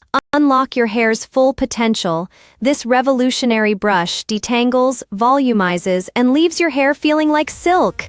Feel the difference. Yeah, that's the exact flavor of slop I'm talking about, just industrial-grade brain mulch served in a neon wrapper. It's like every bad decision in advertising got together and made a child. This is the part where they try to trick you into thinking you're saving money while your soul quietly exits the building. The whole thing has that uncanny, I can't believe a real person approved this energy.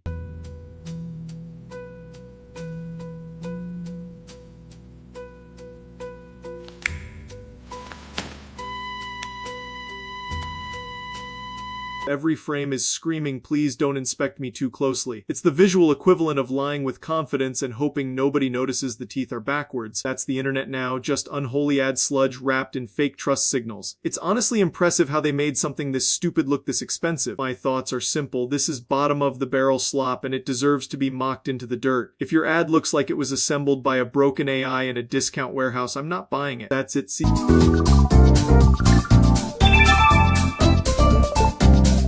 Apparently, China is closing the border with North Korea, which is always a fun sentence to read first thing in the morning because it sounds like the opening line of a fake geopolitical disaster movie. I saw this and immediately thought, yeah, that's probably not for a cute reason. This is basically the vibe, because when a border gets shut down this hard, it usually means something is spooking the people in charge. It's not like they woke up and said, you know what, less commuting, more vibes. The article basically frames it like China is trying to clamp down on movement, trade, and whatever else is slipping through, which makes sense because that border is one of the few lifelines North Korea has. And anytime that lifeline gets squeezed, everybody starts acting like the world is about to get a lot more annoying.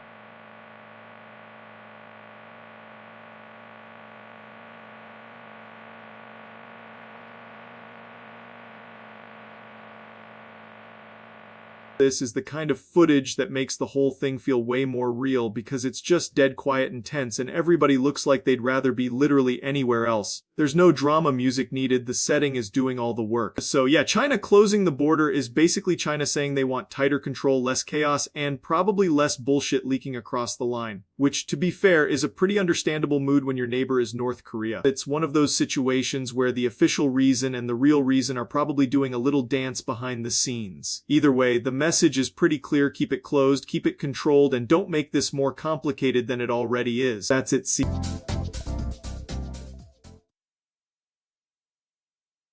So I hopped on the internet and immediately got hit with a bunch of bullshit propaganda, which is always a fun way to start the day. Apparently there's some people trying to paint a totally normal movie recommendation as some grand political statement, and that's just hilarious to me. Yeah, this is the kind of message that looks like it was written by a marketing team with a gun to their head. It's just a movie ad wearing a fake mustache and pretending to be profound.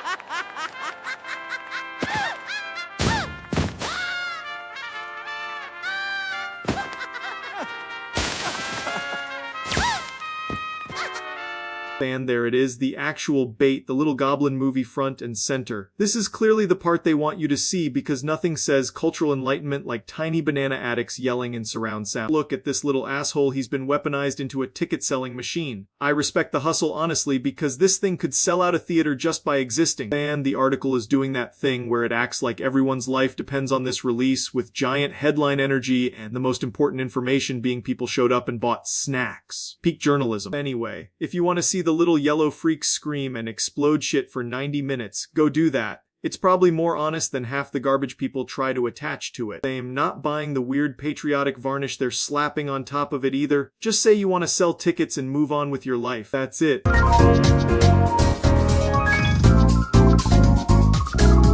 Right, so Discord's got another one of those weird-ass quest pages up, and this one's got a Japanese title like it's trying way too hard to be mysterious. I found it because the internet apparently cannot stop feeding me corporate gamified slop wrapped in a shiny little browser skin. Let's see what they're actually pushing this time, because I'm expecting either nonsense, a skin that looks like it was made in 5 minutes, or both. Yeah, there it is, the classic blank page until JavaScript does all the work experience, the true future of the internet. The page is basically screaming that it's a quest entry, with all the hidden bootstrapping stuff, build hashes, preloaded bundles, and the usual trust us bro, the app is in there somewhere energy. Also, it expires in August 2026, which is funny because even the deadline feels like a marketing threat. This is exactly the kind of page that makes you realize half the modern web is just a loading screen wearing a trench coat. Anyway, if you see this quest, it's clearly a normal Discord promotion page and not some deep lore rabbit hole, despite how much fluff they stuff into the source. The funniest part is how much infrastructure is hiding under such a boring surface, like they've got WebSockets, CDN stuff, challenge scripts, and all this back-end choreography just to tell you about a quest. That's Discord in a nutshell, making a sandwich with 17 layers and calling it user experience. Overall, it's just a quest landing page with a Japanese Japanese title, and a giant pile of web plumbing under it. Nothing insane on the face of it, just another polished little promo hub doing the most. That's it.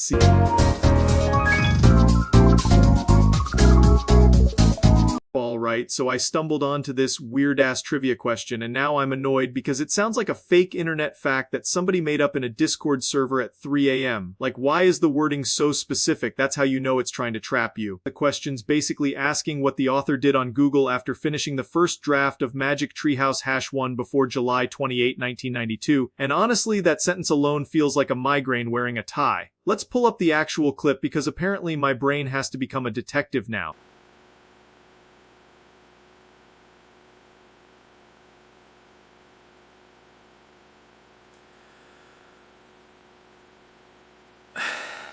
Yeah, that's exactly the face you make when Google serves you some ancient-ass author lore like it's breaking news. I'm pretty sure the answer is just that she searched for a publisher or checked some publication detail because nobody is doing fucking archaeology on a children's book manuscript for fun. If this is one of those questions where the answer is buried in a random author interview, then that's just evil. Like, congrats, you've turned a 3rd grade reading quiz into a government intelligence briefing. So yeah, the site makes it look way more official than it is, which is exactly how these dumb questions bait people into thinking there's some grand hidden meaning. It's probably just a boring answer dressed up like a treasure hunt. Honestly, the whole thing is less trivia and more how fast can I make you regret opening this tab. But yeah, that's the vibe, and it's stupid. I think the answer is simple. The question is just written like a menace, and whoever made it needs to be sat down and asked why they hate joy. That's it, see ya.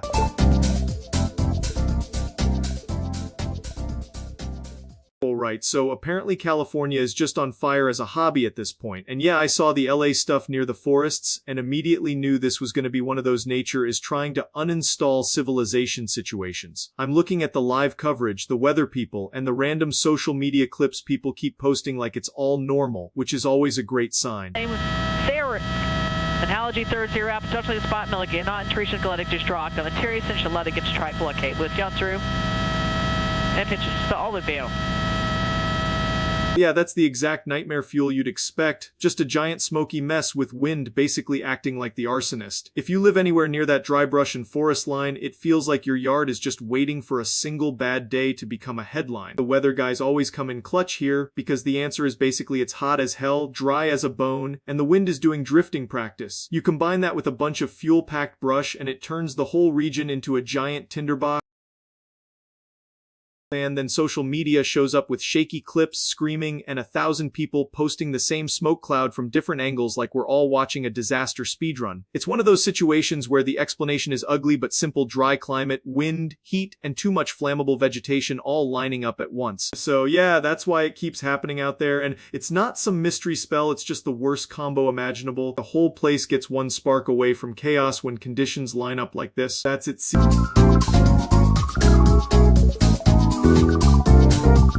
Right. I just found this clip floating around, and it's one of those I regret having eyes moments. This is apparently the internet's latest attempt to make me question humanity, so naturally I had to look at it. Let's get into this garbage. I person is that's Mary's ass manco. What I think with promise you go bottom and you're gonna like him happening. I can't believe this is happening. I don't think give it any of the team members. Yeah, that's the kind of clip that looks like it was uploaded from a potato with anxiety. You can practically smell the bad decisions through the screen. And the wild part is everybody in the comments acts like this is normal behavior, like, oh yeah, just another Tuesday. No, this is not Tuesday. This is a cry for help with a filter on it.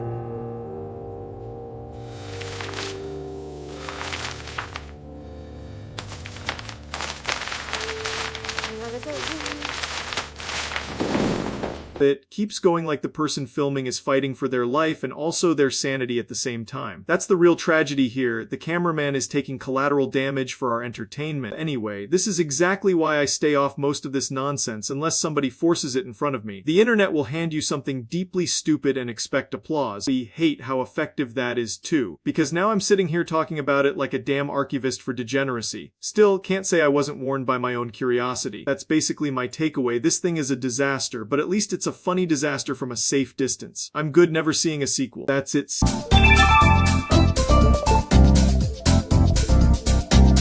Right, so apparently the internet's cooked again and we've got Plankton out here acting like he's in a bad vacation ad from hell. I stumbled onto this and immediately knew it was going to be one of those I need to see this with my own eyes situations. Somehow it got even stupider than I expected, which is honestly impressive.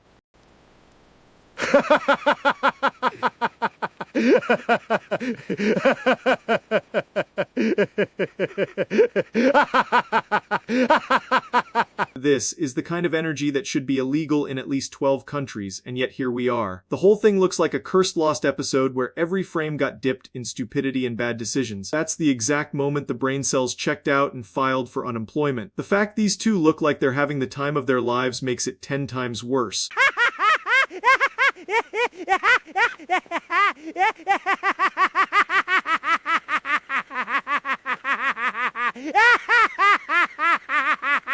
This is absolutely unhinged, like somebody took a fever dream, slapped a beach filter on it, and called it evidence. If this is what caught on the island means, then I'm good never being invited anywhere.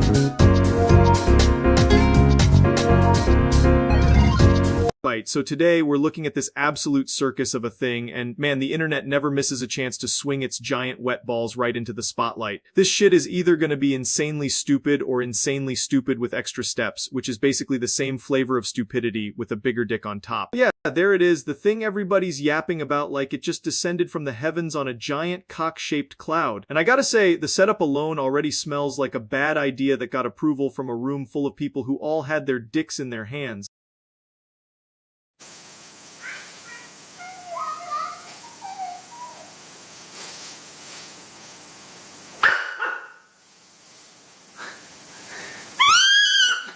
This is the part where you can feel the secondhand embarrassment crawling up your spine like a tiny gay raccoon with a grudge. Nobody involved looks like they had a plan, which is honestly the most realistic thing on the planet when it comes to internet bullshit and penis-related decision-making. And, of course, there's already a website trying to turn this into a 14-paragraph think piece written by someone who absolutely has never touched grass or a vagina.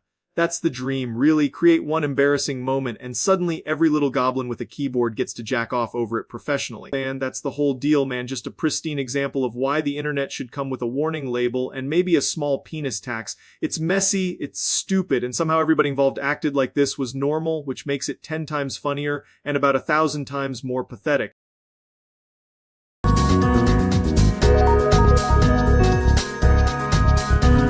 Guys, wow, I found this cursed little clip and it's basically Hank Hill getting psychologically bullied by a wall socket, which is insane because the most dangerous thing in Arlen used to be propane and now it's fucking electricity. This is like watching a man fight the laws of physics and lose embarrassingly.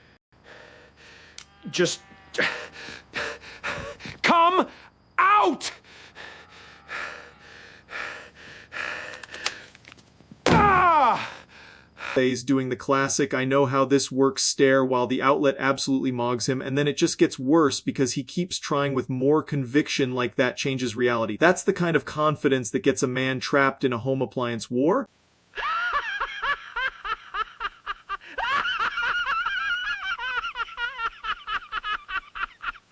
Damn it, Dale! Guys, Dale looks like a gremlin who found the one funny button in existence and decided to hit it until Hank's blood pressure burst through the roof. Honestly, this is the funniest possible way to make a man feel stupid in his own house. Guys, that shit was brutal and Hank never stood a chance against that cursed plug. Dale was living his best asshole life too, that's it, see?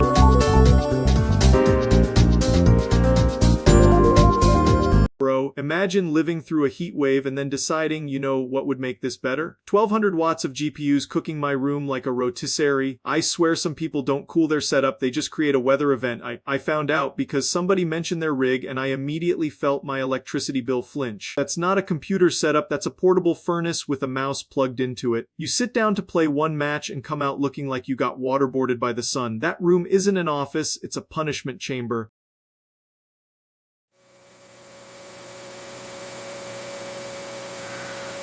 Seriously? 108 degrees? This is insane! And the crazy part is people act like this is normal. Like, yeah, dude, the room stays at 94 degrees, but the frames are sick. Yeah, great. I'm sure your ancestors would be proud you achieved 240 FPS in a sauna. At some point, the PC stops being a hobby and starts being a climate denial protest. You can hear the heat begging for mercy. Every component in there is screaming, the room is melting, and the only thing getting higher than the GPU temps is the owner's blood pressure. It's honestly impressive and stupid in equal measure. So yeah, if your room feels like the surface of the sun, maybe don't add 1,000 extra watts of silicon anger, unless you're trying to season the air, in which case, mission accomplished. That's it. See.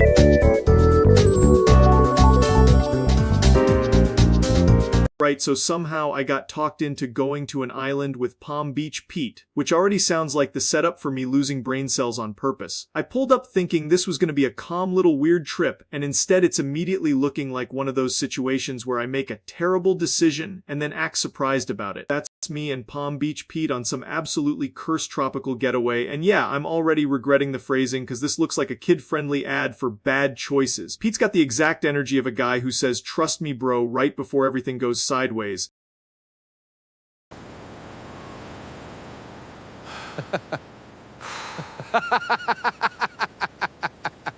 You're killing me, kid! You're killing me!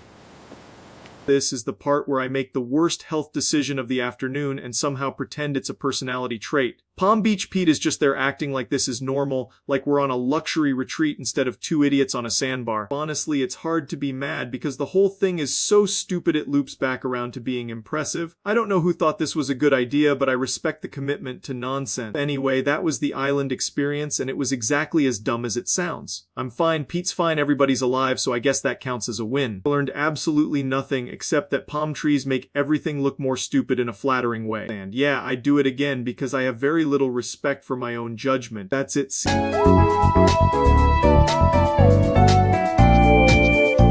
Jesus Christ, Japan just got hit with a 6.8, and that's immediately not a fun statistic to read while drinking coffee. I saw the alerts and went from, oh, that's bad, to, oh, that's really bad real quick, because earthquakes don't exactly come with a polite warning email. If this thing caused serious damage, that's just nightmare fuel. But yeah, this is the part where you hope the shaking stopped before it got worse, because once the cameras come out, it usually means the day is already fucked. This is the kind of page you keep refreshing while praying it stays at no major casualties confirmed and doesn't turn into a disaster thread with 20 updates and 100 broken buildings.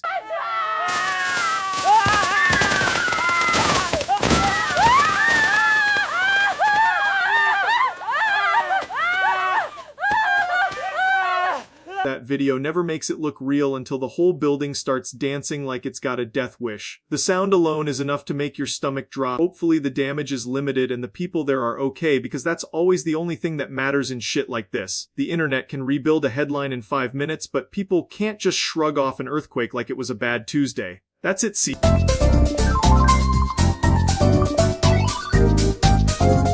I ordered a Crunchwrap Supreme 15 minutes ago! Where is it? Ah!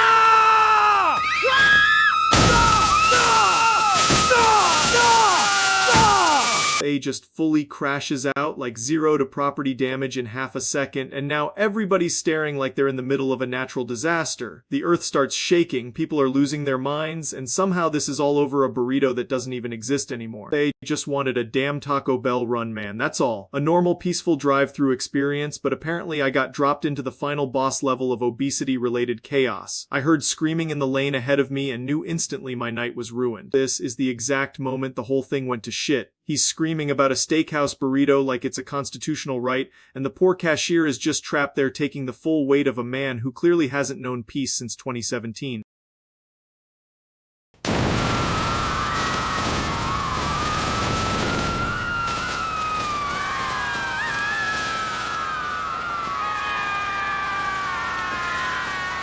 This is where reality just gives up, because now he's literally charging up and splitting the earth in half. Taco Bell really said live mass and accidentally summoned the final boss. We respect the commitment, but this is way too much for one menu item. If a burrito can end the world, maybe it deserved to be gone. That's it. See.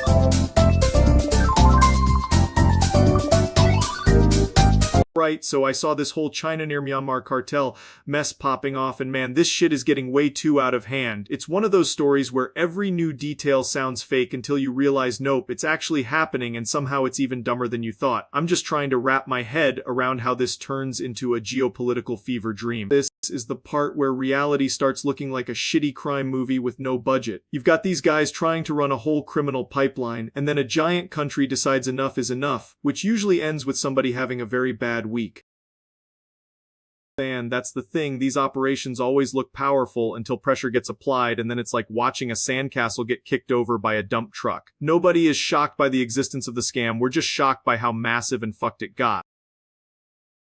Every article about this reads like, yes, this is horrifying, yes, it's been happening for a while, no, apparently nobody had a better plan, which is just the modern world in a nutshell, I guess. If China is actually stepping in hard, that changes the entire vibe overnight. When the people with the biggest hammer get annoyed, the little criminal empire usually stops feeling so invincible. It's a wild situation, and it's probably going to keep getting uglier before it gets cleaner. But yeah, that's the gist of it, and it's one of those stories that just keeps getting more insane the deeper you look. That's it, see.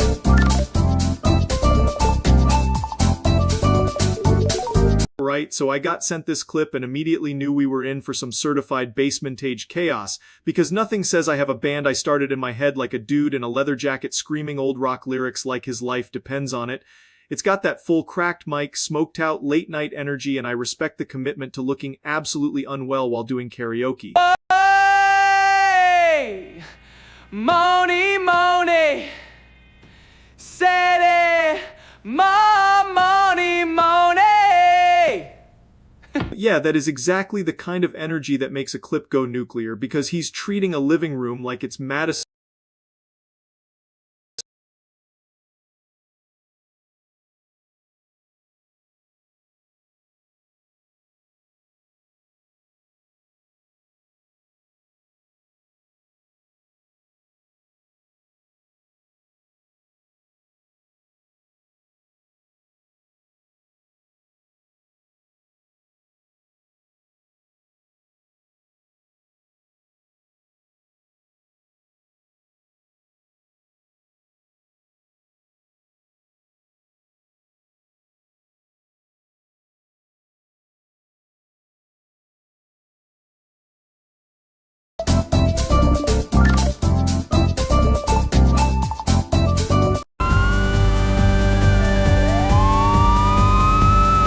Suspect is heading eastbound on the 10, approaching La Cienega.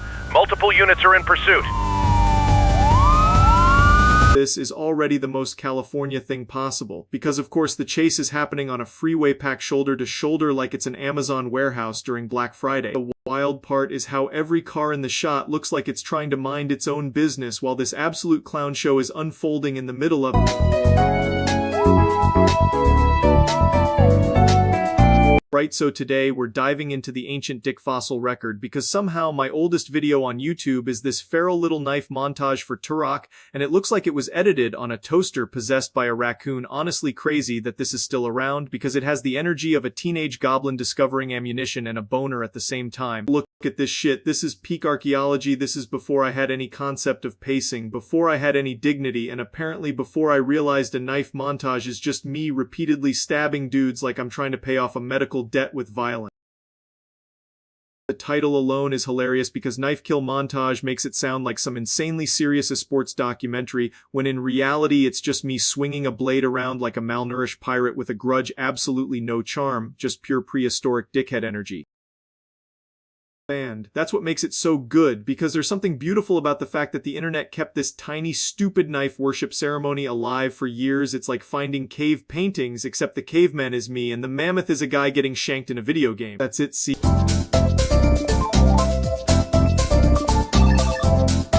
Right, so apparently Markiplier has gone full goblin mode and is allegedly out here on the Freddy Fazbear Ketamine Express, which is one of the most insane sentences a human being can be forced to read. I love the internet, man, because every week it finds a new way to turn somebody's brain into soup and then serve it in a clown shoe. This story has so much dick energy in the worst possible way that I almost respect the commitment. This is the exact kind of nonsense where you can tell somebody has absolutely left the atmosphere and is now orbiting pure brain rot. It's like when your brain gets hit hit with a hammer, and instead of seeing stars you just start thinking the pizza place has a security office and a blood oath. And, of course, the article is written like it's breaking Watergate, when really it sounds like somebody got locked in an arcade for 6 hours and started hallucinating a bear with debt. I'm just saying, if your life has reached the point where Freddy Fazbear is your landlord, you may need to unplug from reality for a bit.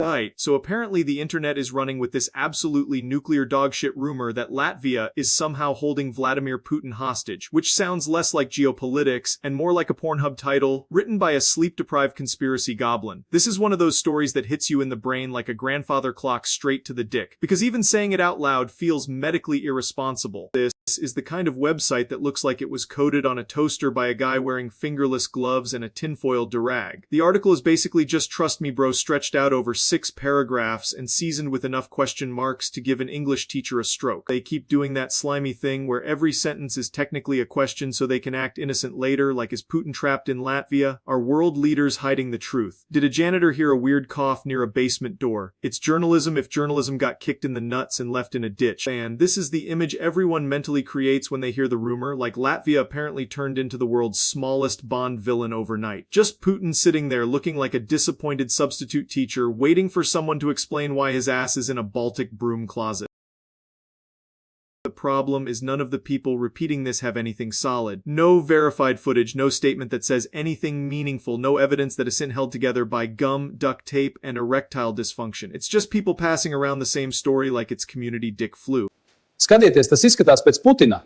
Tiešām, viņš ir apcietinājumā. Jā, filmē ātrāk. Then you've got the viral footage, and by footage I mean a blurry cryptid mating ritual filmed on what looks like a microwave Nintendo DS. You can't tell if that's Putin, a wax statue, or just some bald guy wondering why strangers are recording him from behind a mop bucket. This is always how it goes with internet panic. People see 12 pixels in a hallway and suddenly Thayer, Woodward, and Bernstein with a boner. The comments are all acting like they solved international diplomacy, when really they just watched a video with the visual fidelity of a wet fart. Then the fact-check sites come in with the energy of a hall monitor who just discovered edging. They slap a big fat unproven label on it, which is fair, but they also write like Thayer collecting academic tenure for explaining that blurry bullshit is in fact blurry bullshit. And that's really the whole story. There's no big dramatic hostage twist, no secret Baltic dungeon, no Scooby-Doo reveal where Latvia peels off a mask and says they had Putin all along. It's just another internet rumor getting inflated harder than a gas station boner pill. So yeah, unless actual evidence shows up, this whole thing is just premium grade nonsense, the kind of rumor that gets born at 3 a.m. and survives because people online would rather gargle drama than read literally anything. Latvia holding Putin hostage is a sentence with the structural integrity of a papier-mâché dildo.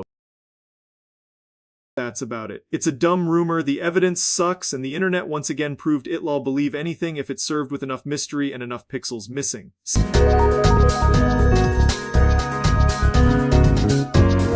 Right, so apparently the internet has once again decided to take a completely unhinged turn, and now we're dealing with a kids movie that sounds like it was written by a sleep-deprived raccoon with a screenwriting degree. I saw the title and immediately knew we were in the trenches, because How to Chair sounds less like a film and more like a phishing scam for furniture. Yeah, this is the kind of poster that already tells you the movie was made by people who think slapping googly eyes on an inanimate object is peak storytelling, and somehow from what I'm hearing it gets worse from there, which is honestly impressive in the most pathetic way possible.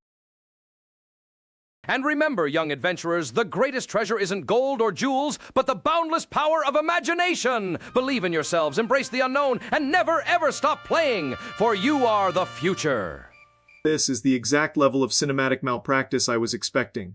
The chair is getting more character development than the actual humans, and somehow I'm supposed to believe this is entertainment for children instead of a punishment method disguised as a family film. Look at this fucking thing, man. It looks like it's about to ask me to subscribe to its newsletter and then ruin my life. The visual design is so aggressively stupid that I almost respect the commitment, but then I remember somebody got paid to make this and the respect evaporates immediately. And, of course, the article is trying to frame all of this like a cultural event, when really it's just a slow-motion collapse happening in public. You can practically hear the ad revenue squealing in the background, while everybody involved pretends this wasn't a mistake. At the end of the day, I don't even think this qualifies as a movie so much as a stress test. If your kids sit through this and come out normal, They're built different, because I sure as hell wouldn't survive it. It's bad, it's stupid, and it's the kind of thing that makes you question whether anybody on set ever asked, should we be doing this? Apparently the answer was no, and now we all have to live with that. That's it.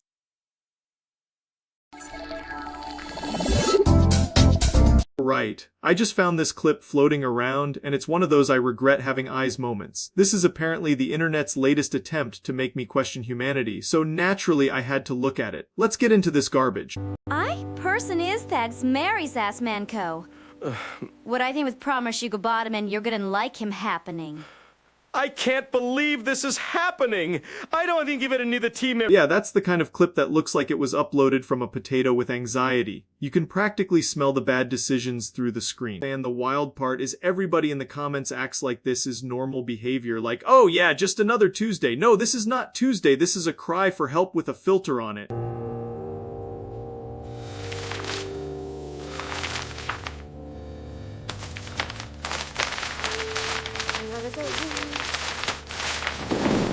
It keeps going like the person filming is fighting for their life and also their sanity at the same time. That's the real tragedy here. The cameraman is taking collateral damage for our entertainment. Anyway, this is exactly why I stay off most of this nonsense unless somebody forces it in front of me. The internet will hand you something deeply stupid and expect applause. We hate how effective that is too, because now I'm sitting here talking about it like a damn archivist for degeneracy. Still, can't say I wasn't warned by my own curiosity. That's basically my takeaway. This thing is a disaster, but at least it's a funny disaster from a safe distance. I'm good never seeing a sequel. That's it, see.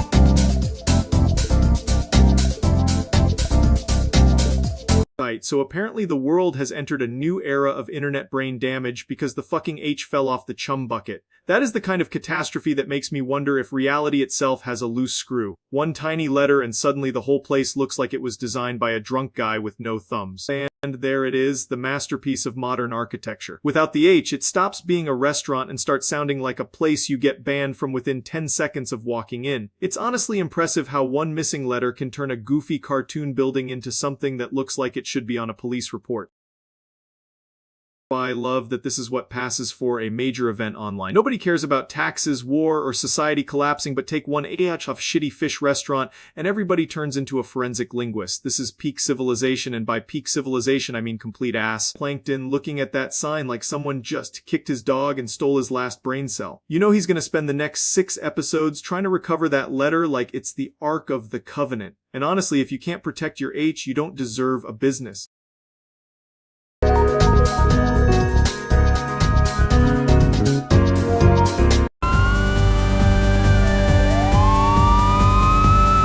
Suspect is heading eastbound on the 10, approaching La Cienega. Multiple units are in pursuit. Yeah, that's the exact kind of nightmare fuel I'm talking about, just a little rectangle of traffic terrorism with a news anchor voice over it. The chase already looks like it's losing momentum, which is the funniest possible outcome for everyone involved. We're live on the 405 freeway where a high-speed chase is unfolding. The suspect vehicle, a silver sedan, is currently slowing due to heavy traffic. Police are attempting to box in the suspect, but congestion is...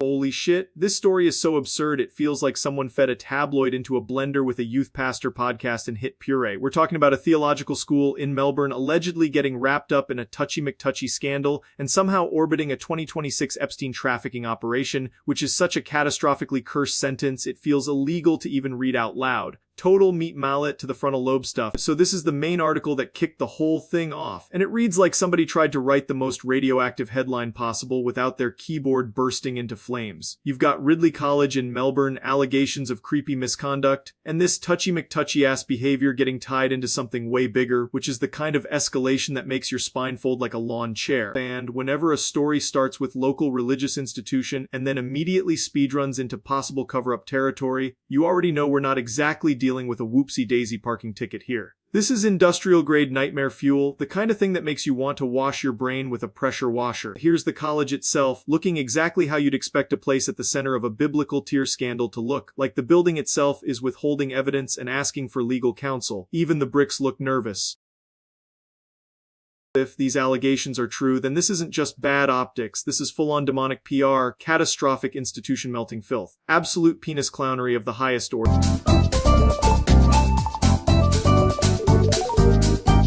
And this is one of those situations where you look at it and your brain just turns into mashed potatoes. I genuinely don't know what the hell is going on, and that's before we even get to the part where everyone acts like they've got a PhD in chaos and a microscopic dick that somehow still needs to prove itself. Yeah, that's the energy right there. This is the exact face of a man who just heard the first sentence of the situation and immediately wished he had stayed home and eaten soup while ignoring the entire planet. Also, if your brain is doing the same thing, congrats, welcome to the club. We have no idea what we're doing and the membership card is a tiny limp dick.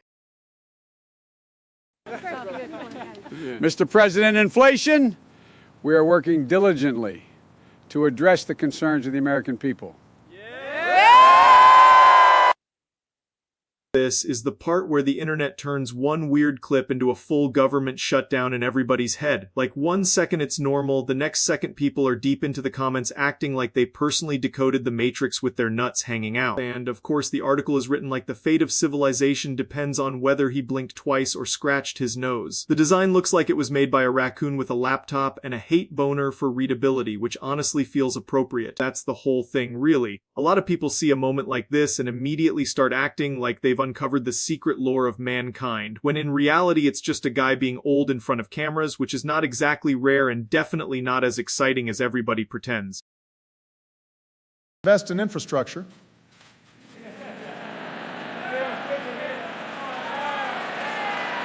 Well, I'd say we're making progress.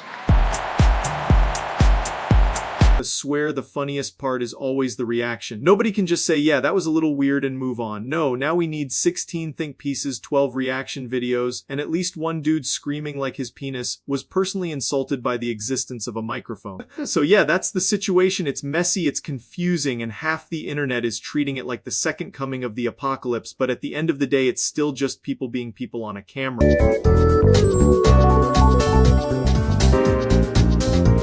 What the fuck did I even just get handed, dude? This is one of those clips where you hear the first 2 seconds and immediately know somebody needs to be legally barred from ever touching a microphone again. I found this shit and my eyes are already tired, so let's just get into the nonsense. Time to put a hot nickel ball on a bussy. Oh, my bussy hurts. Oh, fuck. Stop. Stop. IT fucking burns.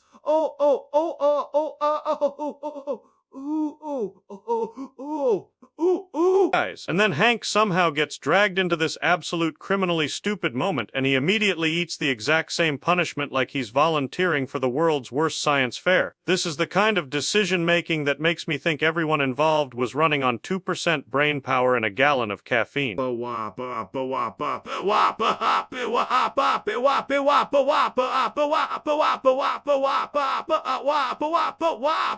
Yeah, that's the whole situation, just a live demonstration of why some things should stay in the draft folder forever and never see the light of day. I've got nothing else to say except everybody involved needs a long nap and maybe a helmet. That's it. This was dumb as hell and I regret hearing it. The internet remains a deeply upsetting place. That's it, see.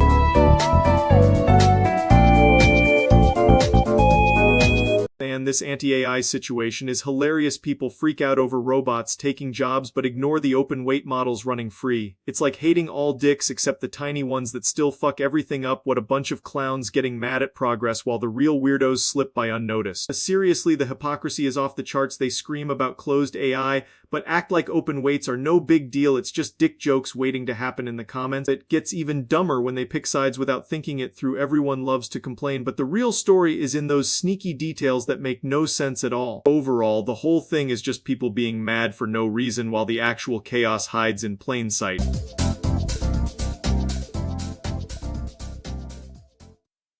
This is insane. I can't believe the evil liberal crows are out here going after L32 like he personally revoked their bird rights or something. We've officially reached the point where the internet is just feral and everybody's cock is somehow caught in the gears for no reason. Look at this dude. He's got the face of someone who just got accused of tax fraud by a bird with a Twitter account. And the crows are acting like they've got a grudge from a past life. It's ridiculous. This site looks like it was built in a fever dream by somebody who got pecked in the skull one too many times. The whole thing reads like the crows filed a federal complaint and the reporter said, yeah, print it. What the? Oh, I done everything! You ruined! Can tell this is the exact kind of video that starts as a minor inconvenience and ends with a man losing his entire dignity to avian terrorism. It's always the quiet ones until the cocks come home to roost. That's it. That's the whole religion right there. A man versus nature, and nature decided to be a bunch of spiteful black feathered bastards for content.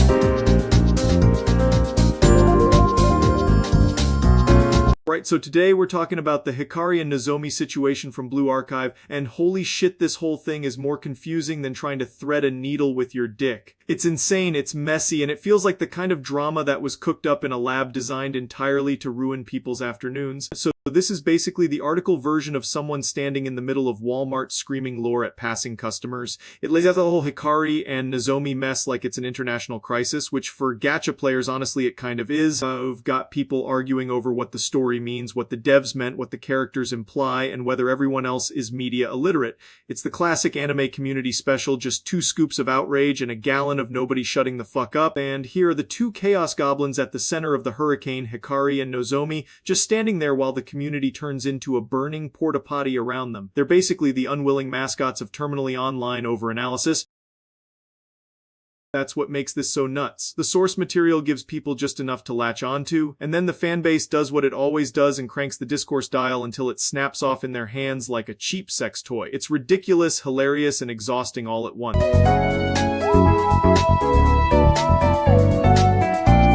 Dude, what the fuck? I thought this dude had been reduced to a vague internet ghost story, and then suddenly he's out here playing ping pong like it's the most normal shit on earth. Life is insane, man. You can be sub 5 in looks and still end up in the most random ass lore possible. Meanwhile, I'm over here fighting for my life with a face like a peeled testicle. And there he is, the man, the myth, the extremely online urban legend, looking like he just walked out of a quietly serious LinkedIn profile picture to go dominate a little table tennis action. This is the type of update that restores faith in humanity. Because apparently you can survive the discourse and still have enough left in the tank to smack a tiny ball around. Honestly, shout out to that. That's inspirational. If this dude can show up and live his life while half the internet is making a whole damn pilgrimage out of his face, then maybe we all need to log off, drink some water, and stop obsessing over whether our jawline could pass airport security.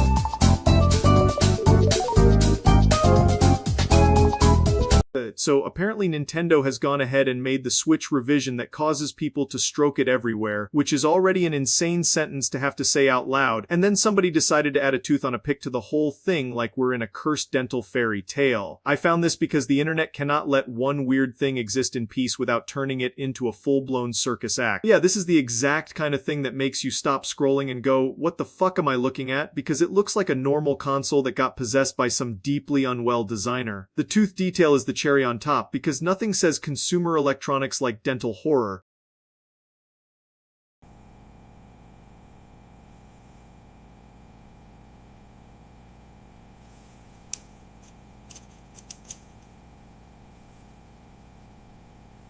And this is the part where the internet starts acting like this is the next great technological leap when it's literally just a cursed little brick with a tooth accessory glued to it. I swear people will see anything remotely odd and treat it like the second coming of civilization. Of course, the article is written like this thing is a breakthrough instead of an abomination. They always do this bullshit where every weird hardware variant gets framed like it was discovered in a lab instead of in somebody's basement at 3 a.m.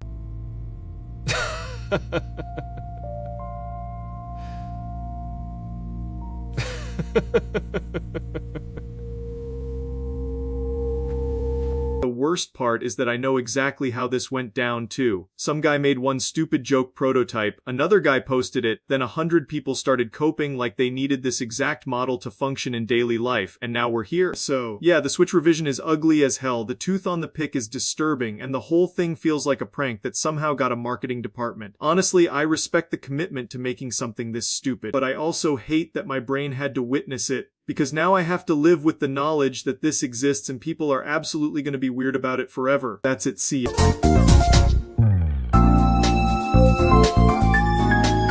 Dude, I cannot believe this is a real thing people are saying. We are already off to an incredible start because apparently the internet looked at me, got scared, and decided to turn it into a swamp monster joke. Which, honestly fair, I do look like I got dipped in a puddle of bad decisions and then hit with a dick joke for seasoning. So yeah, why are you moist and critical is the kind of sentence that sounds like it was written by a goblin who just discovered sarcasm and never recovered. It's rude, it's stupid, and it's exactly the type of immaculate nonsense I need in my life. There he is, the moist and critical specimen in his natural habitat. This is what happens when you leave one guy on the internet for too long. He starts getting branded like he's a cursed bath product. And the funniest part is people act like this is some devastating insult when it's basically just calling me sweaty with better branding. Respect the commitment though, because moist and critical sounds like a fake review for a haunted towel. It's got real this hoodie is damp and has opinions energy, which is honestly more creative than half the discourse online. Why are you moist and critical, yuck?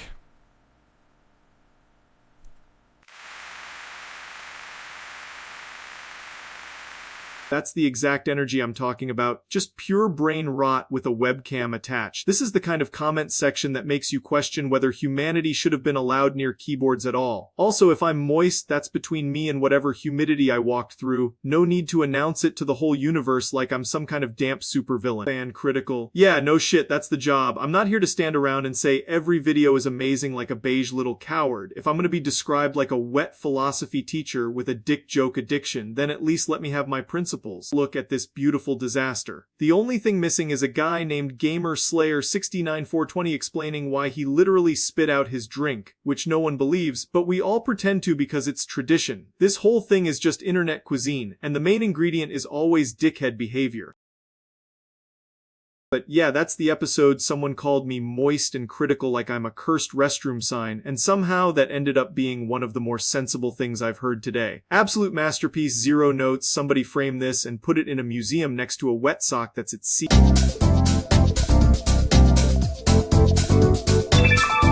Right, so today we're talking about what looks like the most deranged podcast guest of all time. This is like if a children's train got addicted to Red Bull and started a Sigma Male podcast about grindset railroads. It's absolutely insane. This is the image, and yeah, it's exactly what it looks like. Thomas S. the Tank Engine started a podcast. He looks like he's about to tell me that hustle culture is the secret to becoming a top 1% locomotive, which is a sentence I never thought I'd say with my human mouth.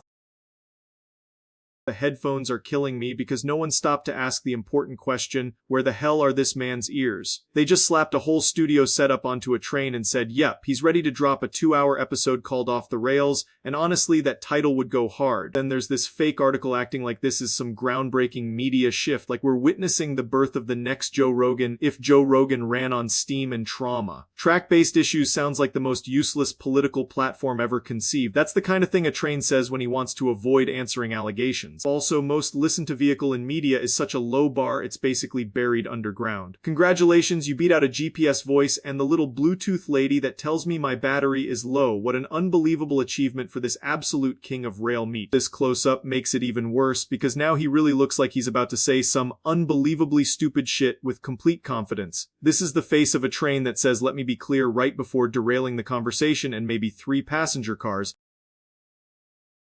Also love how over-equipped the setup is. He's got 2 microphones, like one is for his takes and the other is for his apology video after he says something unforgivably horny about the railroad crossing signals. It's so unnecessarily serious for a train whose whole job is just moving forward and not dying. So yeah, that's the topic. Thomas apparently entering his podcast era, and I hate how believable it is. If this guy starts selling supplements and interviewing other children's characters about cancel culture, I'm done. I'm tapping out. I'm taking my cock and balls and leaving the station.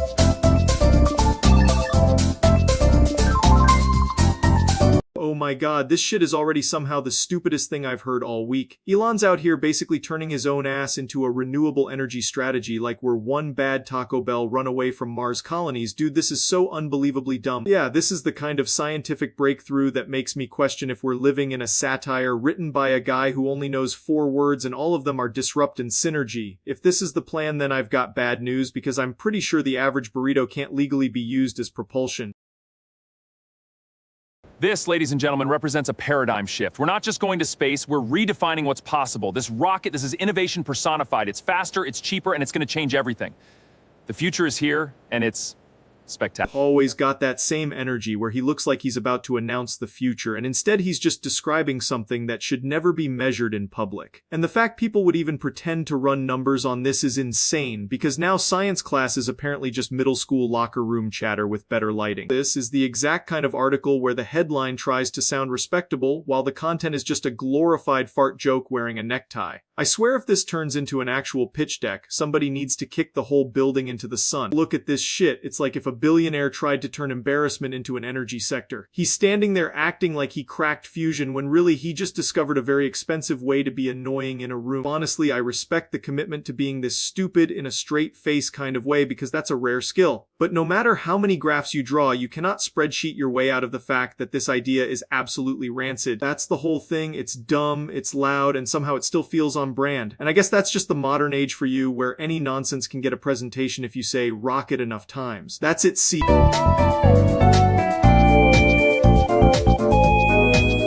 Alright, so I just stumbled onto this absolute circus of a topic, and I gotta say, the internet is once again doing its best impression of a dumpster fire with Wi-Fi. People are talking about furries and thurians getting locked up in the pound, and that phrase alone sounds like somebody fed a bad idea into a slot machine and pulled the lever until it made a lawsuit. This is the exact kind of headline that makes you stop, blink twice, and go, there is no way this is real, and then you realize the internet has once again found a way to make a normal place sound like the final boss of absurdity. If you're calling a shelter the pound and then mixing a bunch of people dressed like this, the vibes are already completely cooked. Don't like myself. Green lion, Jane Johnston. No bad mind. Oh, I don't know. Oh, is it your drama in the Hall of Toy Cats? So, yeah, this is the viral clip everybody's losing their minds over, and it's exactly as dumb as it sounds on the surface. You can almost smell the confusion through the screen, and that's usually how you know the internet found its next meal. The weird part is how these stories always get mangled into something even stupider than the original situation, because now everybody's arguing about labels, behavior, and whether a normal interaction somehow turned into a social media court case. It's less a real discussion and more a giant internet sneeze that landed on the floor and everyone decided to analyze it. And of course, the article reads like it was written by someone trying to sound sober while describing complete nonsense, which is basically the modern media experience. You get one headline that makes you go what the hell, and then 6 paragraphs later you still don't know anything except that everyone involved sounds annoying. At the end of the day, if this is really what people are choosing to fight over, then congratulations, the species is fully committed to being a joke. I'm not even mad, I'm impressed at how confidently stupid the whole thing is. You just don't get how we keep finding new ways to turn a shelter into a culture war crime scene. But here we are. That's it.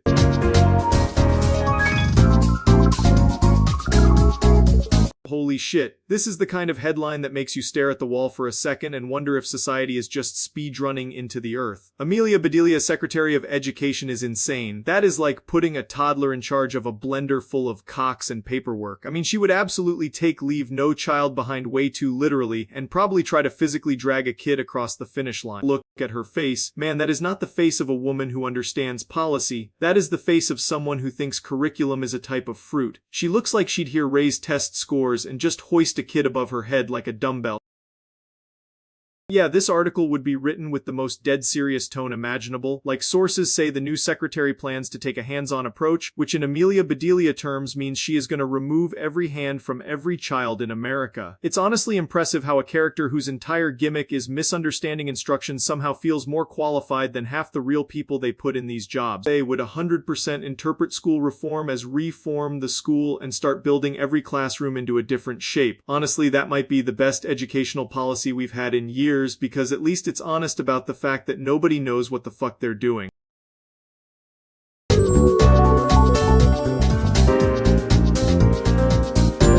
Right, so we've got a Gmod Family Guy meme animation, and that is already a sentence that should be illegal. Peter Griffin with a tool gun, Brian catching a face full of nonsense, and some admin cage justice, like the server owner, finally got tired of the cartoon dick tornado. It starts off like the most cursed shit imaginable, just the Griffin house sitting there like nothing bad could possibly happen, and then immediately Peter starts acting like he snorted a bag of rusty bolts. It's the kind of energy where you can tell someone is about to ruin everyone's day with a physics prop and zero.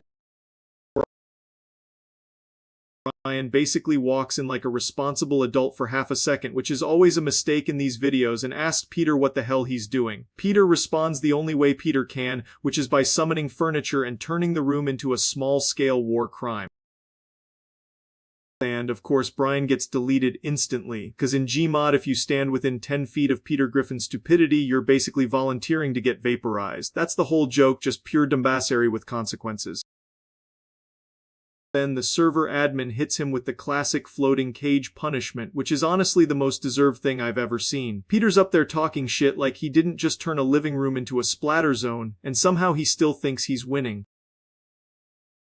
And that's the end, just a cold little band screen like the universe itself got tired of his ass. Brian's standing there in disbelief, Peter's in timeout, and Gmod once again proves it is the perfect home for completely brain-dead comedy.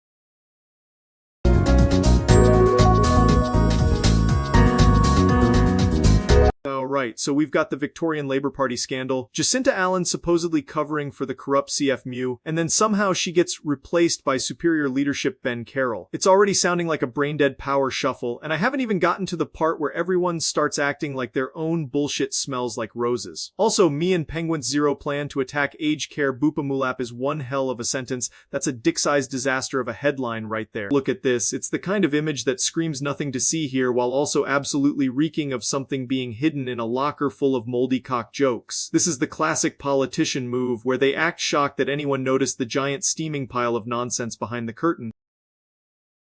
And, of course, the site looks like every garbage political article that was designed by someone who learned web design from a hostage video. You've got the screaming headlines, the dramatic red boxes, and the subtle vibe of please click before we get sued for lying. Premier, CFMU ties. The donations. This cursed chair again? This is the exact energy of a man being promoted because the room needed a fresh face, and not because anyone had confidence in him.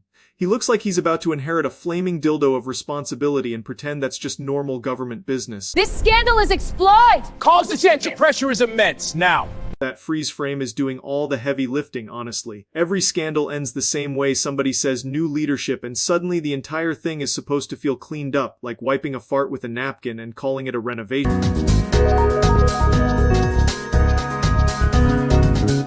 Right, so I saw this whole China near Myanmar cartel mess popping off, and man, this shit is getting way too out of hand. It's one of those stories where every new detail sounds fake until you realize nope, it's actually happening and somehow it's even dumber than you thought. I'm just trying to wrap my head around how this turns into a geopolitical fever dream. This is the part where reality starts looking like a shitty crime movie with no budget. You've got these guys trying to run a whole criminal pipeline, and then a giant country decides enough is enough, which usually ends with somebody having a very bad week.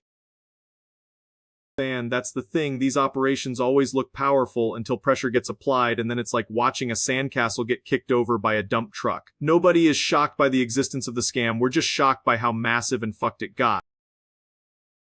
Every article about this reads like, yes, this is horrifying, yes, it's been happening for a while, no, apparently nobody had a better plan, which is just the modern world in a nutshell, I guess. If China is actually stepping in hard, that changes the entire vibe overnight. When the people with the biggest hammer get annoyed, the little criminal empire usually stops feeling so invincible. It's a wild situation, and it's probably going to keep getting uglier before it gets cleaner. But yeah, that's the gist of it, and it's one of those stories that just keeps getting more insane the deeper you look. That's it, see.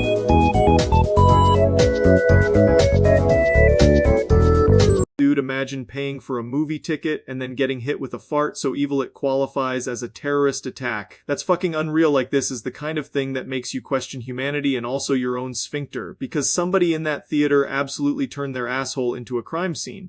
And the wild part is the headline makes it sound like the fart had intent, like it chose violence. Rotten fart rip is such a disgusting phrase I can practically smell the typography, man. Also shout out to the poor people in that theater, because nothing kills the superhero experience faster than a cloud of ass so powerful it turns the whole auditorium into a biohazard. I'm assuming somebody stood up and was like, we should probably leave while everyone else was just sitting there inhaling defeat. This is the exact kind of story that gets passed around like, bro, you had to be there, except if you were there, you were probably fighting for your life and regretting every decision that led you into that auditorium. You know it's bad when the villain isn't even on screen, it's just some dude in aisle 3 dumping a chemical weapon out of his ass. And yeah, I know the internet loves to overstate everything, but if a single fart can clear a room during a Spider-Man movie, then that's not a fart, that's a fucking superpower. Honestly, the guy who did it should be studied by science and banned from enclosed spaces forever.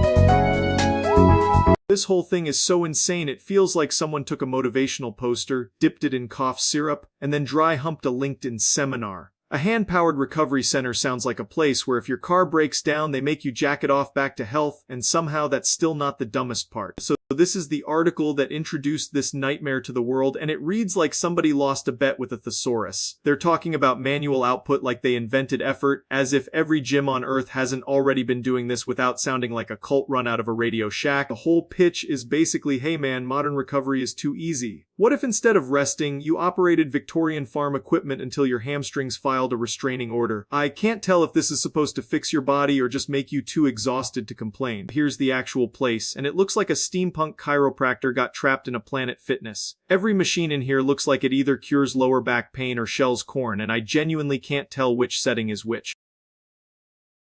Look at that founder posing like he just solved medicine with a bicycle chain. Bro reinvented suffering and slapped eucalyptus oil on it. If I walk into rehab and see a pulley system that looks like it was stolen from a fishing boat, I'm not thinking healing, I'm thinking I'm about to be traded for spices. Welcome to our hand-powered recovery center. You power the healing process. This is the demo video, and the staff explains it with the confidence of hostage negotiators. They're acting like they split the atom because Gary in cargo shorts pedaled hard enough to warm up a beanbag. And all the customers have that same expression, the dead-eyed smile you make when your friend drags you to an escape room run by a life coach. They want to leave, but they also want to see how much crazier this gets.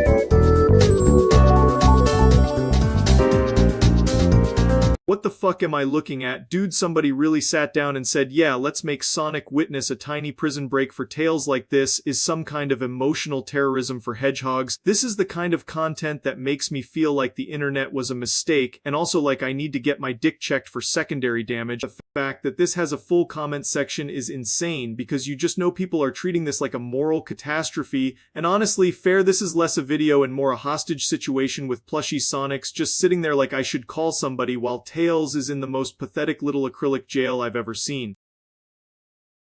This is exactly the kind of article where the journalist is trying so hard not to laugh while describing a blue stuffed rat watching a yellow stuffed rat get sentenced to glass like, what is the crime here? Being too adorable. This has all the gravity of a hostage negotiation conducted in a daycare. Yeah, I'm still here, just dealing with this.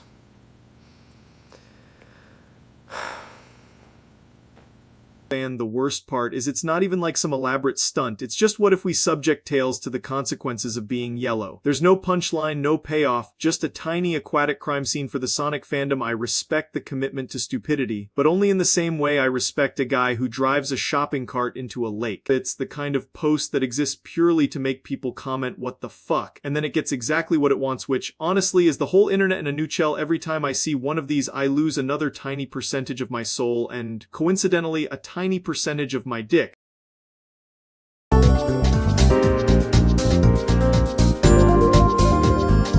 Right, this is one of the most batshit insane things I've seen all week, and that's saying something because the internet is basically a clogged toilet of stupidity. Trump apparently announced Florida isn't part of the United States anymore, which sounds less like politics and more like a concussion talking through a spray tan. It's like if a penis got elected and then immediately tried to redraw the map with a Sharpie. Hi, Philmates! I was the Florida part of the United States. This is the main clip that sent everyone into cardiac arrest. He's up there saying Florida's out like he's uninstalling a DLC from America, and the crowd is eating it up like mashed crayons at a daycare. They love how confidently stupid it is. You can't just hit the country with a yeah, this one's gone now like you're cleaning old files off your desktop. That's not how states work, though. With Florida specifically, I get why someone might assume it wandered off on its own. Then you've got this article trying to treat it with a straight face, which is my favorite part. Legal experts are probably sitting there looking like their brain just got kneed in the balls by freedom itself. That image says everything. It looks like a grandpa lost at a Denny's explaining why the Waffle House Peninsula has to be cut loose. Absolute masterpiece of dumbass energy.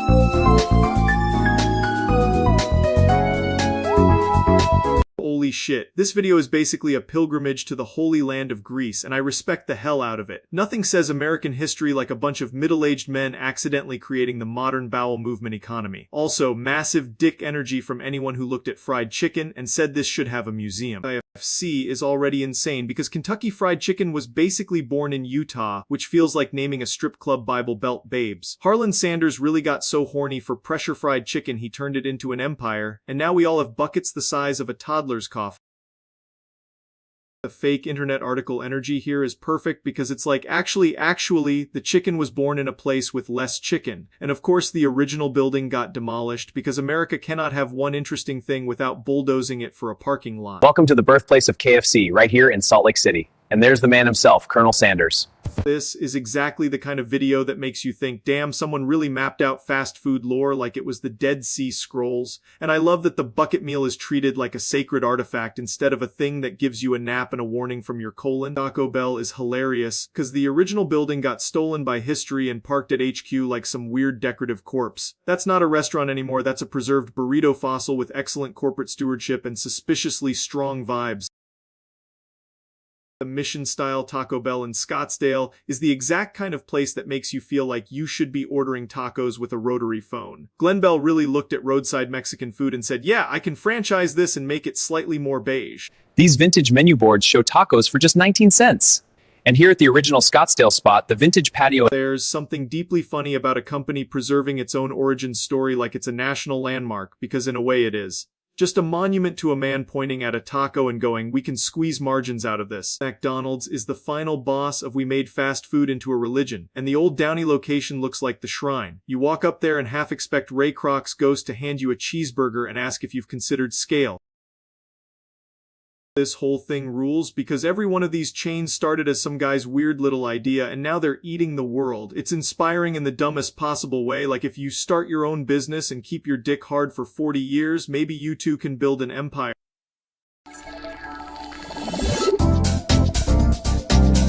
So Christopher Hunter's new profile picture situation is somehow one of the craziest things I've seen all week, which is impressive because the internet is usually non-stop fire hose of stupidity aimed directly at my balls. This whole thing feels like someone spun a wheel of bad decisions and it landed directly on adult man discovers cartoon squirrel and makes it everybody's problem. This is the profile picture. Just Pakarisu raw dogging the white background like it's applying for a job at being suspicious. It's not edited, not stylized, not even trying to hide. It's just the squirrel itself standing there like a witness in a criminal trial. And that's what makes it so insane. A new profile picture is normally boring, nobody should care, but the second it's the specific image, everyone starts acting like they just found a cock-shaped crop circle in a wheat field. It's such an aggressively cheerful little guy too, which somehow makes the whole thing feel even weirder. Then you get the articles, the threads, the fake detectives, all treating this profile picture swap like it's the Zapruder film. It's a cartoon squirrel, not the key to the fucking Da Vinci Code, but that's the magic of the internet. One guy changes his avatar and suddenly everyone's writing dissertations with the intensity of a man defending the size of his penis in a group chat. It's stupid, it's beautiful, and yeah, it's insane.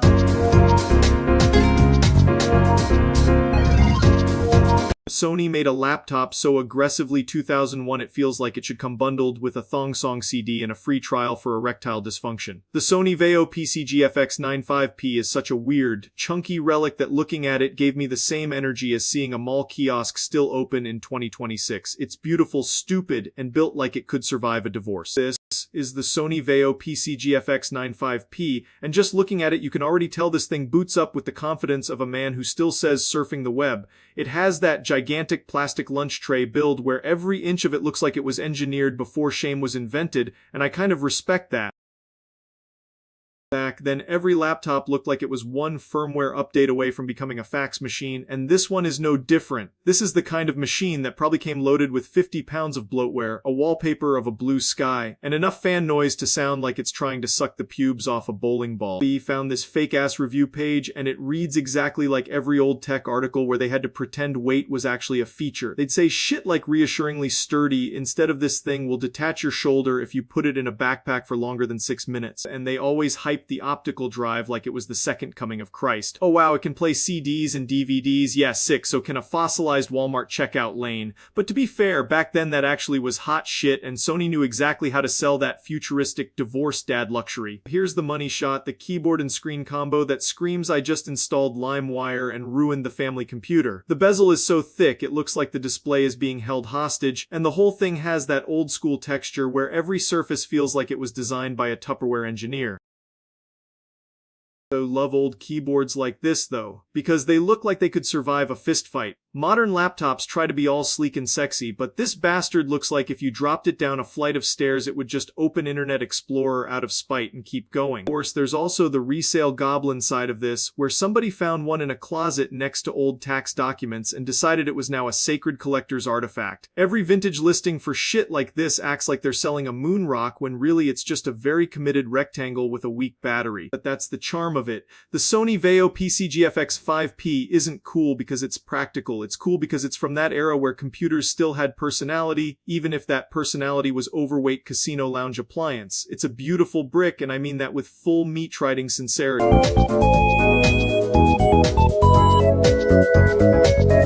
Right, so apparently we've entered the age of hand-powered church, which is such a deeply unhinged phrase that it sounds like a medieval scam or something a guy with a podcast and a ruined marriage would invent, like if you tell me a church is hand-powered. I'm assuming there's some dude in the back cranking a giant lever to make God appear, and honestly that's not even the weirdest part, because religion has always had a little bit of please trust me bro energy, just now with more forearm definition. Look at this. This is the kind of setup that makes you wonder if the whole congregation is just one bad upper body workout away from the sermon getting cut short. I love the idea that faith is supposed to be uplifting, but the actual infrastructure is some guy trying to deadlift the hymnal into existence. Like, sorry pastor, my biceps gave out. The Lord will have to wait.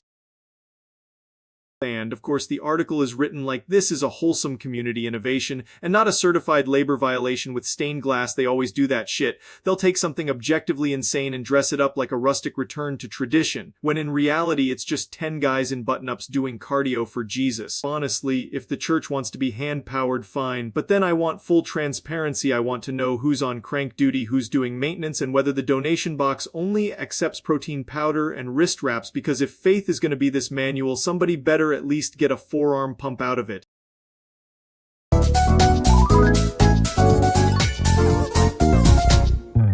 Right, imagine if Doodle had a giant AI data center, right? Like not a normal one, a fucking mega building of whirring fans and glowing racks where he could press one button and accidentally unleash 10,000 unhinged brain-rotted ideas into the world. I saw the concept and immediately thought, yeah, this is exactly the kind of disaster this man would be trusted with. It would start off innocent enough too, just little harmless stuff, and then 3 hours later he'd have the machines generating 1,000 fake apology videos, a sentient motivational poster economy, and some bizarre digital tax fraud, all because he was bored on a Tuesday. That's the dream setup right there, a warehouse full of computational sin and one idiot with too much access. Ooh. Just know he'd use it for the dumbest possible shit too, not world-changing science, not curing cancer, just making every vending machine in a 5-mile radius speak in a different accent and having a model generate 400 variations of nah I'd win over and over again until the servers start smoking.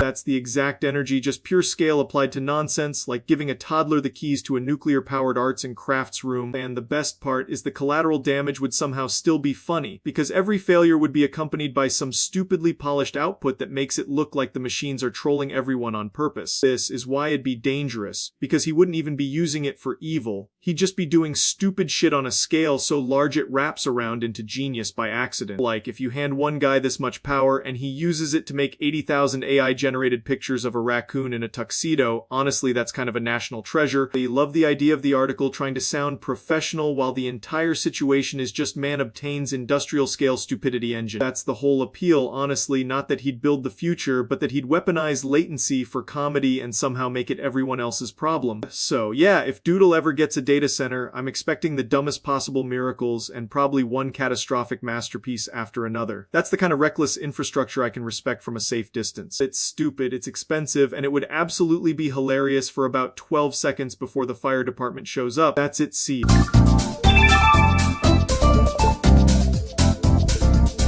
Right, so get this. Some guy used a MacBook for so long he literally turned into Marcus Book. It's insane. It's like macOS swallowed a man and spat out a slightly smug laptop. Also, his dock has a vape icon now, and his dock is permanently full of regrets. Dick jokes aside, this is psychotic, and I love it. Charlie, he looks like Apple and Human made a baby, and the baby paid monthly for ID storage. I swear his forehead is a glowing Apple logo, and his face has those allergy scratched bezels. Also, his password hint is your mom, and it's still want accepted. Look At that, he still has a chin, but it's now a sleek hinge. His beard is basically the speaker grill. You can tell he spends 70% of his day buffering emotions and 30% on Safari tabs about philosophy. Also, he tried to airdrop a sandwich and failed spectacularly. Orders a triple espresso and it reads, "Are you sure?" On the touch bar, he swipes left on life choices like Thayer notifications. Also, a guy tried to plug a charger into his thigh and now he's on the waiting list for repairs. It's tragic and very relatable. Of course, there's an op-ed comparing his hinge flexibility to modern relationships, and someone suggested a firmware update to fix his social anxiety. It turns out people love turning humans into products. Also, someone donated a USB-C to Dignity adapter. Charlie, honestly, this is peak 21st century. We outsourced identity to a corporation, and now identity has a touch bar and an unclosable window that plays sad piano music. That's its seat.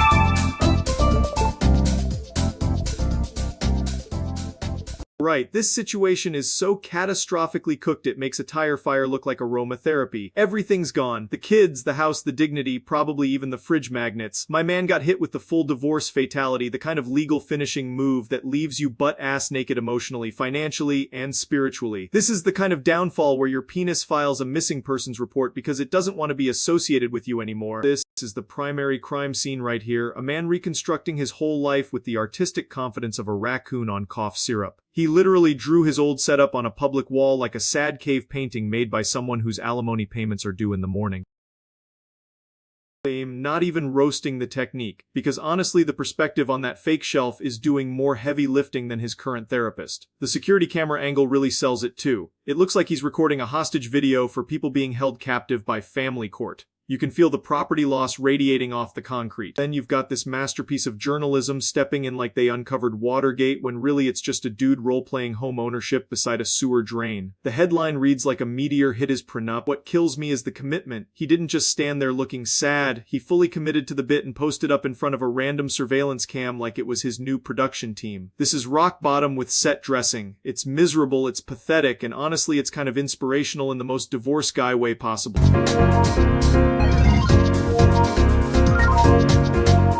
Jesus Christ. This is one of the most insane things I've seen all week, and I spent yesterday looking at a wall for entertainment. We're talking about EDP 445's grave, which sounds like the setup to the world's least respectful scavenger hunt. It's got the energy of a boss fight arena mixed with a clogged truck stop toilet, just absolute dick and balls calamity. So this is the main image floating around, and it looks less like a respectful burial site and more like a crime scene for someone who got defeated by a gas station burrito. The porta potty being parked right next to the grave is a level of accidental disrespect you normally only unlock in side quests.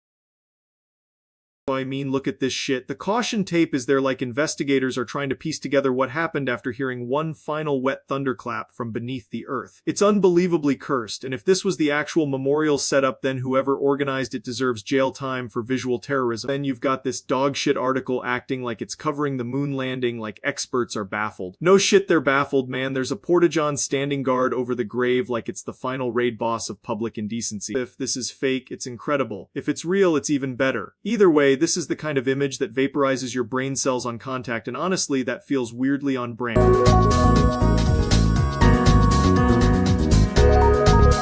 Terminator is basically becoming real, which is pretty fucking terrifying. We spent decades making killer robots in movies, and apparently took that as a to-do list. Humanity saw Skynet and went, yeah, but what if we made it with worse Wi-Fi and somehow even smaller dicks?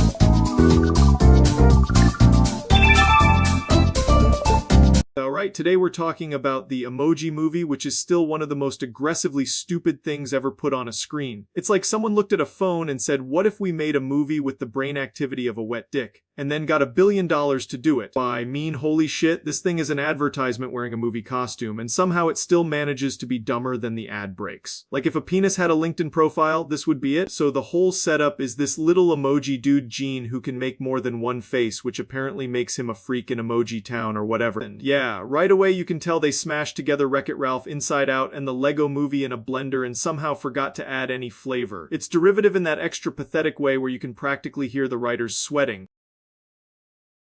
The crazy part is how much of this movie is just blatant product placement pretending to be plot. They go into Candy Crush, Just Dance, Spotify, Dropbox, all this bullshit, and every time it happens the movie stops dead like it got hit in the nuts by a sponsorship deal. Wreck-It Ralph at least had the decency to make the brands part of the world. This movie just walks into the room, points at the logo, and screams, "Please clap, please buy phone crap." Then the tech stuff gets so stupid it wraps back around to being funny. There's a piracy app in disguise, and the climax acts like unplugging a cable during a wipe is gonna magically save everything, which is not how anything works unless your brain is made of drywall.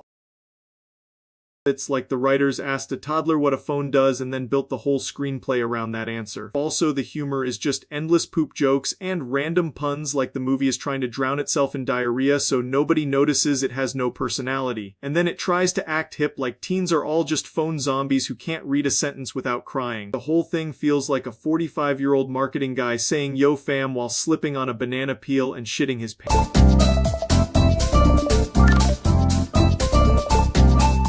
This is so stupid I can't even believe it's real. Trump started an orange skunk farm because apparently the hair situation has gotten so dire he's now sourcing synthetic ego from wildlife. This is the kind of plan you only come up with when your brain is 90% spray tan and 10% cock jokes. Look at this man, he's running a full agricultural operation just to keep one sad little hair system alive. That's not a campaign, that's a fucking fur heist with a budget. And of course the site acts like this is some genius business move, like no man, this is a desperate raccoon level operation wearing a tie.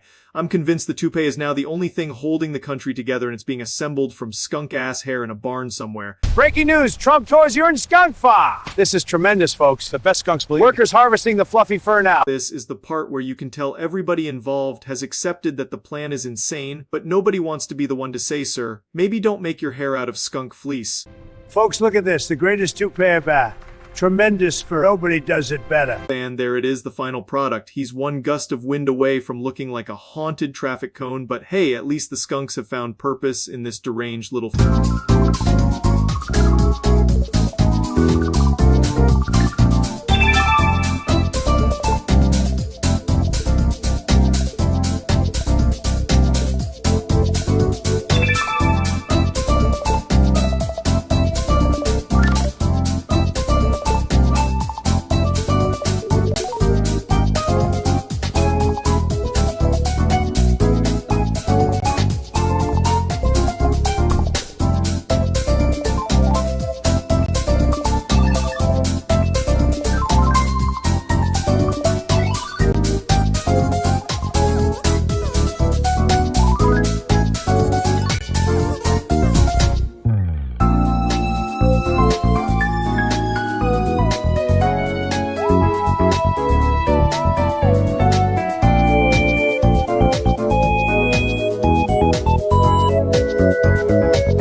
Windows 2000 is one of those ancient relics that feels like it was forged in a cave by goblins with a floppy disk and a dream. It's old enough to pay taxes, and somehow people still talk about it like it was the second coming of Christ wearing a beige computer tower like a thong. This is the fossil itself, Windows 2000, the corporate grandpa of operating systems. It looks like the kind of software that would ask permission before shitting its pants, and honestly that was part of the charm. People hyped this thing up because it was stable, which back then was apparently a miracle on par with seeing a unicorn use a printer. Microsoft made an operating system that didn't immediately explode when you looked at it funny, so naturally people started treating it like the holy grail of spreadsheets and porn storage. This is the kind of article that reads like a eulogy written by an accountant who got hard from uptime statistics. Every sentence is basically saying, yeah, this thing was boring as shit, but it was boring in a sexy, dependable way, and that's really the legacy here. Windows 2000 wasn't flashy, it wasn't out here doing backflips or sucking itself off with visual effects, it just sat there like a loyal brick and handled business.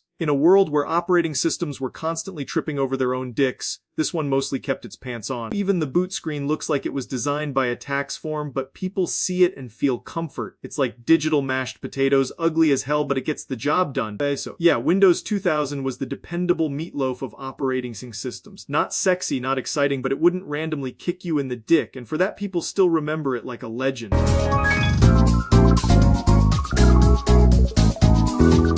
Right, so today we're revisiting one of the most cursed origin stories on the internet, and somehow it involves me making bad decisions in a place where bad decisions were basically the business model. I found out about this old clip getting dragged back up because apparently the internet never lets anything die, which is honestly fair because this one deserves the surveillance. This was during that disgusting era where I was just testing the limits of how much embarrassment a human being can survive in one evening. The whole situation was already a train wreck, and then it somehow got worse in a way that sounds made up unless you were unfortunate enough to witness it.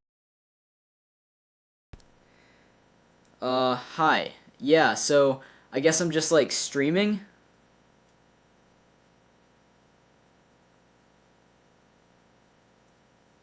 Yeah, that's the clip people remember because it's the perfect example of maybe don't improvise your way through that kind of content. And of course, once something like that happens, the platform doesn't exactly send you a sweet apology email, they just nuke you into the sun. I got banned, which in hindsight was probably the universe doing me a huge favor because that whole lane was a fucking disaster. Getting kicked off there basically forced me into pivoting, and that pivot ended up mattering way more than whatever brain-dead thing I was doing before. That was the real beginning, honestly. Once I moved over there, it was just me talking shit, rambling about whatever insane thing I'd seen, and somehow that turned into a career instead of a court case. So yeah, that's the ugly little bridge from total degeneracy to actually making content people watched without immediately calling the police. It's stupid, it's embarrassing, and it's weirdly on brand for how this whole thing started, but that's kind of the internet in a nutshell, one catastrophic mistake, and suddenly you're reinventing your life on another platform. At least it worked out, which is more than can be said for that night. That's it.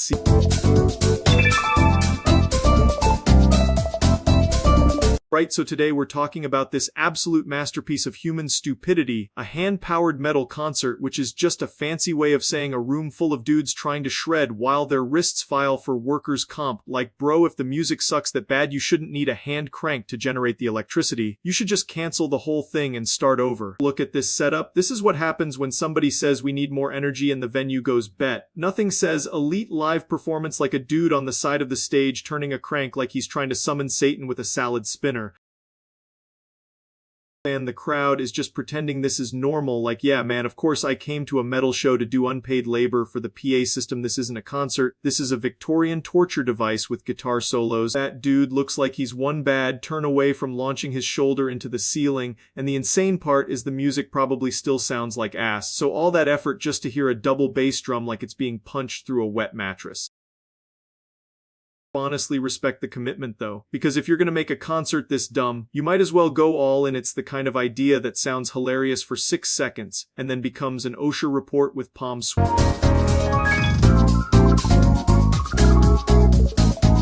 Right, so today we are talking about one of humanity's most important inventions, canned bread, which sounds fake as hell, but apparently is real. And honestly, that is the kind of insane shit that keeps me going. Like, imagine looking at a loaf and thinking, nah, too much freedom, put that bad boy in a metal prison. Also, this feels like the perfect item to exist for people who want their carbs to have the same energy as a war ration, and a joke about a guy's dick size. Look at this thing. This is bread that got processed like it owes the government money, and somehow I respect it. There's something deeply wrong with a loaf that arrives already mid-apocalypse, but that's also kind of beautiful, like a tiny edible coffin for gluten.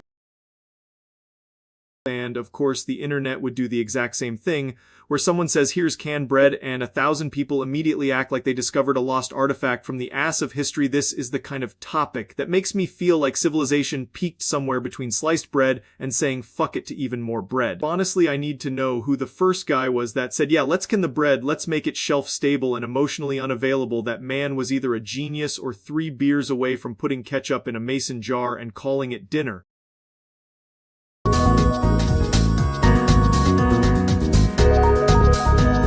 No way, they finally did it. Glitch actually announced Murder Drones Season 2, and I'm not gonna lie, that's a pretty insane W. I remember the first season absolutely steamrolling the internet, and now everybody's acting like they just witnessed a moon landing. Also, apparently, 1 billion people died from the celebration, which is the kind of headline that makes me lose faith in humanity in record time. This is exactly the kind of announcement that causes terminal brain rot in the best way, because now everybody's gonna pretend they were there day one. The internet can't just enjoy something, it has to form a cult around it immediately.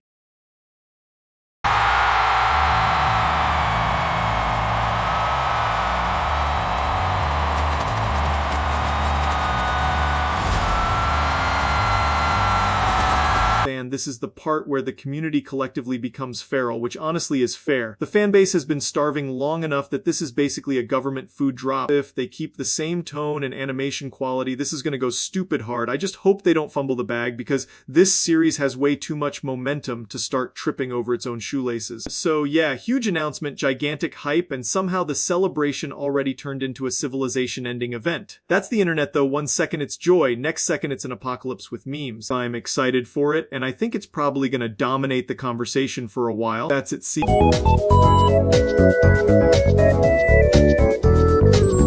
And Temu has got to be one of the most insane things to ever get normalized, because somehow people are just out here ordering random landfill treasure and acting like this is a normal shopping experience. It's like if a dollar store and a casino had a baby and then sold it to you with free shipping, which is somehow the part that makes it feel even more suspicious. This is exactly the kind of interface that makes you question every life choice that led you here, because nothing on the screen looks trustworthy, and yet somehow you still keep scrolling like a raccoon digging through a parking lot dumpster for something shiny. Oh my gosh, look at this! No way! It's even weirder than I thought! I can't believe how cheap this is! This is insane! Whoa! And the worst part is the stuff usually looks like it was manufactured by a sleep-deprived machine that only heard the concept of the item secondhand. You can practically feel the corners being cut in real time, which is impressive in the same way falling down the stairs is impressive. And every article about it always has that same energy of, well, yes, the price is insane, but should you actually buy this trash? Which is a very fair question to ask before filling your cart with 7 mystery gadgets and a shirt that arrives looking like it lost a fight with a printer. Seriously? This is what I ordered?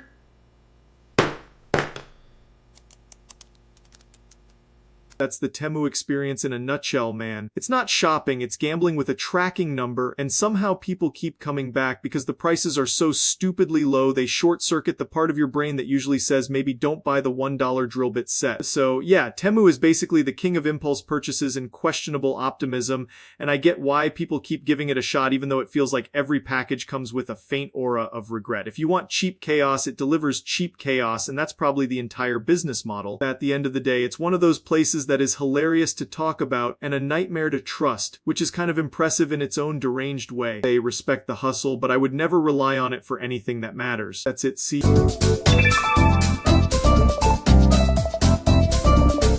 What the fuck is this timeline, man? I wake up and apparently Joe Rogan decided to become a SoundCloud rapper with a grudge. I found out because everybody was spamming me like, bro, you got dissed, which is a sentence I never thought I'd have to read with my own 2 eyes. Honestly, if you're gonna hate me, at least do it in a way that doesn't involve a beat and auto-tune. Yo, check the mic, 1, 2. This ain't no interview. It's a lyrical onslaught coming straight at you. You think you're tough. You're a paper tiger, a fleeting trend. While I'm building empires, you're just pretend. You're chasing clout, a desperate plea. I'm dropping knowledge, setting minds free. So step aside, let the legend flow. This ain't a game. This is the real Yeah, that's the clip, and it sounds like a cross between a UFC promo and a middle school talent show. The fact he's actually committed to the bit is kind of terrifying, like he locked in for war over a bald authenticity dispute. We respect the dedication, but this is also the most unnecessary beef of all time. I don't even know what the angle is. Like, is this about my takes, my face, my vibe, or did he just wake up and choose violence because the elk meat wasn't fresh enough? They're just pushing narratives, man. It's all about control. They think they can tell us what to believe. That delivery is so absurdly serious that it loops back around to being funny. If someone played this blind, they'd think it was a trailer for a cage fight between a gorilla and a tax attorney. I'm not gonna lie, if this is real, I'm impressed more than I'm offended. You don't see enough targeted diss tracks from people who look like they taxidermy elk for fun. Either way, I guess I've been officially entered into the Rogan cinematic universe, which is a sentence I hate. That's a wild place to be, but I'll survive the lyrical assault somehow. I'm probably gonna listen to the whole thing, cringe a little, and then move on with my life like a normal person with a functioning frontal lobe. That's it. See.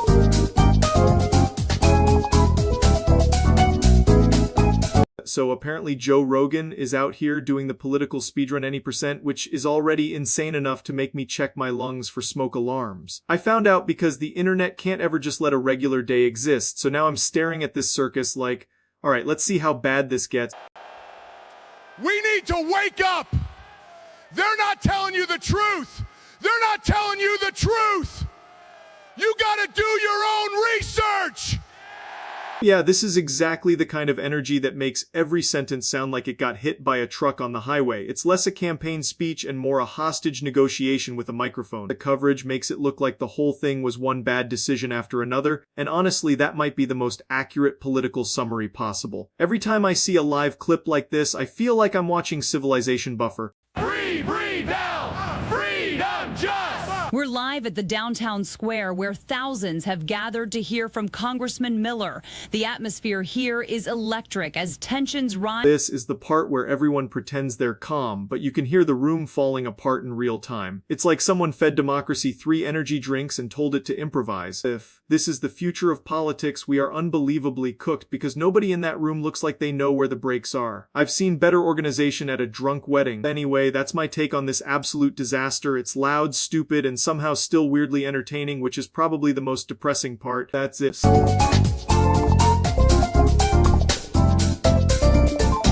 Right, I just saw the wildest shit on the internet today, and it's somehow both incredibly stupid and weirdly cinematic. Some guy dropped 500 cigarettes onto Russia like it was some kind of fucking nicotine air raid, and now I'm invested against my will. This is the type of content that makes me question civilization and also keeps me glued to my chair.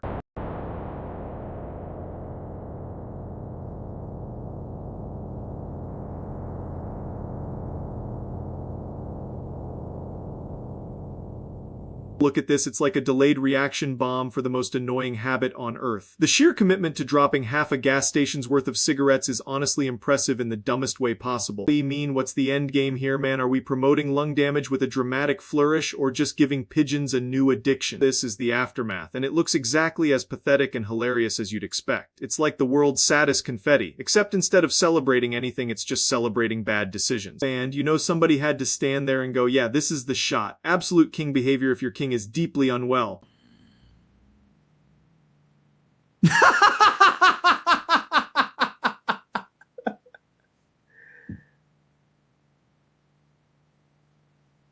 It's so fucking unnecessary, and that's why it works. The internet will take one normal object and turn it into a full-blown spectacle if you give it enough boredom and a camera. So yeah, 500 cigarettes dropped on Russia, a monument to pointless effort and nicotine-based performance art. I respect the absurdity, I hate the premise, and I'm glad I lived to see it. That's it.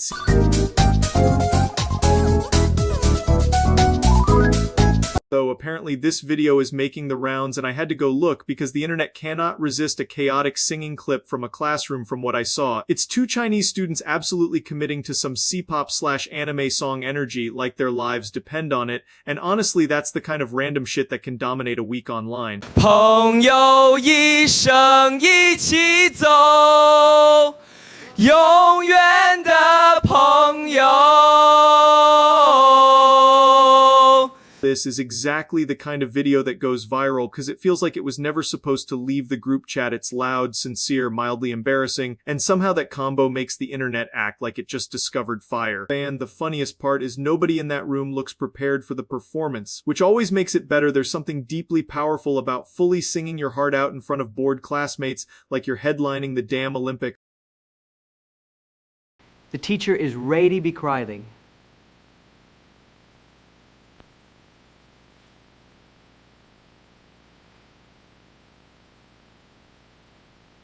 They get why people are clipping it because it's pure internet gold, but also it's just kids being weird and fun. That's usually the whole recipe right there, and the platform eats it up every single time. Any thoughts are simple, it's funny, it's earnest, and it's got that exact kind of unhinged charm that makes a clip travel everywhere. When something is this authentic and this awkward at the same time, it's basically already immortal. So yeah, 2 students, 1 song, and the internet doing what it does best, which is overreacting to a completely normal moment until it becomes a phenomenon. That's it. See.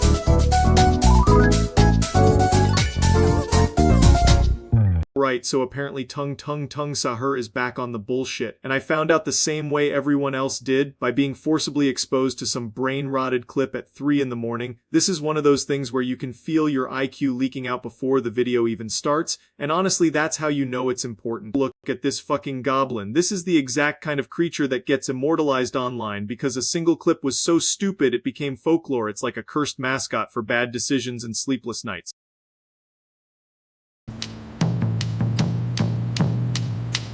Tung tung tung tung 烧啦死啦，通通通伤伤噶依啦， Yeah,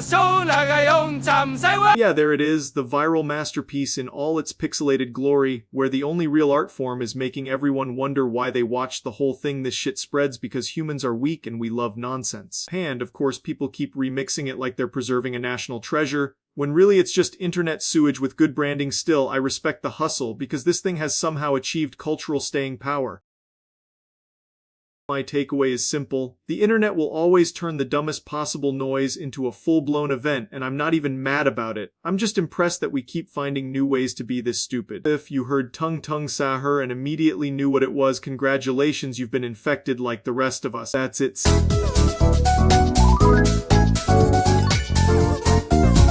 Right, so apparently we're at the point where people can't even pick a normal profile picture anymore without letting a fridge temp intelligence generate a shiny fake headshot with 6 fingers and dead eyes. I saw this trend pop off and I had to talk about it because it's like, congratulations, you've managed to look both generic and haunted at the same time. That's the problem. It looks like every AI PFP was assembled in a lab by someone who has never seen a human being and only had access to a handsome business gamer preset. It's all vibes, no soul, like a LinkedIn photo that got cursed in a microwave.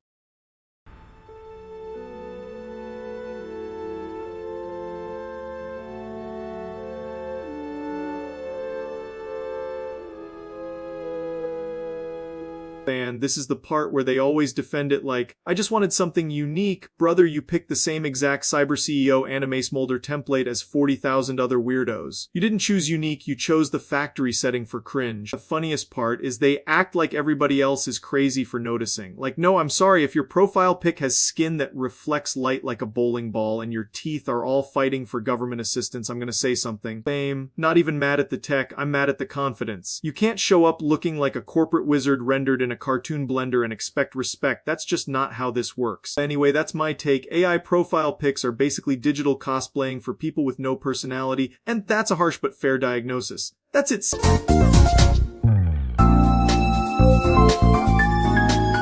Right, so I saw this clip making the rounds and man, people really will turn the most normal looking moment into a digital crime scene. I'm gonna watch the thing everybody's losing their mind over and see if it's actually anything or if the internet is just being horny for drama again.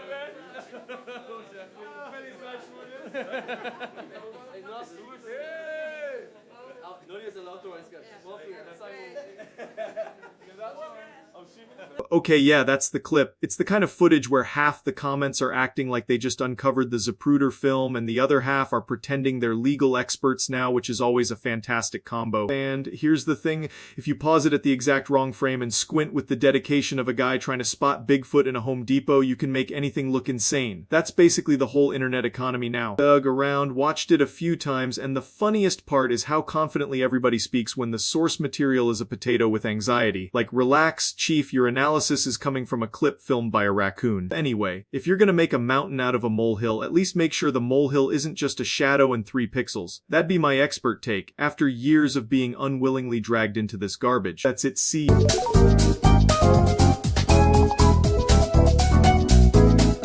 I got sent this cursed little clip 1,000 times and I'm gonna be honest, I expected it to be some brainless nonsense from the usual internet swamp. But apparently the universe is collapsing because I'm about to agree with a video for once, which is probably a bad omen and we should all be concerned. I'm telling you, it's a game changer. The whole system is flawed, completely broken. We need to rethink everything from the ground up. Look, I know it's a lot, but we have to do something. We can't just sit back and watch it. Yeah, okay, that's annoyingly correct. I hate when someone makes a point so cleanly that it feels like my soul got audited by a dude with a ring light and a grudge. The worst part is I can't even pretend it's stupid, because it's actually just right, and that's a disgusting experience for me. I feel like I need a shower after nodding along that hard. It all makes sense now. They were right there, watching, manipulating. I had to expose them.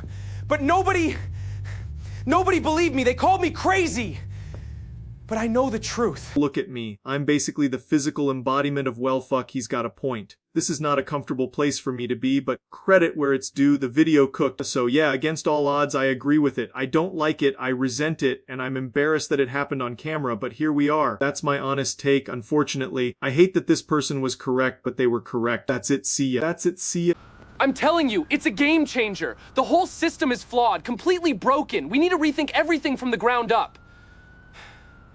Look, I know it's a lot, but we have to do something. We can't just sit back and watch it. Yeah, okay, that's annoyingly correct. I hate when someone makes a point so cleanly that it feels like my soul got audited by a dude with a ring light and a grudge. The worst part is I can't even pretend it's stupid, because it's actually just right, and that's a disgusting experience for me. I feel like I need a shower after nodding along that hard. Look at me. I'm basically the physical embodiment of well fuck, he's got a point. This is not a comfortable place for me to be, but credit where it's due, the video cooked. So yeah, against all odds, I agree with it. I don't like it, I resent it, and I'm embarrassed that it happened on camera, but here we are. That's my honest take, unfortunately. I hate that this person was correct, but they were correct. That's it, see.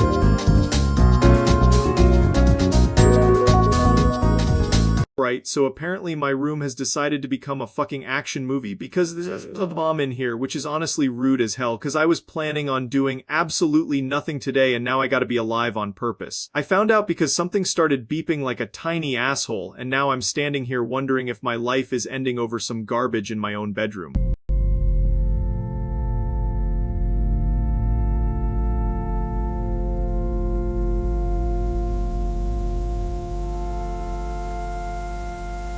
Okay, yeah, that's not a smoke detector. That's the kind of thing that makes you rethink every choice you've ever made, including this room layout. I'm not touching it because I enjoy having fingers, and I'm pretty sure Curiosity Killed the Streamer is not a great headline.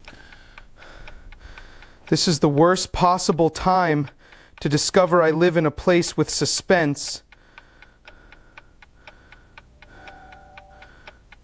This is one of those situations where all the jokes leave your body immediately and you just become a frightened little goblin with a microphone. If this is some elaborate prank, congratulations, you have discovered a brand new way to be unfunny. I'm getting out, I'm calling this in, and I am never trusting my room again. If my bed has been plotting against me this whole time, honestly fair enough, I've been mean to it. Anyway, that's the situation. I'm not sticking around for the dramatic finale. That's it, see ya.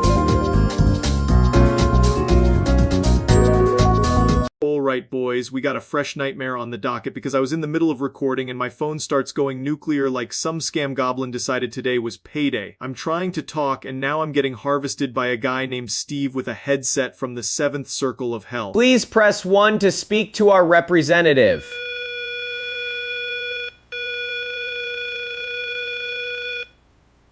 Please press 1 to speak to our representative. Bro, this shit is always so stupid too, because they call with the confidence of a used car salesman in a wet t-shirt contest. I'm sitting here trying to be productive and now I gotta deal with some dipshit trying to extend my car warranty on a vehicle I don't even own. Hello, this is regarding your extended warranty.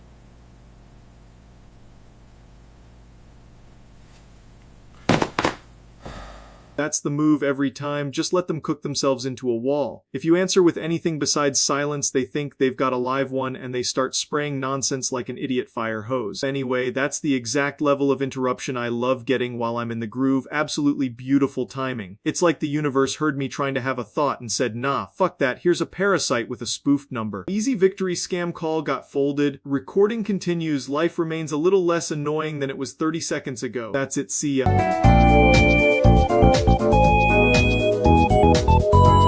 Alright, so I'm pretty sure I'm being hunted right now, and honestly that's kind of rude. I had plans. I started hearing shit outside my room and it went from probably the wind to, oh cool, that's definitely not the wind, so now we're in full gremlin survival mode.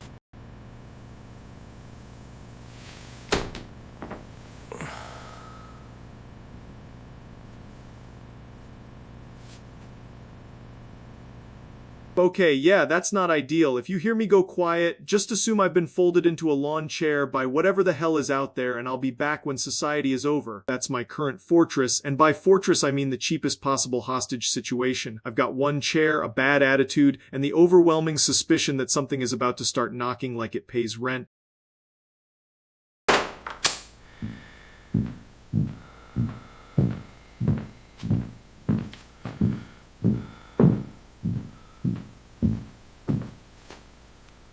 There it is, that's the sound. Not footsteps like a normal person either, it's that slow bullshit where every step sounds like a threat and a lawsuit at the same time. I am not built for this level of suspense, I'm a fucking content creator.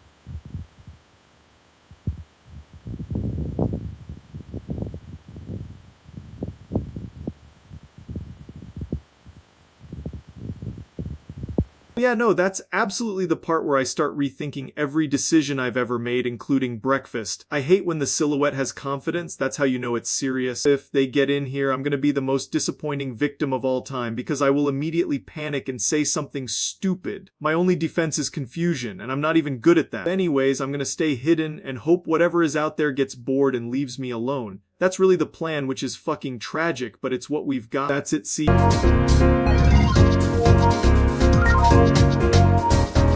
Right, so I'm just minding my business, but I know enough about being hunted to understand this is one of those days where you stop being casual and start becoming a problem.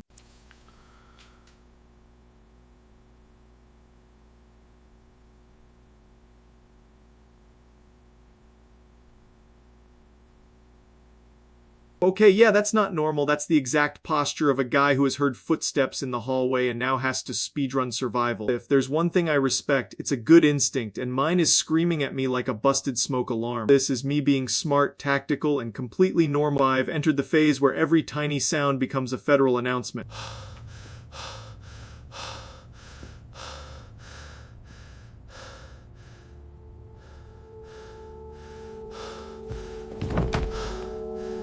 That is the exact sound of my remaining dignity evaporating. I'm not even joking. At this point, I'm either getting caught or becoming a legend, and frankly, I'm rooting for the second one. Of course, there's already an article, because the internet turns every disaster into a formatted accusation within 6 minutes. I love that the layout is so clean while the situation is so completely and utterly fucked. Oh yeah, the plan is simple: stay quiet, stay hidden, and stop making it worse by narrating my own downfall. If they keep getting closer, I'm just gonna have to outdo them with raw panic and tactical cowardice. Honestly, if this is my final stand, I'm at least glad I looked cool for none of it. That's it, see ya.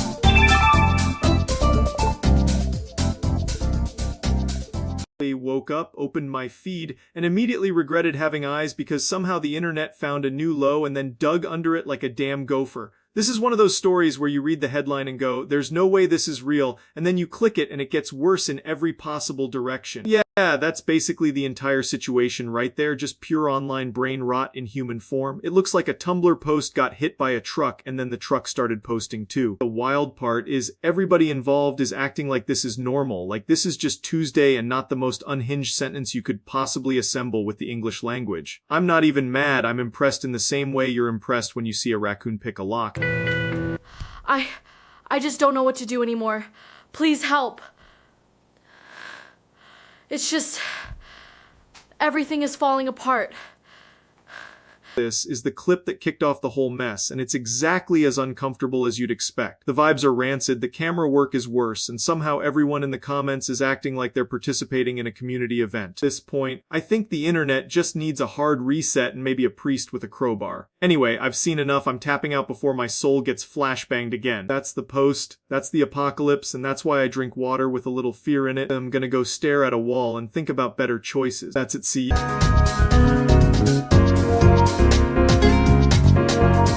This is one of the most deranged marketing campaigns I've ever seen. Like, some executive looked at every square inch of human civilization and said, yeah, put a femboy ad on that shit. I can't take a piss, open my inbox, or watch a video without getting flashbanged by thigh highs and cat ears. It's like the internet grew a boner and started buying ad space. This is the article that sent me down the rabbit hole, and it reads like a civilization-ending event explained by a guy fueled entirely by gas station sushi and keyboard grease. Somehow every single ad platform on Earth got conquered by the same campaign, like the final boss of horny guerrilla marketing. This is where I knew we had gone too far, because when the faucet is trying to sell you pancakes served by a dude in a maid dress, society has officially started freestyling. You're just trying to wash your hands and the sink is like, hey big man, ever wanted anime breakfast with emotional confusion? And it doesn't stop there either. These ads are on YouTube, buried in emails, smeared across websites, and apparently infecting computer forums like a sexy malware variant. At this point, if my toaster boots up with a furry femboy dating app banner, I'm not even fighting back. I'm just accepting that the apocalypse is wearing eyeliner.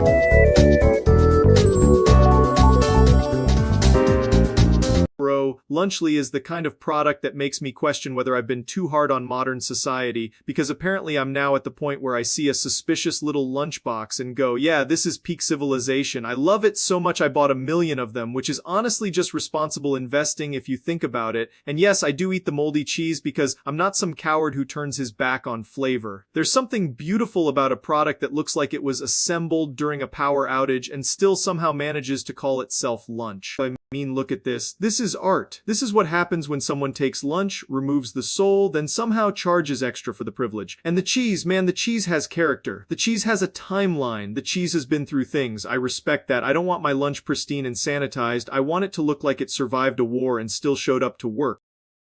People always ask me why I'm so committed to Lunchly, and the answer is simple, because it's the only meal that really understands me. It says, hey man, do you want something convenient, affordable, and maybe legally classified as a biohazard? And I'm like, yeah, absolutely, sign me up. This is the kind of drip money can't buy unless you buy 1 million Lunchlys, which I did. Article is already spinning it like I've lost my mind, which is fair, but I think they're missing the deeper message here, which is that Lunchly is basically the final evolution of lunch. It's portable, it's iconic, and it has the kind of cheese that makes you feel alive in ways your boring little meal prep never could. I'm not saying it's the best food ever made, I'm saying it's the food I'd trust to ruin my afternoon in the most memorable way possible. All right, the moment of truth. Let's see this cheese. Wow. This is the part where normal people would stop and reevaluate their choices, but I'm built different, unfortunately. The key to enjoying Lunchly is accepting that the cheese is not a flaw, it's a statement piece. It's a little funky, a little cursed, and exactly what I want from a lunch that costs less than my dignity. This is actually fire. It's the perfect balance of flavors. Honestly, after all that, I can say it with my chest, I like my cheese drippy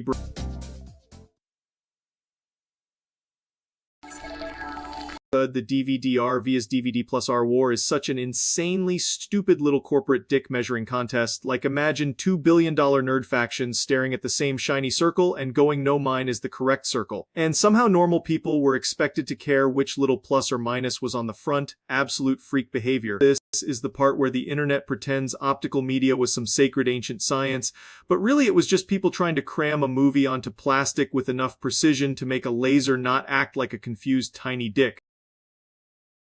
The wild part is the technical difference is real, but the average consumer experience was basically, does it work or does the burner explode like a disappointed toaster? And then the companies wrapped that in marketing like it was the fate of civilization. And of course every company involved acted like their little wobble or pre-pit magic trick was the second coming of Christ, when in reality it was just a bunch of engineers and lawyers jacking each other off over licensing fees. That's the funniest thing about this whole format war, because once the discus was finalized and actually burned, both formats were basically the same to regular people, which means the entire battlefield was mostly corporate assholes fighting over who got to collect the toll. So yeah, the great DVD war ended not with a bang, but with everybody realizing they had spent years arguing over the tiny symbols on a disc like it was a sacred bloodline absolute legend tier nonsense, genuinely one of the dorkiest dick fights in tech history.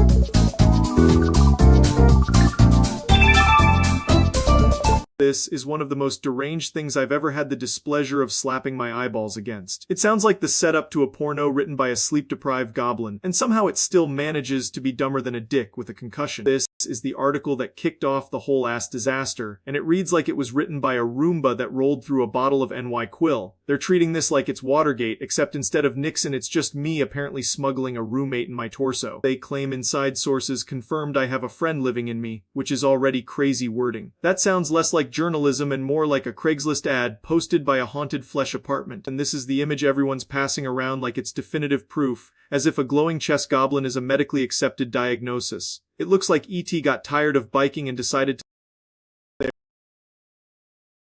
there's no friend inside me. If there was, he'd have to pay rent, chip in for groceries, and stop kicking my lungs around like speed bags. This whole thing is so stupid it feels like the internet found a new way to deep throat nonsense.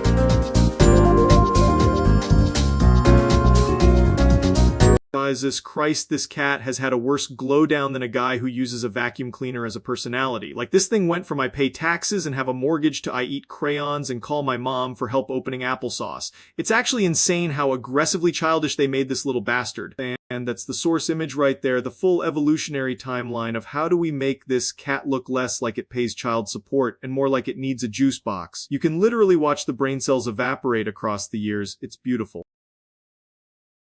The article is acting like this is some deep artistic evolution, when the truth is they just slowly lobotomize the cat for merchandising. That's always how it goes. First they make it cute, then they make it safer, then they make it look like it got hit in the head with a foam hammer. It's like if you took every ounce of charisma and shoved it into a blender with a toddler's snack cup. Jesus Christ, this cat has had a worse glow down than a guy who uses a vacuum cleaner as a personality. Like, this thing went from I pay taxes and have a mortgage to I eat crayons and call my mom for help opening applesauce. It's actually insane how aggressively childish they made this little bastard. And that's the source image right there, the full evolutionary timeline of how do we make this cat look less like it pays child support and more like it needs a juice box. You can literally watch the brain cells evaporate across the years. It's beautiful. The article is acting like this is some deep artistic evolution, when the truth is they just slowly lobotomize the cat for merchandising. That's always how it goes. First they make it cute, then they make it safer, then they make it look like it got hit in the head with a foam hammer. It's like if you took every ounce of charisma and shoved it into a blender with a toddler's snack cup.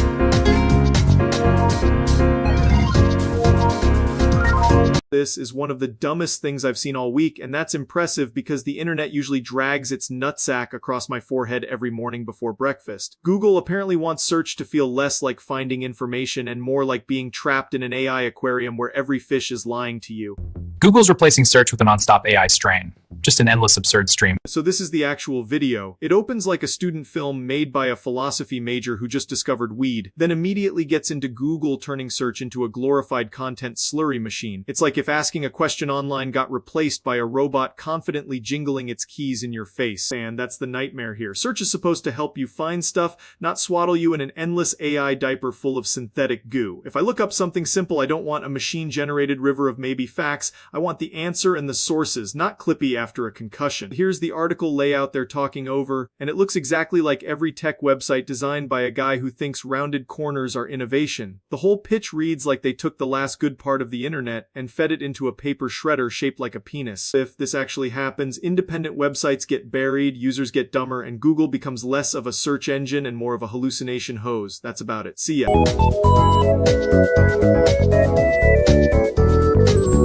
Dude, Chief Keef allegedly just blew New Jersey up, which is absolutely insane. Like, that is not a normal Tuesday, and that is not a normal amount of chaos for one guy to be carrying around. I am trying to process how you even get to the point where New Jersey is the casualty in your personal beef, because that is a massive dick move in the most literal and figurative sense possible. Also, if this is real, then somebody needs to explain how the entire state got folded like a cheap lawn chair. You cannot just casually vaporize New Jersey and then act like you're dropping a mixtape. That's crazy. This is the exact kind of image you'd expect when someone says he really did it, because now it looks like the cover art for the worst possible album rollout in history. The dude looks like he just finished ruining a whole zip code and forgot to put his vape down.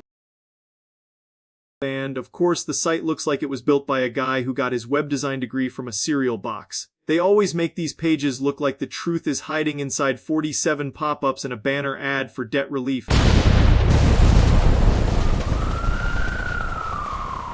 The first half of the video is always some blurry-ass angle from a dude behind a Wawa, and then by the second half the entire horizon is on fire and someone in the comments is like, bro, is this real? That's the internet now, just pure dickhead journalism. Ain't no way. And that's the part that really sells it, because no matter how catastrophic it gets, there is always one brave idiot keeping the camera rolling like he's documenting the fall of civilization for clout. Dude, this is one of the most absurd things I've ever seen in a wizard school, and that's saying something because these people already live in a world where a turkey can apparently kill you if it's enchanted wrong. The way this line gets delivered feels like somebody's trying to start a duel in a hallway while also sounding like they're about to assign homework. Honestly, it's like if your gym teacher walked up and said, today we are doing emotional violence. That's the exact vibe here, just pure I'm about to be a dick for no reason. The crazy part is how normal they say it, like this is just a regular Tuesday lesson and not verbal verbal foreplay before a magical ass whooping.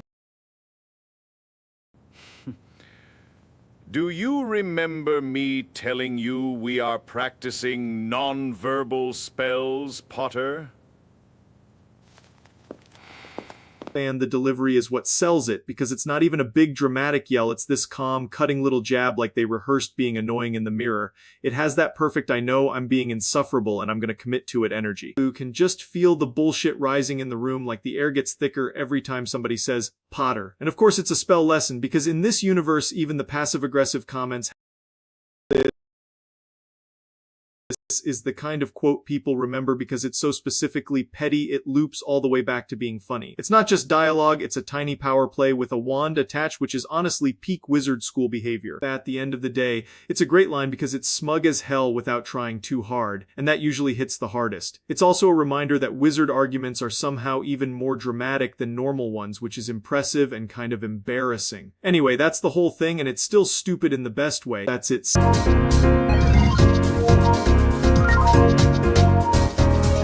Got my hands on this absurdly specific WCOW TV Philadelphia 11 p.m. newscast on DVD from September 9th, 1995, which is exactly the kind of deranged media archaeology I live for. Nothing says healthy evening like ordering a crusty local news broadcast from 30 years ago and watching it in my room like it's the Super Bowl. Let's see what kind of vintage broadcast goblin juice this thing has. Got my hands on this absurdly specific WCOW TV Philadelphia 11 p.m. newscast on DVD from September 9th, 1995, which is exactly the kind of deranged media archaeology I live for. Nothing says healthy evening like ordering a crusty local news broadcast from 30 years ago and watching it in my room like it's the Super Bowl. Let's see what kind of vintage broadcast goblin juice this thing has. There it is, pure local news time capsule energy, like everyone in Philly in 1995 was getting their vital information from this exact square of sadness. I love how serious these anchors always look like they're reporting the end of civilization when it's just a traffic update.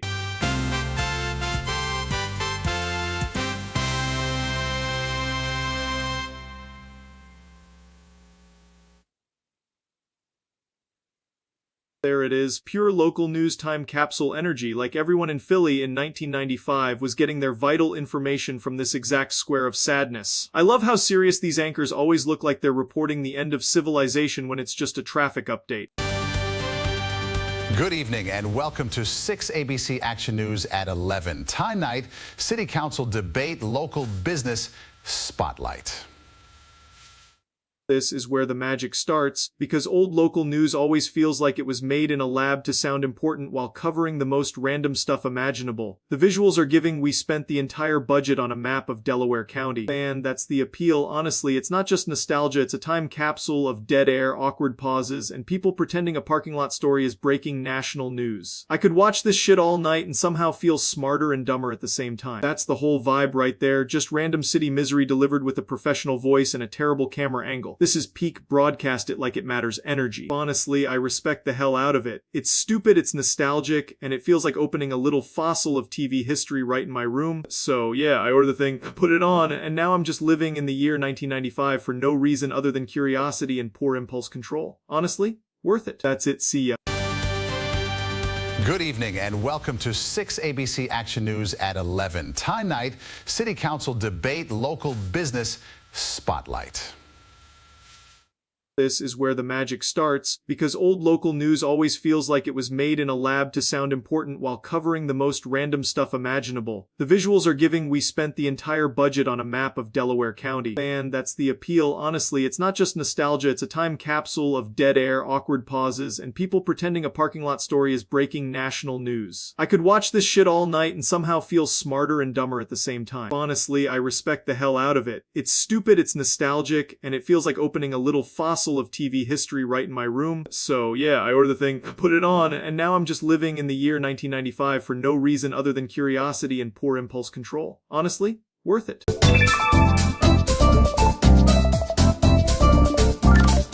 They woke up to this absolute civilizational collapse, and I still can't tell if this is the dumbest thing I've ever seen or the most advanced form of content. Somehow the internet found a new way to make me question payroll and humanity at the same time, so let's get into this greasy little disaster.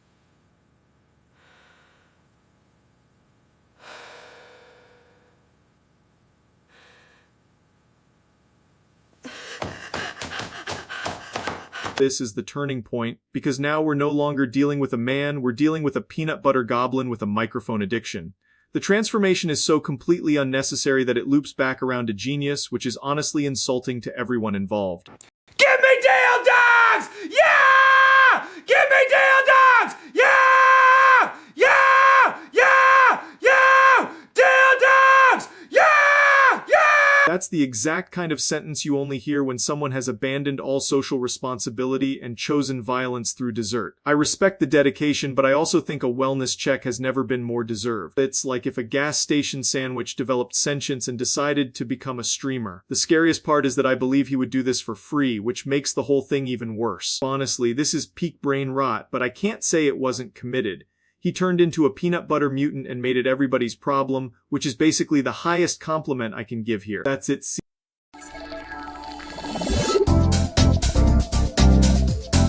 Found something unbelievably stupid on the internet, and I had to make it my problem. I ordered a WCOW-TV Philadelphia 11 p.m. newscast on DVD from September 9th, 1995, and somehow this is now my evening entertainment. I'm about to sit in my room and watch local news from before half the people watching this were born, which is exactly the kind of brain damage I enjoy.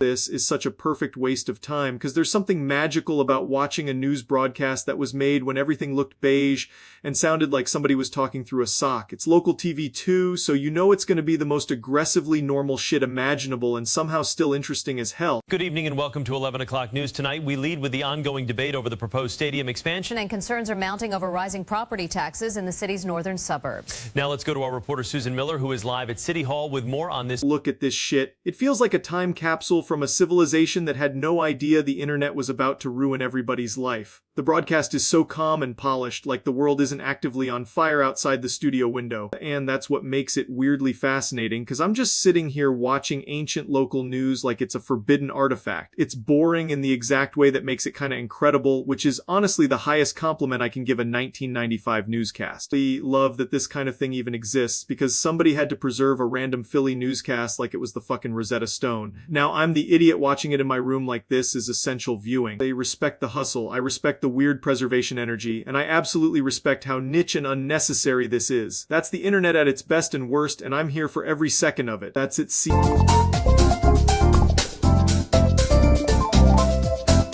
Alright, I found something deeply cursed in the depths of the internet, and somehow it is exactly the kind of thing I would end up watching at 2 a.m. with zero self-respect. I ordered a WCOW-TV Philadelphia 11 p.m. newscast on DVD from September 9th, 1995, and yes, that sentence sounds like a cry for help. This is peak brain rot nostalgia archaeology. Who is preserving late-night local news on disc, and why does it feel like I'm about to uncover a government secret in standard definition?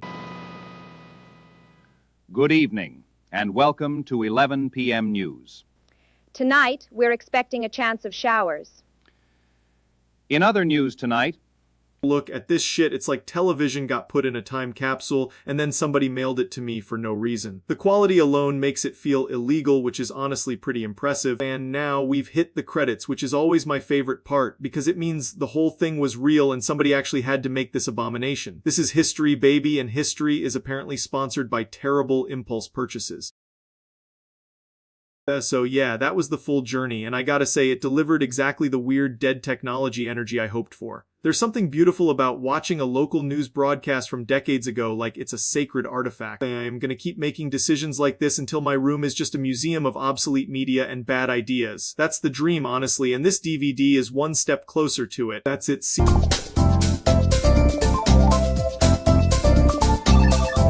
I booted up Limbus Company thinking, alright, how hard can it be? It's just a little turn-based goblin nonsense, and then the game immediately took that personally. I got in there for like 5 minutes and it was already handing me my ass in a gift bag. Yeah, this is the energy the whole stream had, just pure confusion and slow realization that I was not built for whatever fucked up brain game this is. The worst part is I kept thinking I was doing fine right before getting absolutely vaporized.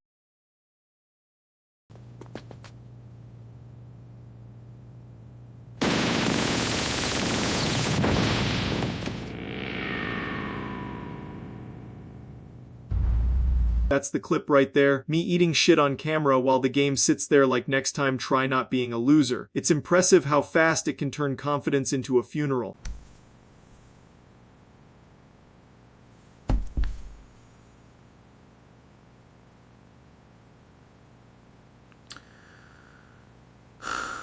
They had no answers, no strategy, no dignity, just a growing respect for anyone who actually understands this game. It's basically a PhD program in getting punched by sad little circus freaks. Every fight feels like the game is waiting for you to make one tiny mistake so it can legally execute you. And somehow it's hilarious because I'm the idiot volunteering for more of it. Honestly, I respect the hell out of MoistCr1TiKaL, but it also kicked the door in and robbed me. I learned a valuable lesson, which is that I am not the main character here. That's it.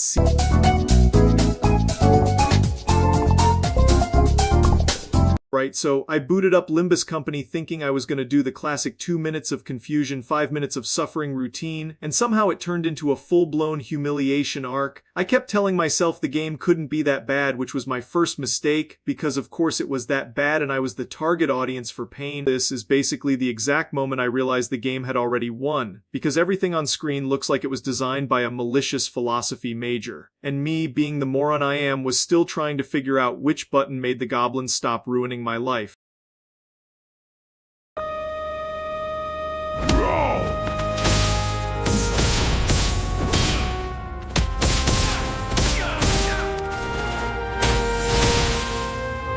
That's the death. That's the moment the game reaches into your chest and steals your lunch money, your dignity, and your will to continue. I genuinely thought I was doing okay until the screen turned into a funeral for my entire strategy.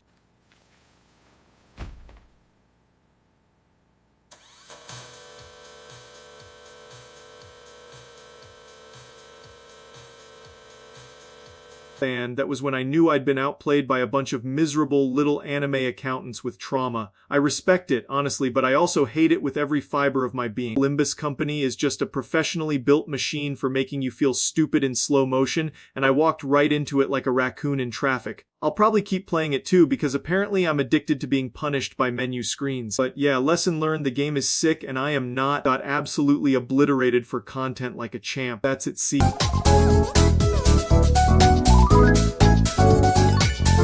Right, so apparently there's a bird war going on in West Africa because the birds want nature back, which is already one of the funniest possible headlines. And on top of that, the bird government is out here saying make bird empire great again, which sounds like a bird was given a microphone and immediately started a fascist podcast. So this is the point where you realize the timeline has gone completely off the rails, because now Brazil and Russia are allegedly getting ready to colonize the birds. That is not a sentence I ever expected to say out loud, but here we are.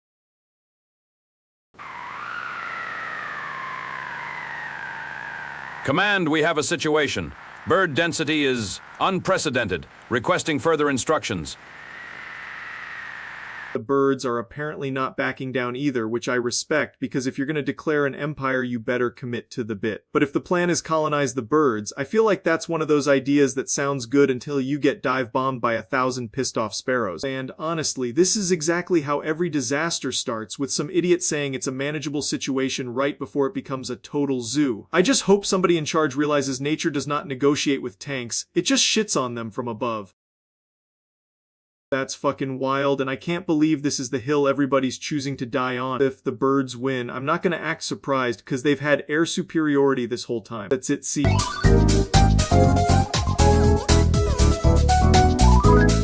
Found something unbelievably cursed today, and I need to talk about it before my brain files for bankruptcy. It's a 1995 DoCow TV Philadelphia 11 p.m. newscast on DVD, which is already 1 foot in the grave, but the fact that I ordered it in my own room makes it feel like I'm legally required to document this stupidity. This is the exact vibe, just pure why did I spend money on this energy? It looks like the kind of purchase you make after being awake for 18 hours and thinking archival local news will fix you somehow.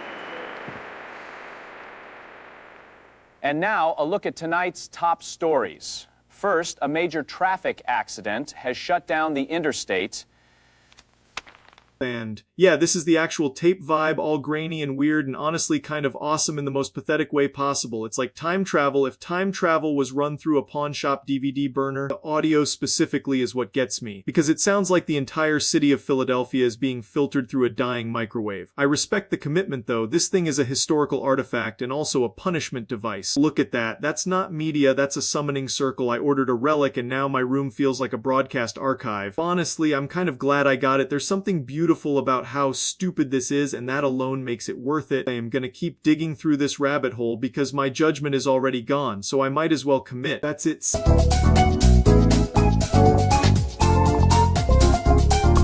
Right, so apparently I've been handed the keys to some underground hell lab called Lobotomy Corporation, which already sounds like a lawsuit waiting to happen. I thought I was just going in to poke around a weird management sim, but no, this thing is immediately giving don't touch that, it'll rip your face off energy. This is the kind of place where every room looks like it has a trauma budget. I walk in, see the screens, see the captains, see the little containment bullshit, and instantly know nobody here has ever had a normal day in their lives.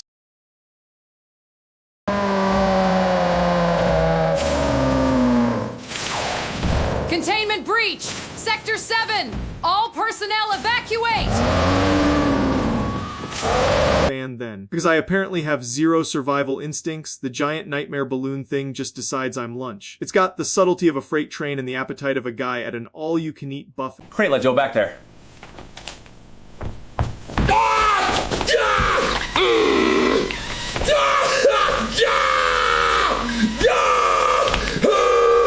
That was fucking awful, dude. I thought I was in charge, but no, I was just the tutorial sacrifice getting turned into a protein snack for some eldritch garbage disposal. Honestly, Lobotomy Corporation seems less like a workplace and more like a cursed HR violation with a payroll. Respect the ambition, but this place is one bad decision away from total apocalypse. That's it, see.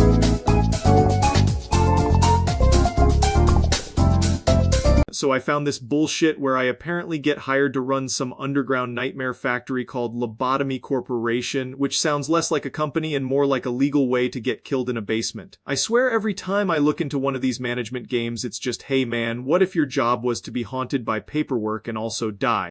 I'm going in blind, which is always a fantastic sign for my survival rate, and I already know this place is going to be full of some freaky-ass creatures that hate me personally. Yeah, this is the exact kind of place where the walls feel hostile. Look at this shit, it's all concrete and regret, like a glorified dungeon with HR.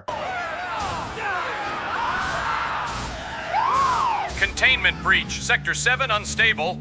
Warning, Xylar 7 containment failure imminent.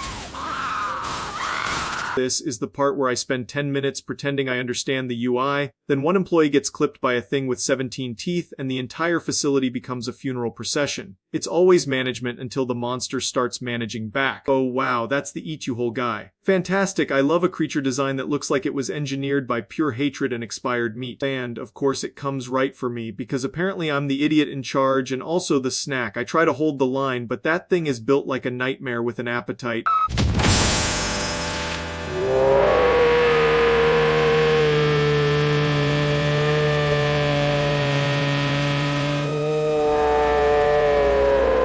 Nope, absolutely fucking not. Oh shit, I'm in its mouth. This is a terrible place to be. I hate this game, I hate this facility, I hate all of you. So that went about as well as expected, which is to say I got eaten by a bureaucratic goblin from hell. Honestly, fair enough, I walked into this looking like a man with a death wish and a clipboard. If your workplace can consume you like a protein bar, maybe the employee handbook needed a little more detail. That's it, see.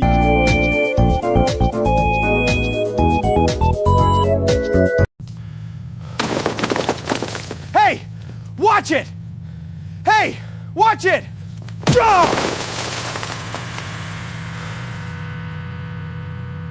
So now it's just me and a bunch of psychos trying to throw hands between encyclopedias, and I'm thinking this is the dumbest possible place to get jumped. Which is impressive because somehow it gets worse. Right, so I found this library that absolutely should not exist, which already means it's either cursed, fake, or some rich asshole's idea of art. I walked in expecting dusty shelves and instead got a place that looked like it was built by a lunatic with a ruler and too much time. Yeah, that's the front door, and the second I stepped inside I realized the place had infinite fucking space, which is cool until you remember every hallway is now a potential ambush from a guy who smells like overdue fines.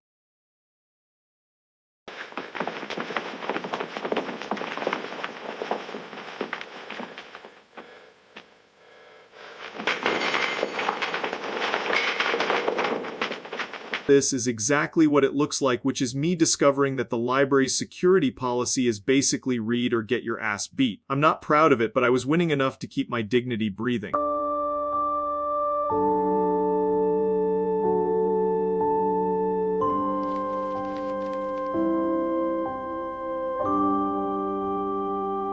And then I got fucking turned into a book, which is honestly a brutal way to lose an argument. I hate how efficient that punishment is, because now I'm literally part of the collection. Hey! Watch it! Hey! Watch it!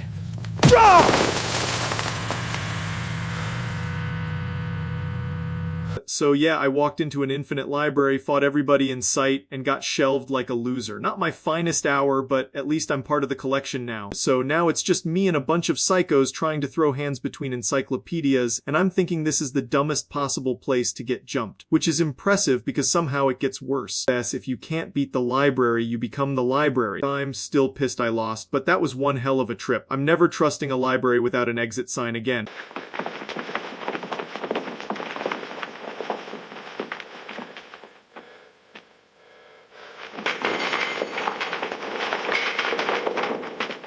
This is exactly what it looks like, which is me discovering that the library's security policy is basically read or get your ass beat. I'm not proud of it, but I was winning enough to keep my dignity breathing.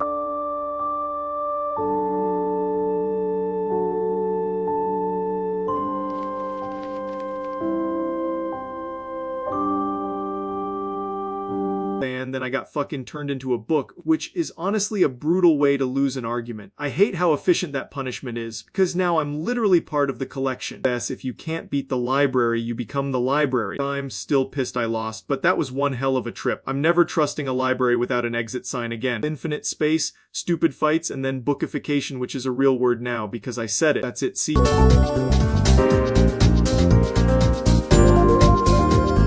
Holy shit, this is one of the most bewildering things I've ever seen. It feels like someone spun a roulette wheel with operating systems and Google Maps and made that a personality, which is about as useful as a dick-flavored air freshener. So this is the main event, the whole gimmick, the full 5-star buffet of nonsense. Lenny Loud apparently can only communicate by naming Microsoft operating systems in random cities, which somehow feels less coherent than most crypto podcasts.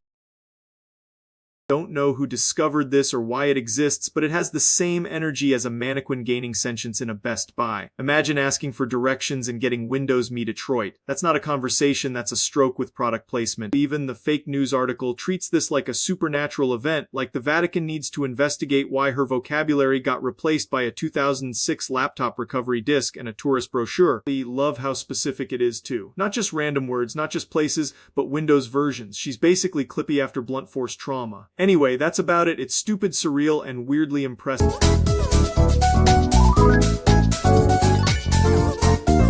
Right, so apparently we're doing a full philosophical breakdown of what it feels like to chew 5 gum, which is insane, because that experience is basically my mouth got slapped by a cold breeze and a battery. This is the kind of topic that makes me feel like my brain is being tickled by a little guy in a trench coat with a stick of minty dynamite. Look at this shit, it's not gum, it's a warning label in a tuxedo. 5 gum never asks if you want flavor. It kicks your teeth in and leaves a little frostbite on the way out, like some sort of menthol tax on your gums.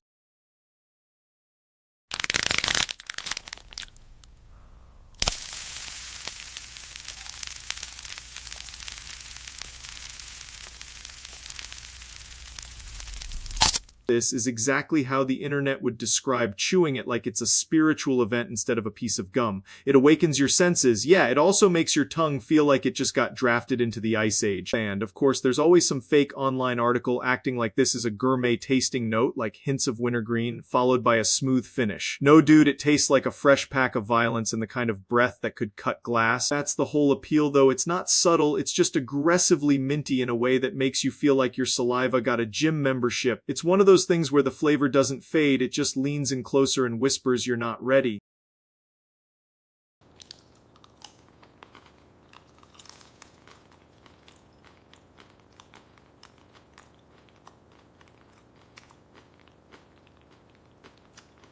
And every comment on a clip like this would be filled with people acting like 5 gum changed their life forever, when in reality they just got assaulted by mint. But honestly, I respect it, because most gum is weak as hell, and this stuff shows up like it has something to prove. So yeah, chewing 5 gum feels like your mouth just signed a lease on an Arctic blast furnace, and somehow that's why people keep buying it. It's stupid, it's excessive, and it absolutely feels like the gum is trying to outdick every other gum on the shelf.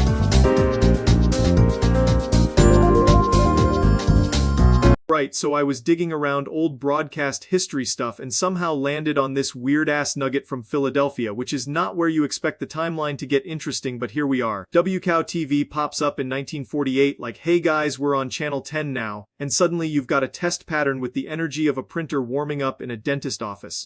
And then it's carrying CBS like it's no big deal, which for back then was probably a pretty big fucking deal. So let's pull the curtain back on this ancient TV shit and see what the first days looked like.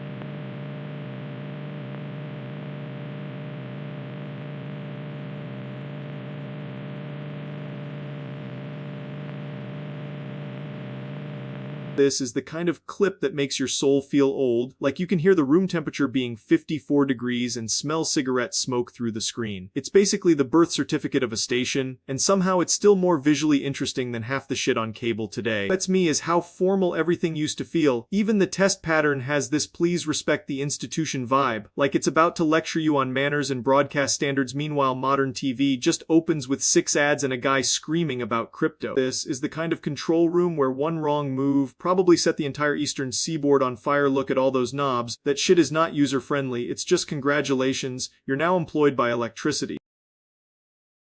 And that's what makes early TV so cool, because every broadcast felt like an event instead of just background sludge. People had to actually sit down and give a damn, which is crazy to think about now when everyone's main activity is doom scrolling until their brain leaks out. This is the boring part on paper, but the layout tells you everything, because every old history page is like, here's the exact date, here's the station, here's the context, now please sit quietly and learn. And honestly, respect, because this is the kind of shit that built the whole medium. So yeah, WCOW-TV signs on in 1948. Third station in Philly, starts with a test pattern, grabs CBS, and just becomes part of the damn backbone of the city's TV history. No fireworks, no hype machine, just a station coming alive while the entire medium was still figuring out how to stand upright. You think that's why this stuff rules, because you can trace the whole absurd modern media circus back to these tiny little moments where somebody flipped a switch and said, all right, let's broadcast. That's it.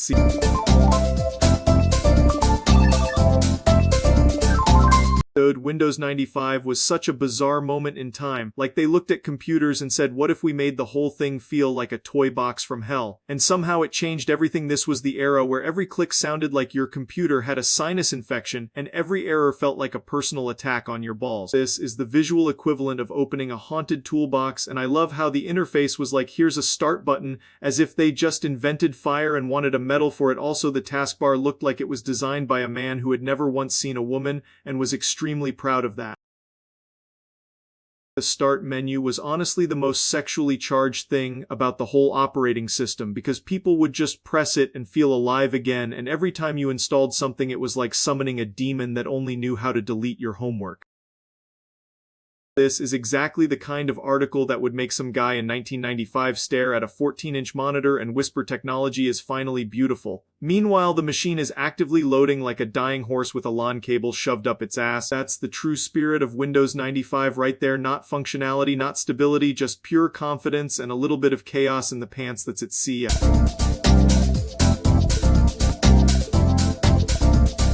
Right, people begged for another Wimpy Kid video, and honestly, I can see why. This fandom is a radioactive landfill in the funniest way possible. I found this rabbit hole on Reddit, and now I need eye bleach and a warranty. We're starting off tame, which is always how these things lure you in, and then it gets depraved like a toddler with a tablet and no supervision. That's harmless, cute even, and then 5 seconds later you're staring at a pregnant Roderick cover like the internet swallowed a cursed USB stick. That's the moment the whole thing jumps the shark and kicks the shark in the ribs while laughing about it. This is exactly the kind of garbage that would have dominated old YouTube thumbnails and Smoshare brain rot, and somehow I respect the commitment. By this point, you're not even making book covers anymore. You're just speedrunning whatever nonsense pops into your head at 3 a.m., and I support that hustle. The funniest part is how deadpan some of these are, like they were made by someone who thought, yeah, this is literature. Honestly, that's the spirit of the internet, pure confidence and zero accountability. That's it.